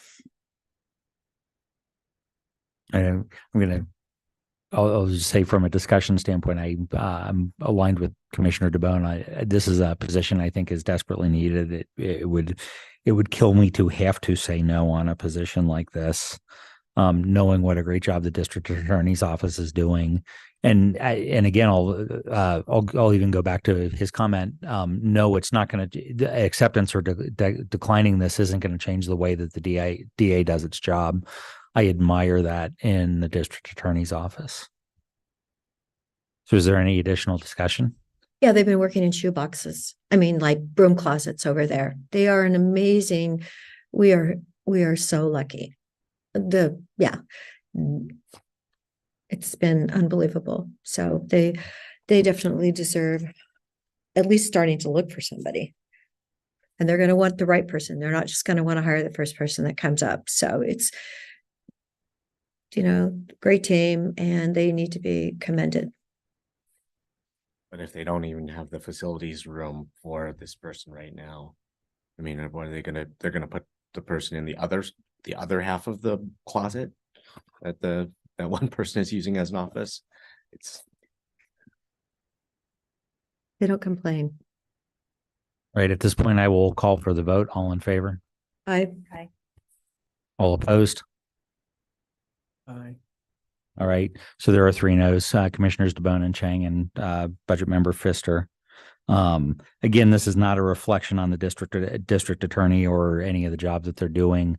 I would be, again, I don't know what's in the budget purview or not, but I would be amenable to having the budget committee provide guidance back to the county that if there was an opportunity or a better improvement in general fund as the year went on, that the county reevaluate whether this would be something they would do mid-year. And I don't know how that mechanism works. Well, and it does show support for the ask, but I mean, I'm not ready to prove it at this time. A lot of moving parts in public safety, as I mentioned. So the vision is that they have some elbow room over there and they have the right amount of staff for the different projects that they have to take on. And to flag for them specifically to come and ask at the mid-year. And I would just say we'll be evaluating all departments within the general fund much earlier in the year this year as we look to the fiscal year 26 budget. And we can definitely add specifically that position in there as well. All right. We're on to the next item, and this is an Axon Enterprise license for the district attorney's office. It is $24,000, and it's all general fund. So my understanding is this is a general Axon Enterprise license. Very specifically, there are several features that they are currently using as having a guest seat provided by Ben PD that are going away, and not being able to have access to this would change the workflow of the department. I'll move approval of that Axon Enterprise license for $24,000 from general fund. I'll second it. I mean, Patty, yeah. especially since we were not going to approve the additional deputy district attorney. I think Right. that we need to do something to help them with their streamlining. I'll just say I asked a couple of bulletproof vests that I know about the necessity of this, and the general response was, oh, heck yeah, they absolutely need this. All right. Any further discussion? If not, I will call for the vote. All in favor? Aye. It's unanimous. Motion passes. All right. Sheriff's Office. So I'm going to open this up. How do we want to do this? Do we want to discuss either of these? I mean, these are special requests that are in the budget. Do we want to discuss either of these, or do we want to discuss potential options that we should consider otherwise? And again, I don't know what the leeway of the budget committee is. Chair Pfister, I believe you said these were included in the budget. These are not included in the budget. Yes. Not included. Sorry. Yes. Let me be very clear. These two, neither of these requests are included in the budget. Sorry if I misspoke there. So the question is, these were included in these special requests. So do we want to discuss these two as very specific special requests, or do we want to generally discuss potential ways that we could meet the ask of the sheriff's department that they have in terms of additional TRT as stated today, to go first to fill the 4-month District 2 reserve, and then further to go to capital? I think we should discuss other ideas first. We've heard this proposal a couple times now. So if someone has some additional ideas to discuss, I think we should discuss those first. I think I would propose that we evaluate TRT basically at the end of the year, and if there's additional funds that we could put that into a capital reserve. I actually would suggest that we put it in the county's capital reserve, because we have a specific capital reserve, not a radio fund, to put those dollars in, towards the future of the public safety campus. I would just say that as proposed in the budget, any remaining TRT, or the budgeted remaining TRT, is going to our capital reserve anyway. So that would not be a change within the budget at this point. Well, it would be going to it'd be going to the capital reserve for general distribution, given the guidance of the budget and the capital reserve. The sheriff is requesting that there be some focus on the public safety, on the future of the public safety campus. And I liked where you started with that, Commissioner Chang, in terms of the 4-month reserve per guidelines is something that we're actually putting as an expectation on all departments, including the sheriff's office, and we're asking them to get that right on their own. You went a little farther than, in terms of there shouldn't be any very specific focus on the sheriff's reserve. I think there's an opportunity to discuss whether the public safety campus should get its own reservable item. And again, I think from a process standpoint, that could, the reason I say that is it's very useful to say I'm saving up, and I can't save up to buy the house, but I can save up enough on the down payment. And then my creditor is going to have enough faith in my ability to execute on the plan that they'll give me a loan. And there's obviously things need to be done different in the county. We've discussed that a couple of times this week, but that's at least a potential demonstration of, faith and good stewardship of money, that would say that this one is ready before some of the other ones are. And I mean, just the way that, facilities planning works, this is just my observation from the last 3 years.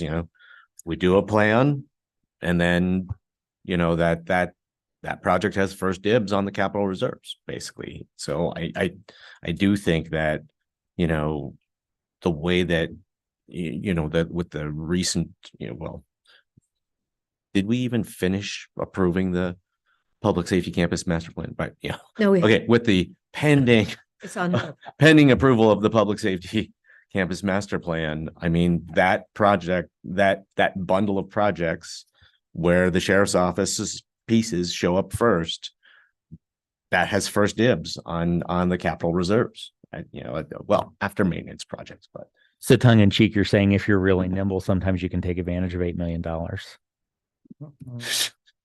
But are you 10 million ask? Commissioner Chang, are you saying that you are agreeing with the chair on you would like it allocated as that, or as? No, I'm just saying if there is additional TRT and it goes into the capital reserve, the foundational capital reserve for the county, it's going into the public safety campus projects. Well, except that is actually the exact argument that the sheriff's department gave us, that promise was made. And then now it was not, as you said, codified, and therefore they're not receiving it. So I think unless it is codified today, they may or may not receive it, depending on what the decision of that current administration is. No, that there was no verbal promise or otherwise that all this TRT money was going to go into a capital reserve fund for Right. public safety campus. No, I'm not saying that. I'm saying that they are trying to make themselves whole for the monies that were not given to them over time, that they relinquished in the high time of the wonderful economy. And their agreement was not codified, and therefore they are at this point where they could have, that was their argument. I'm not making this argument. I'm just restating their argument. That is why they are asking for this amount, because that is the amount that they missed out on because it wasn't codified. That's an argument they've made for several. Isn't that correct? Okay, because I just want to make sure I was hearing them correctly. That is the argument the sheriff has made. I would make a counter argument that cutting their assessed rates back in 16, 17, 18, whenever it was a political stunt that put them at the edge of the cliff last year. And if they had not done that, if they had done better fiscal planning, we wouldn't be talking about a 4-month reserve right now. But let's acknowledge that Shane Nelson has been an enormous supporter of the Stabilization Center for years and years and years, and gave $620,000 last year. So when you look at what they've done, but the Stabilization Center probably wouldn't exist the way it is today without Shane's really going for it and knowing the value of it. And I do think I would commend him for that. I think it's really it's great. Yeah, I would commend him for that as well. If I could ask a couple of questions, and I'm just trying to get a scope, because there's a couple of things that haven't been discussed. Off the top of the head, what is the sheriff's contribution to the Stabilization Center and This year is zero. Well, no, but since its inception, just off the top of your head, 2.6 million or something, about I two- believe, 2.6. Sounds about. Which would have made kind of a nice public safety campus reserve. I mean, Right. Now there's probably some impact on operations that not having that stabilization center would have done on the sheriff's office. And so there's some variability. Oh in yeah, that. we just heard about, one sit in the emergency department waiting room, 3 to 5 hours. And we also heard about from 911 about 200 to 300 calls per month. So now in terms of other capital projects that are ongoing or soon to be upcoming inside the county, just what are they roughly and where are they? So obviously there's a courthouse in front of us, and Right. last year it was at 40.5 million. Is it still there? No, it's 44. So Dan, can you pull up the sheriff, how much he has contributed to stabilization, or can Cam maybe do that? Yeah, our finance staff can do that. I mean, I'm just curious because I think it's to be commended. We can definitely do that. I would say from a contingency perspective, because we've been talking about, I've heard a couple commissioners at least say that they'd like to see a 4-month contingency. That would be 18.6 million this year in reserves. The sheriff's office is currently in their budget sitting at 13.1 million. So they're about $5.6 million away from that at this point in time. From a contingency perspective. And then in terms of capital, I think what was presented in the forecast would have been the DA's expansion and a placeholder potentially for another project, in which there's been talks about clerks and other departments as well. Yeah. So there is a DA rework, but there's not even really a budget or an estimate associated with that right now. There is. Estimate is 2 million for that project, but that's rough and it's conceptual at this point. And that would be general fund because they're a general fund organization. Would likely be capital. Well, it would be a board determination, but it could be from the reserve. Yeah. More to the point, the DA hasn't Correct. been They have reserving not money to been. do that. Correct. Yeah. And that list of projects in the capital reserve is not in priority order. These are projects that have not been approved by the board. They're just projects that staff has identified as potential needs. Yeah, I'm just trying to get a scope on who's in line and roughly where are they. There's not necessarily an order Right. to it. Although I would probably suggest that the district attorney's office is in order because that project's going forward. So they either need to do that project now or those costs are going to change dramatically if one project is done and then they start the other one, as opposed to that all occurring simultaneously. But beyond that, I don't recall what the other one. I know we have the downtown parking. Maybe that's already, I don't know if that's funded yet or if that's going forward, but think that's that been was funded this permitting. year, yeah. That's happening, but you're right. We have the whole, I don't have all the other list right in front of me, but Yeah, Dan's correct. And the two, I think that are most solidified are the DA's remodel. And that's, as Lee spoke to, the sequencing of state courts vacating and kind of the opportunity to rework that space so that it works best for the DA's office. And then if, we need to have additional discussions, I think, but the clerk has certainly advocated for additional space to conduct elections. So those two. Oh, there's that. And then how much is or how much does the county think the public safety campus is going to be roughly, or what's the master plan asking for? there's a variety of phases over. Oh, yeah. Decades. It's- Do I recall the first phase was in 10 million range, something of that nature? I don't have that in front of me right now. It's on my desk. Do you want me to go up and get it? 25. It's gonna be 10 plus 20 plus 40 plus something else. I mean, it just adds way up. Yeah. Okay. And again, I'm just trying to get, there's some information that's innate in the heads of others. I'm just trying to get a little bit of that sitting in front. This is the initial sheriff's office portion of the public safety campus is the 20 million. 20 million, okay, sorry. So I would say, just from a fiscal perspective, we don't have the cash on hand for anything of that nature, right? When we're talking about the DA, it's maybe $2 million or slightly more. So currently we're moving forward on a courthouse. There's about 30 million in costs that still need to be absorbed because we do have the money from the state. Mhm. There's a few other things that are coming down the path.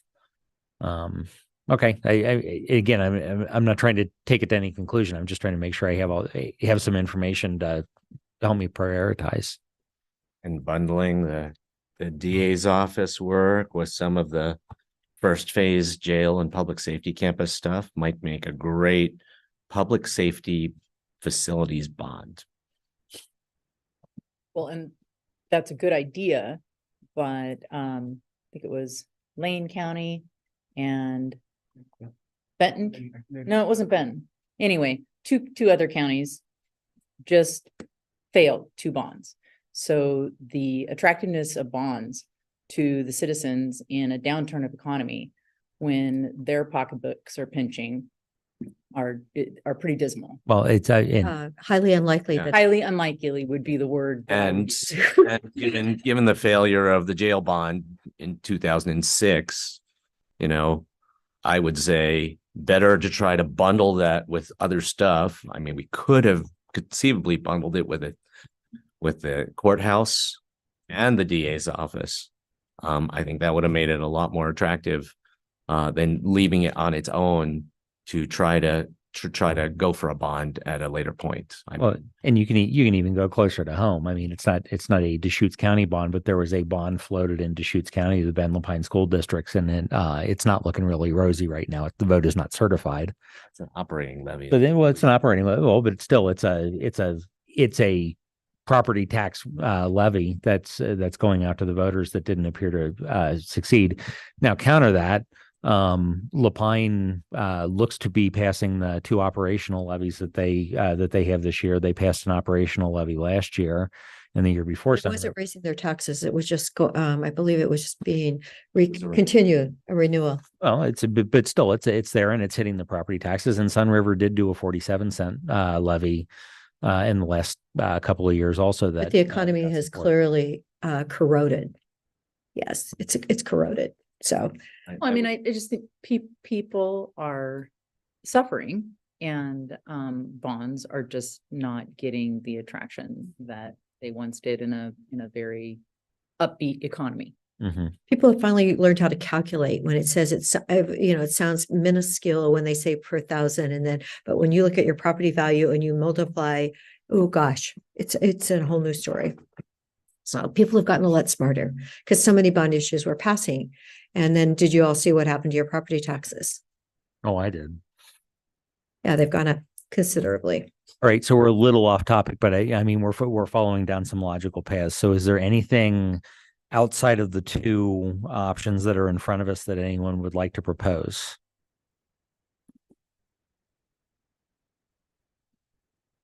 Okay.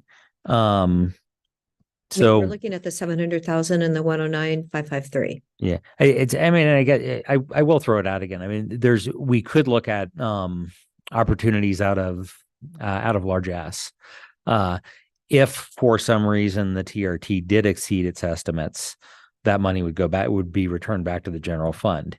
If there was a significant upturn in TRT, which has not been something that's happened in the last couple of years, would there be any interest in allocating that to specific capital projects that are in front of us? Either, and I'll even open it up. I mean, there's the sheriff's office, but there's the DA's office. There's any additional work, things that we would want to do. Well, just like the road department, I mean, anything that isn't consumed by everything else does go to the capital. It just is. That's the last step in the whole. Yeah. So, but it's going to general capital as opposed to any specific project. Yeah. Right. And then the board could potentially at a different time in the year look at the priority list and say, okay, we're going forward with the DA's project. Or and clarity is a great way to be able to get it. It's really hard to ask for a buck, but it's pretty easy to ask for a buck for a comic book, says 12-year-old Jimmy. So Was way over my head, but okay. So That was an engineer analysis. That's what it was. 12-year-old Jimmy. So we won't go back to 5-year-old Jimmy who just wanted to be an engineer. I don't hear any other alternate proposals. We do have two special requests that are in front of us. Let's look at the one-time TRT transfer of 700,000. Is there any motion that anyone would like to put up forward? Hearing none, we'll move to the next. There is a TRT transfer of a one-time 3% increase. That would be $109,553 in addition to the 3.6 and change that the sheriff's office has in budget this year. That would be all TRT 109,553. Is there any motion on the table? So one time. So Yeah, one time. It would have to be one time. Right, I know, that's what we determined. So I would make that motion for, I would just make it even for 100,000. Second.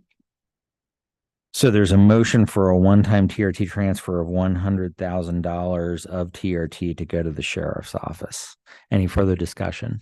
So this isn't provisional on there being additional TRT this year. This is taking TRT that was allocated, say, for courthouse debt service, and paying for $100,000 to the sheriff's office instead, and leaving us to need to find that $100,000 to cover our courthouse debt service somewhere else. Is that what's being proposed?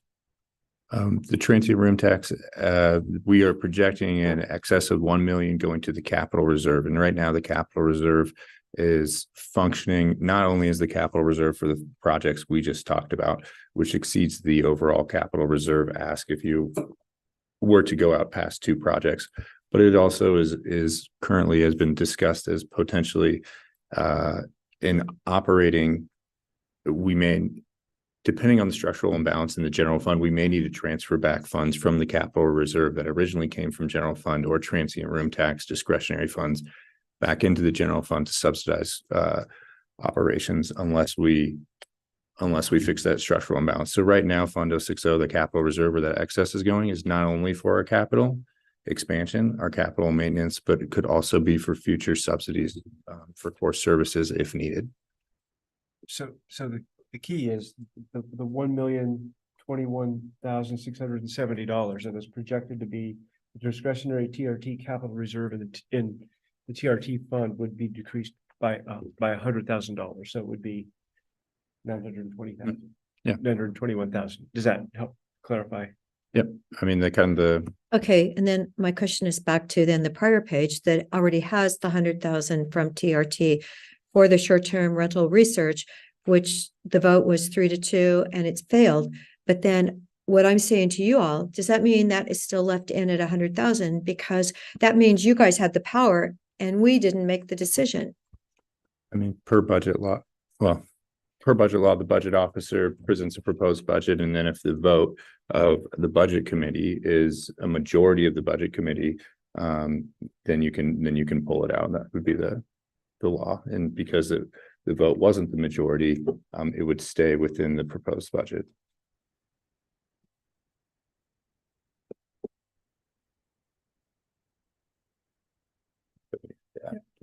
Okay, we have a motion that has been seconded on the table for 100,000. You kind of asked you asked a question there, Commissioner Chang, in terms of would it be directed to the sheriff's office in general? Yes. There were no stipulations on where it would be would be moved, so it would probably just move into the main sheriff's budget to be used as they would see fit. We would add it to the current transfer of 3.6 million. The question for clarification, just to make sure the budget committee is on the same page.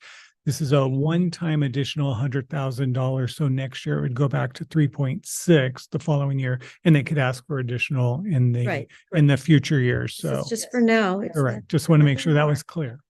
Yeah, no, we're not doing, because remember, in 27, it's going to be a whole new challenge. Yeah, the fiscal impacts of this is it would reduce 100,000 that goes to the capital reserve. So kind of the other value judgment is, should it go to the sheriff's office right now? Or if you reduce 100,000, it could go towards capital projects, capital maintenance, or potentially a subsidy for a different core service or the sheriff's office, hypothetically, in the future.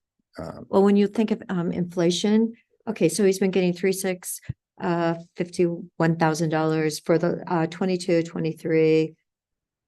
So I'm thinking it's going to be 24, yes. And then so all we're doing is thinking of inflation. He's only going to get 100,000 more to cover inflation, which we know doesn't cover anything. Well, and clarifying it's not coming from the capital project for the courthouse. It's coming from the TRT. What's coming It's from TRT, utilized which is being used to fund the capital. Yeah, but it's utilized What's in many ways. What's the full faith and credit obligations that we have in this fiscal year to the courthouse debt? 1.5 million. 1.5 million. And so we don't have a risk of, from a transient room tax perspective, we're still budgeting that. We still have $1 million in excess that would go to fund 060 balance. So the only way we would jeopardize that would be if TRT came in significantly shorter or less than expected. Mm-hmm. And how significantly would it have? 1 million. So 1 million is what you're talking about. Mm-hmm. So our proposal is 100,000 out of 1 million. Right. Correct. So, and I support it going to the contingency of their operating funds at this time, because that's where they're lacking. That's where they need the help. But it was really good because I don't know if Joe realized it or not, but he did give a lot of funding that wasn't present on their statement. That, okay, so the 300,000 for medications, if they leave those positions unfilled for July and August, I guess it would be. So that's 500. Yeah. He actually. Well, and they've been saying that they're aiming for a 3 months reserved. Plus we have other revenue that'll make it up. Yeah. And that's where I said, please aim for a 4-month reserve. And if you have other revenue, that'll be contingency, or we'll adjust it year to year. But I do appreciate the fact that you have been charging them interest for when they are underfunded, because I think, it's just like when we bought all those buildings and a lot of them didn't pay their fair share, the North unit, the North campus. We need to be more consistent. So if people have the funding, they should get the interest. And if they aren't, they should be charged. How much interest did you charge them this fiscal year? Off the top of your head. We'd have to look at that number. I don't have that. Order of magnitude?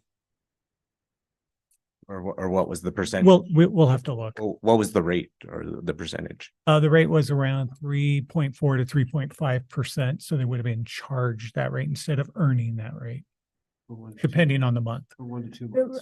Probably about 2 months. Yeah. Okay. So not $100,000.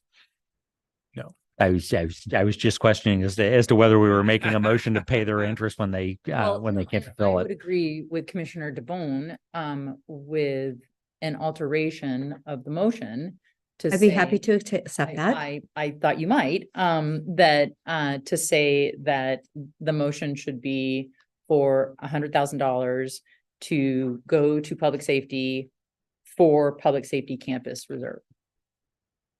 Did I get that correct? No. Or is it contingency fund? Operational. Oh, Operational reserves. okay, sorry, operational reserve. yeah. Sorry, I wrote it down wrong. So Operational reserves. So I'll call that a motion to amend the motion. Yes, yes. To specify that it goes to operational reserves. Is there a Yes. Second to the amendment. Contingency, can we just?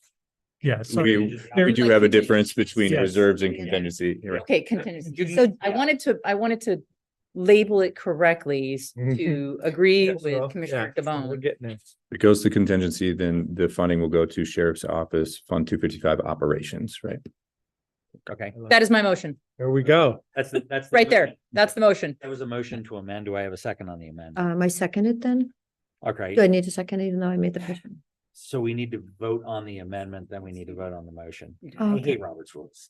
Thank God we have them. So, okay, I love Robert's rules, but I simultaneously love and hate Robert's rules.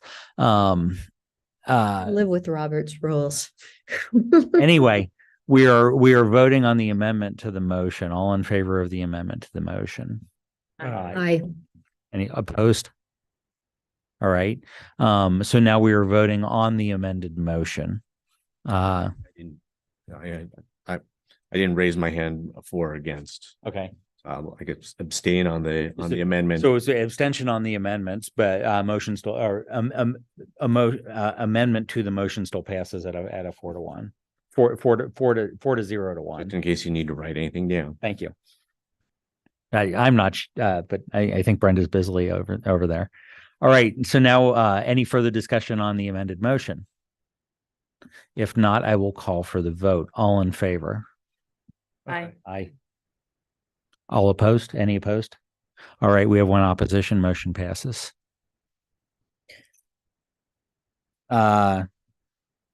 Okay. We are done. Go ahead. Dan. I just, Commissioner Dare, there'd been some conversation about how much Sheriff Nelson and the Sheriff's Office Department has passed on to the Stabilization Center. I want to thank Cheryl Smallman in Health Services. She pulled up those numbers, and it was 2.38 million since the Okay, so 2.6 was a little generous. Buddy. it's very For the right number. Awesome job, Cheryl. High five.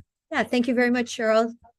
It was very close. Yeah, I mean, I remember him saying it because he's been right there. All right. That is the end of the existing special requests. Is there any additional discussion or reconsideration anyone would like to do on special requests? I think we all need a break. What about y'all? I don't know. Let me ask Bob.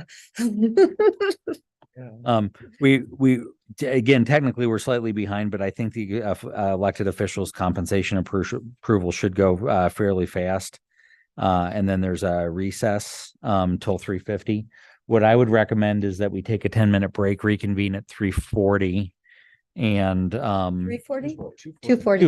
240, honey, unless you're in where would we be? Utah. Oh, we're way ahead. Dang, I didn't even know what a good job I was doing. Okay, why don't we do let's do it this way then. Let's just take a break until 2:45. And then we will reconvene on time at the elected officials compensation approval. Damn, I didn't even know what a good job.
All right, welcome back to the afternoon. We are now up to our elected officials' compensation approval. This is basically a summary of what we've already discussed. I will actually turn it over to Kathleen Hinman to take us through most of it, but just to make, I believe everyone was aware, on April 29th, the elected officials compensation committee met. And the short summary is we approved a 4% adjustment in salaries to all elected officials from their county contribution. There are some that are either part-time, or there's one that's also paid by the state. So we basically gave them those got adjusted, but the adjustment was 4%. Did I got that close to right? Yeah. Whew. All right, I'll turn it over to you for the rest of it. Great, thank you. So Kathleen Hinman, HR Director, for the record, and great summary there. There was a couple of things that we were asked to bring back, and what you have in the packet in front of you is in very small font on page 2, the summary of employee benefits and how they compare to the elected officials benefit package. And so that summary is presented. There are some differences. For example, our department and office, our department heads actually receive the time management leave. And for example, our elected officials do not receive a time management leave bank. They are salaried and are not required to record or use their TML. So, that would be an example of one of the differences there. The next page does record the 4% recommended adjustment for each of the elected officials. So that's the next page in the packet. And then individually, we can look at each of them. We were asked to bring the information back to show the impact of what a 4% cost of living would do to the salary for the elected officials, and then also specifically to look at the impact of any second in commands or any compression issues. So to review the first one with assessor, the first column there is, this does include a 4% cost of living adjustment. And then we did make some of the adjustments to the comparables, Clackamas, Lane, Marion. We did drop Jackson, and we added in, when available, any comparable at City of Bend, and then those aggregator surveys that we discussed. What you'll see here, though, I will say, is that we don't have all the information back from Clackamas, Lane, or Marion on what their cost of living adjustment is going to be this year. So those numbers from those counties do not include any cost of living, whereas the Deschutes County recommendation does include that cost of living. We see base pay in that first, and then we see the total pay, the impact of those additional benefits to the far right column. And then at the bottom of the page, we'll see second in command. For example, at the assessor's office, we see it's the deputy director in the assessor's office. And we can see, again, the impact of their base salary and their total pay. As we went through this practice, we reviewed each of the second in commands for compression issues, and we did not identify any. So we are recommending at this point to just continue forward with the 4%. We can move forward in reviewing each of them individually, or I'd be happy to answer any questions in particular.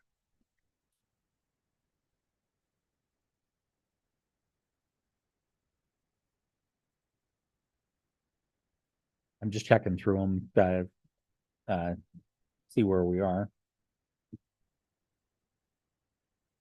Well, everybody's glancing through. Do you want to, you did include Bend as well as the aggregator surveys, but where are you going to take this next? Especially as it relates to elected officials, but just in general for the county, because that will impact the budget next year.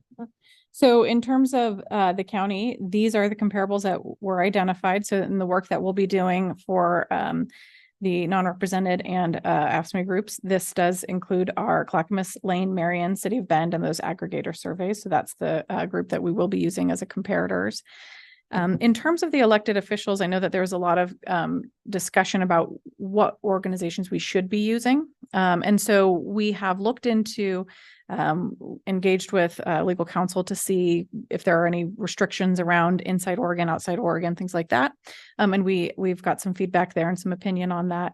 And then the other piece that we discussed is really obtaining from the committee, the compensation committee, additional details on how you wish to define a comparable. So for example, if we were to look at counties outside of Oregon or even within Oregon, should we be looking at population? Should we be looking at cost of living? Should we be looking at budget, FTE size? So there's a lot of components that go into an organization, and what we would like to hear, and we plan to do this in the form of like a survey, for example, to the committee, is to receive feedback on what we should be looking at in defining that comparable. There are best practices that we use, which is how we've come to these.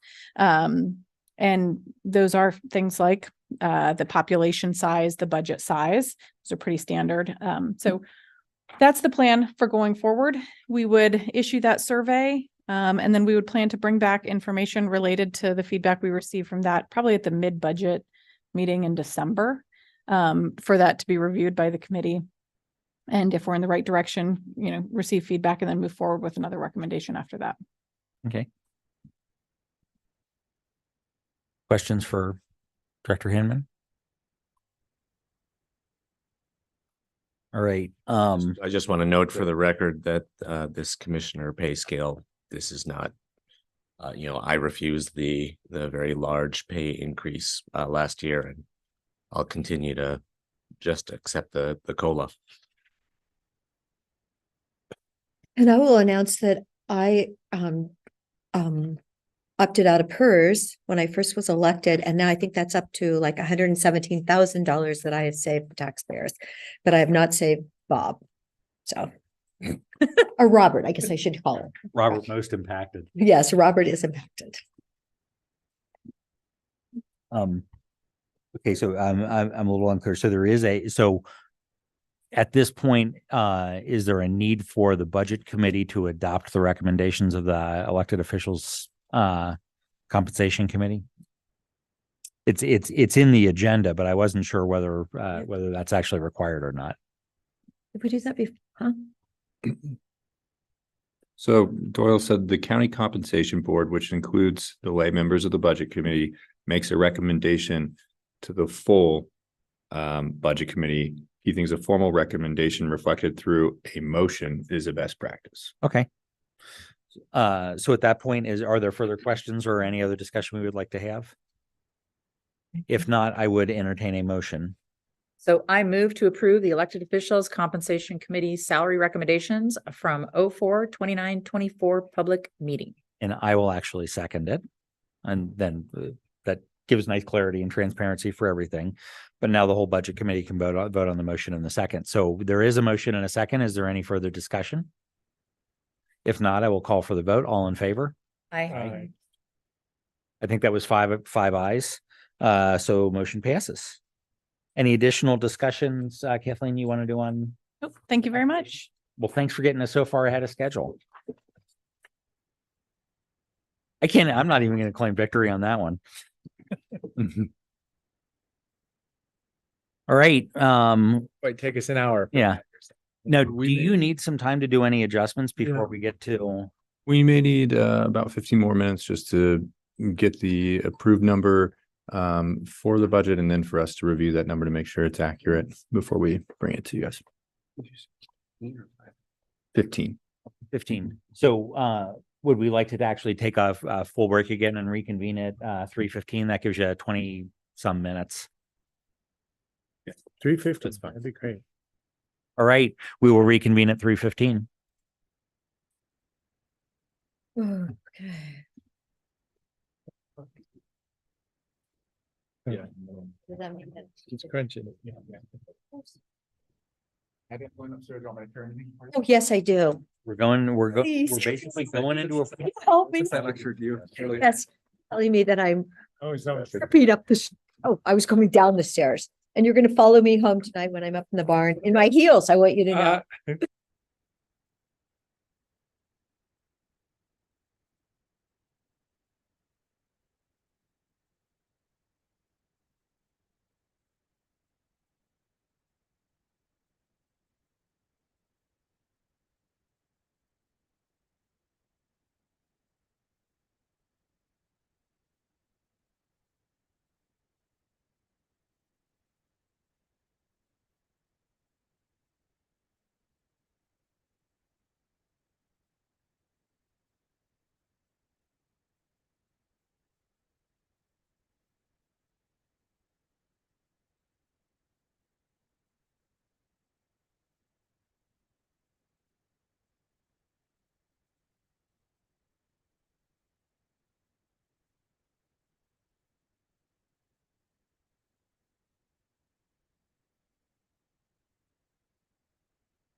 All right, for folks online, thanks for being a little patient with us. We are still pretty far ahead of schedule. And again, I'm not taking any credit on that one. Thanks to the finance organization and their magic spreadsheet, Cam especially, for the work on crunching the numbers so that we have motions in front of us. So Gesundheit. So we have 3 approvals and 3 separate meetings to do. So we are currently in the budget committee, Deschutes County Budget Committee meeting. But we will have other meetings that we'll go into. But for now, we are considering the Deschutes County budget. I'm going to read this out as what the motion would be, and then somebody can actually move the motion. So the motion would be to approve the Deschutes County budget of $628,160,429, adjusted for approved changes, and set the tax rate at $1.2783 per 1,000 of assessed valuation. Do I have a motion? So move. Second. We have a motion and a second. Is there any discussion? Can you just repeat that number? 600. So 628,160,429. Oh, I missed the 9. And, I guess my one comment would be, we've had about 4 days of discussion now, and certainly appreciate everybody's input and diligence and asking the right questions to get to the answer. So other than that, we have a motion and a second. If there's no further discussion, I will call for the vote. All in favor? Aye. Any opposed? That's motion unanimously passes. At this point, I will close the Deschutes County budget meeting, and I will open up countywide law enforcement District 1. Sorry, Shane, trying to promote you. So this would be Fund 701. I've opened the public meeting. This is the Deschutes County Budget Committee considering the countywide law enforcement District 1 as an introduction. Is there any public comment in the room? Seeing none, is there any public comment online? Seeing none, we can move into the budget discussion. I think we've had a good discussion on what's going on. Have had the sheriff's office in a couple of times, the 29th, a couple of days ago, as well as today, to answer some clarifying questions. And so in front of us is a motion for countywide law enforcement District number 1.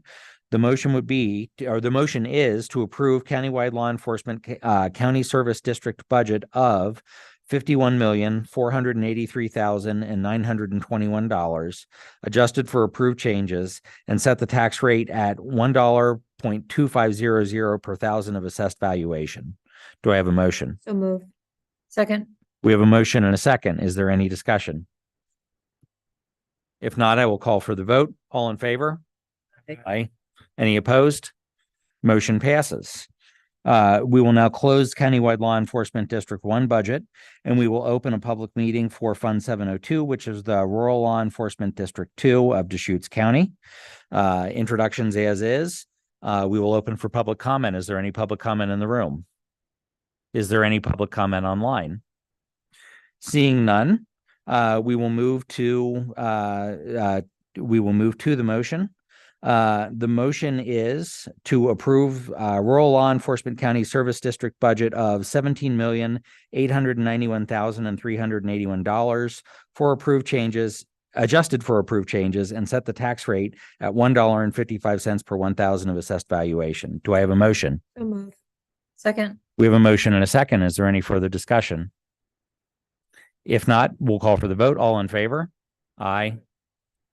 Any opposed? No. Motion passes unanimously. We will close the rural law enforcement district county budget, and we will reopen, hopefully for one last time, the 2024-2025 Deschutes County Budget Committee agenda. And we are at the last item, which is closing comments. So I'll just open it up all the way around. Are there any from staff participants, budget members, closing comments that we would like to make? I thought maybe I should talk for the next hour so we could. Behind Back on time. track. Good. We could vote on that too. Yes, we could vote on that too. Anyway, no, thank you. Thank you, Jim, for running, being our most efficient chair, keeping us on time. I am trying to do my best to be as efficient and as good a budget manager as Bruce Barrett. And I might say that for years if given the opportunity. Chair, also, I'll just add, if people have comments in their closing comments, if you have any immediate thoughts or debrief on this week's session, while it's fresh in your mind, if you want to make the comment of successes or things you'd like to see differently next year. However, also, we will be sending out a survey, so don't feel like you have to fully answer that now, but we'll do that similar to last year and ask some of those same questions. So you will have an opportunity for feedback on this year's process. Well, yeah, I'm ready to go here. So yeah, thanks, Jim, for running the show. Yeah, it really kept us going. I did have a hard time getting here right at 9 a few times, but it was only 10 seconds. I was really close. But yeah, thanks for the organization for really putting this together, preparing us. We met a few times and the previous budget meeting to even get here. The scope of what we're seeing, the variables as we're digesting them, the fact that the resources aren't the way they have in the past. So you really prepared us well. Thank you very much. Thank you for joining us, a new member of the budget committee here, Christina Clark Endicott, joining us with your experience, other public budgets. So I really appreciate that. The documents as created, remember I had Benjamin, a high school student from Redmond, show up. We both talked at our offices, but we were sitting in the office and he asked a question and I forget what the topic was, but I flipped open the program budget. I showed, well, this is the narrative. This is what we do. And this is how we do it. And he asked a good question about something. And I said, well, internal service charges or whatever. And I flipped open the line item budget and he got right into it. And he was amazed how fast we were able to find pieces in this proposed budget and really came up to speed. So that was fun sharing it with a high school student planning on going to college in accounting that fast. So big budget, got through the process. So thank you, everybody. All right. Nick, I think you had some comments. Well, thank you. I want to just take a few minutes just to thank everybody for a really great, very productive week that did just result in the budget committee's adoption of the budget. Certainly the budget committee, Christina, it was great to have you here this morning. We certainly missed Judy and absolutely hoping that all is well with her and her family. Of course, Eric and Whitney, I can't do this without you. We are quite the team all throughout the year, and then it culminates in this process.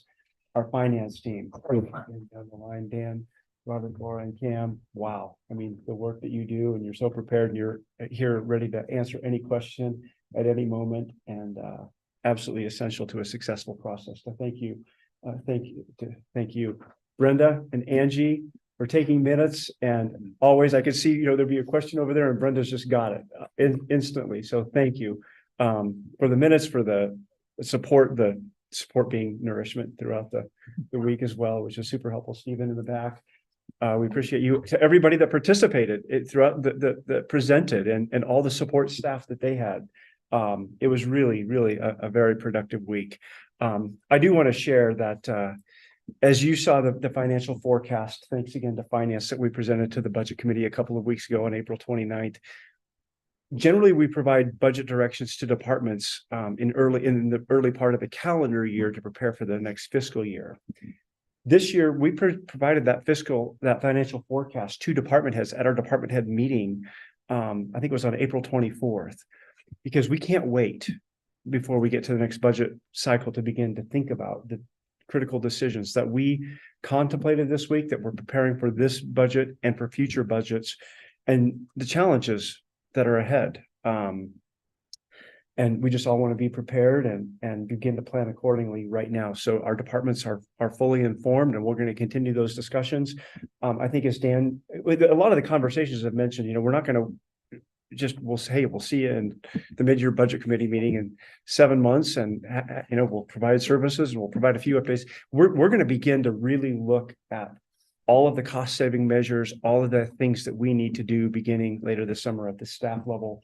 We want to continue to keep the board and the full budget committee informed of everything that we're considering, that we're thinking through, that we're analyzing. We want to continuously welcome your questions, thoughts, perspectives as well, because as we started the week and as we complete the week, times are changing, finances are changing, conditions are changing, and we all need to be prepared going forward to be efficient and effective while serving of course, everybody that's outside this building, whom we're all here hired or volunteering to serve the residents and of Deschutes County, the taxpayers of Deschutes County, the visitors coming to Deschutes County. It's everybody.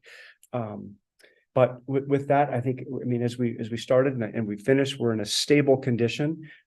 Strong isn't, as Commissioner Dare said, probably not the best word to use, but we're in a stable position, and we need to remain there, and we need to be vigilant and really watching everything carefully. And I know our finance team, whom we meet with on a, if not a daily basis, on a highly regular basis, continuously monitoring, checking in, making adjustments. And it's going to be imperative that we being the team and the board evaluate all the proposals that come to us, through us or to us throughout the year. Because as Commissioner DeBone mentioned at one point, health services, it's continuously fluctuating and changing. And that's just one department, but it happens with other departments as well. And we're going to continue to work with the district attorney's office on the request that wasn't supported today, but we'll continue to look at that in the first part of the year. So I hope that he and his team feel good about where we're going with that request. So with that, I just want to thank everybody so much for a great week, and our work never ends. And we turn the corner right now. We move right into adoption here in the days ahead, which will happen by the Board of Commissioners next month in June. So thanks everyone for all that you've done to make this a successful process. Tony told a story, so I'll tell a story. It's two stories. Well, yeah, it's so a little more often than once. I used to present to very large crowds on various topics, and when I would be in a room, a lot of times I would walk to the back of the room where the people with the microphones and the video cameras were, and all the rest of that, and I'd say, "You're the only difference between me being an imbecile and me being credible." Mm-hmm. As I look to the staff in the organization, all the way around, again, the staff in the organization is the only difference between me being a budget imbecile and being budget credible in terms of the information that you supply, the knowledge that you have when any of us ask a question anywhere through the year, and the processes that you put in place to make sure that we continue to be transparent around that. So I thank everyone for that. I obviously thank the members of the budget committee as well. I mean, it's you all put in your homework to make this a good thing. As a citizen and as a lay member of the budget committee, just a couple of thoughts that I have. First, I really give you, I said this the other day, but I also said I'd say it at the end of the week. I really give the county credit for being serious about the fact that they raised their rates to the max last year. And that they needed to be serious about doing a budget differently and thinking about it differently. And I think we saw that. We saw essentially a flat sheriff's budget that still got a lot of pain in it. There's a lot of the organizations of the county, including some layoffs that had to happen this year. And I think the county is very serious about what it is. I'm only going to encourage you, to double those efforts again. It's the second hardest thing is to do something the first time you've done it the first time. The hardest thing is to do it a second time. And so I would really encourage you to take a deep breath and really start to rethink of some of the processes. And if there's anything that I'm sure any of the rest of the budget committee can do to help or to be a sounding board on that, I would certainly be more than amenable to it. Very specifically, I think we are doing the right thing as far as some of the dials with the general fund, and very specifically with the TRT are in the county. I think the easiest way to prove that would be to take a really hard look at it. And so I said it last year, and I'm going to encourage again. We're not here setting policy, but it would be, I think it would behoove the policymakers of the county to encourage not only the organization, but potentially a task force to really take a look at how some of the county dials can be turned and see if there's any innovative recommendations that could be out there. Otherwise, I thank the committee for allowing me in my first term on the budget. I am more than happy to continue on if that's the will of the county, and I'll do this as long as you want. This is, I hate to admit how fun this is, especially little Jimmy, the 5-year-old who only wanted to be an engineer. but I really appreciate your patience with especially us lay members of the committee as we struggle to understand and help you understand. Anyone else have any additional comments? Christiana, thank you very much for joining this year. As the newest member, I just wanted to thank all of the staff that has been amazing at answering my questions and walking me through the new process. It's not, budgets aren't new to me, but I had not done the Deschutes County budget. And so it was very interesting and a lot of fun.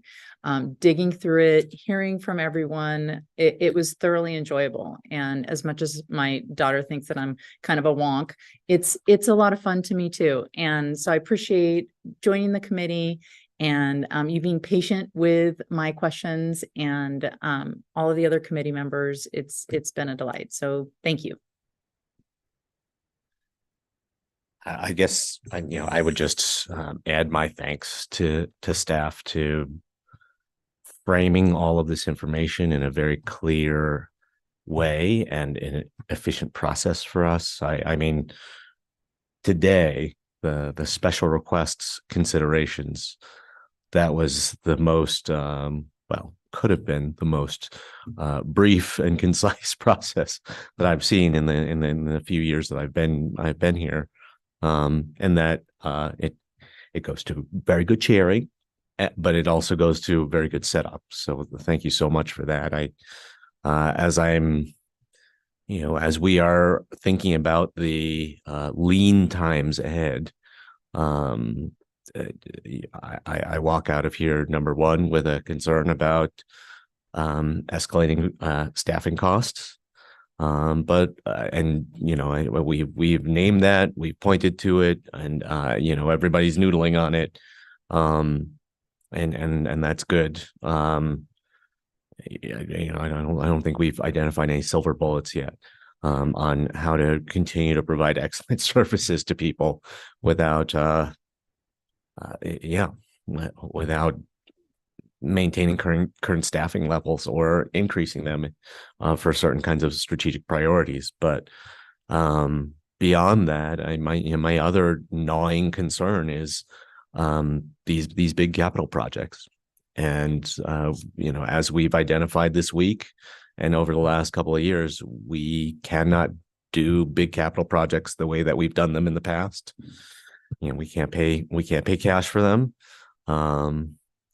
That beyond not being able to pay cash for them, we've already, we've incurred a substantial amount of debt service for the capital projects that we're currently working on. So we need to think, not just of answer number one, pay cash, or answer number two, load ourselves up with debt service, but what is answer number three? I hope that we can, as a county organization, from the DIA's office to the public safety campus to the clerk's office and beyond, I hope we can do some innovating along those lines in the next year. All right. If there's no other comments, I do want to say Go ahead. something because and they were telling me last year how bad it's going to be. And I don't feel like we've really addressed it this year, honestly. This makes me, I made the motions, but it really makes me incredibly nervous. And if we don't start watching and get to zero-based budgeting sooner rather than later, if somebody's going to retire and somebody else can pick up and has their knowledge, don't fill those spots because our personnel is so high as far as our costing goes. I really worry. You cannot add $1 trillion every 100 days in this country and not have major economic repercussions. And you're hearing it from the state, and anybody that's paying any attention knows. So I hate being such a downer, but I really, I worry about it. So, our county does a great job, but then again, we need to be ahead of the game. How Deschutes County is always at the front. So we've got to be at the front of this too. We can't ignore warning signs. And you've been warning me now for a whole year, Dan. So I'm listening and I feel like we've got a ways to go. So please think about people that we don't have to replace. So everyone bask in your success for a very brief period of time. For like and let's 3 all Get back seconds. to work. Yeah. All right. Unless there are any other comments, we are adjourned until the next meeting. You.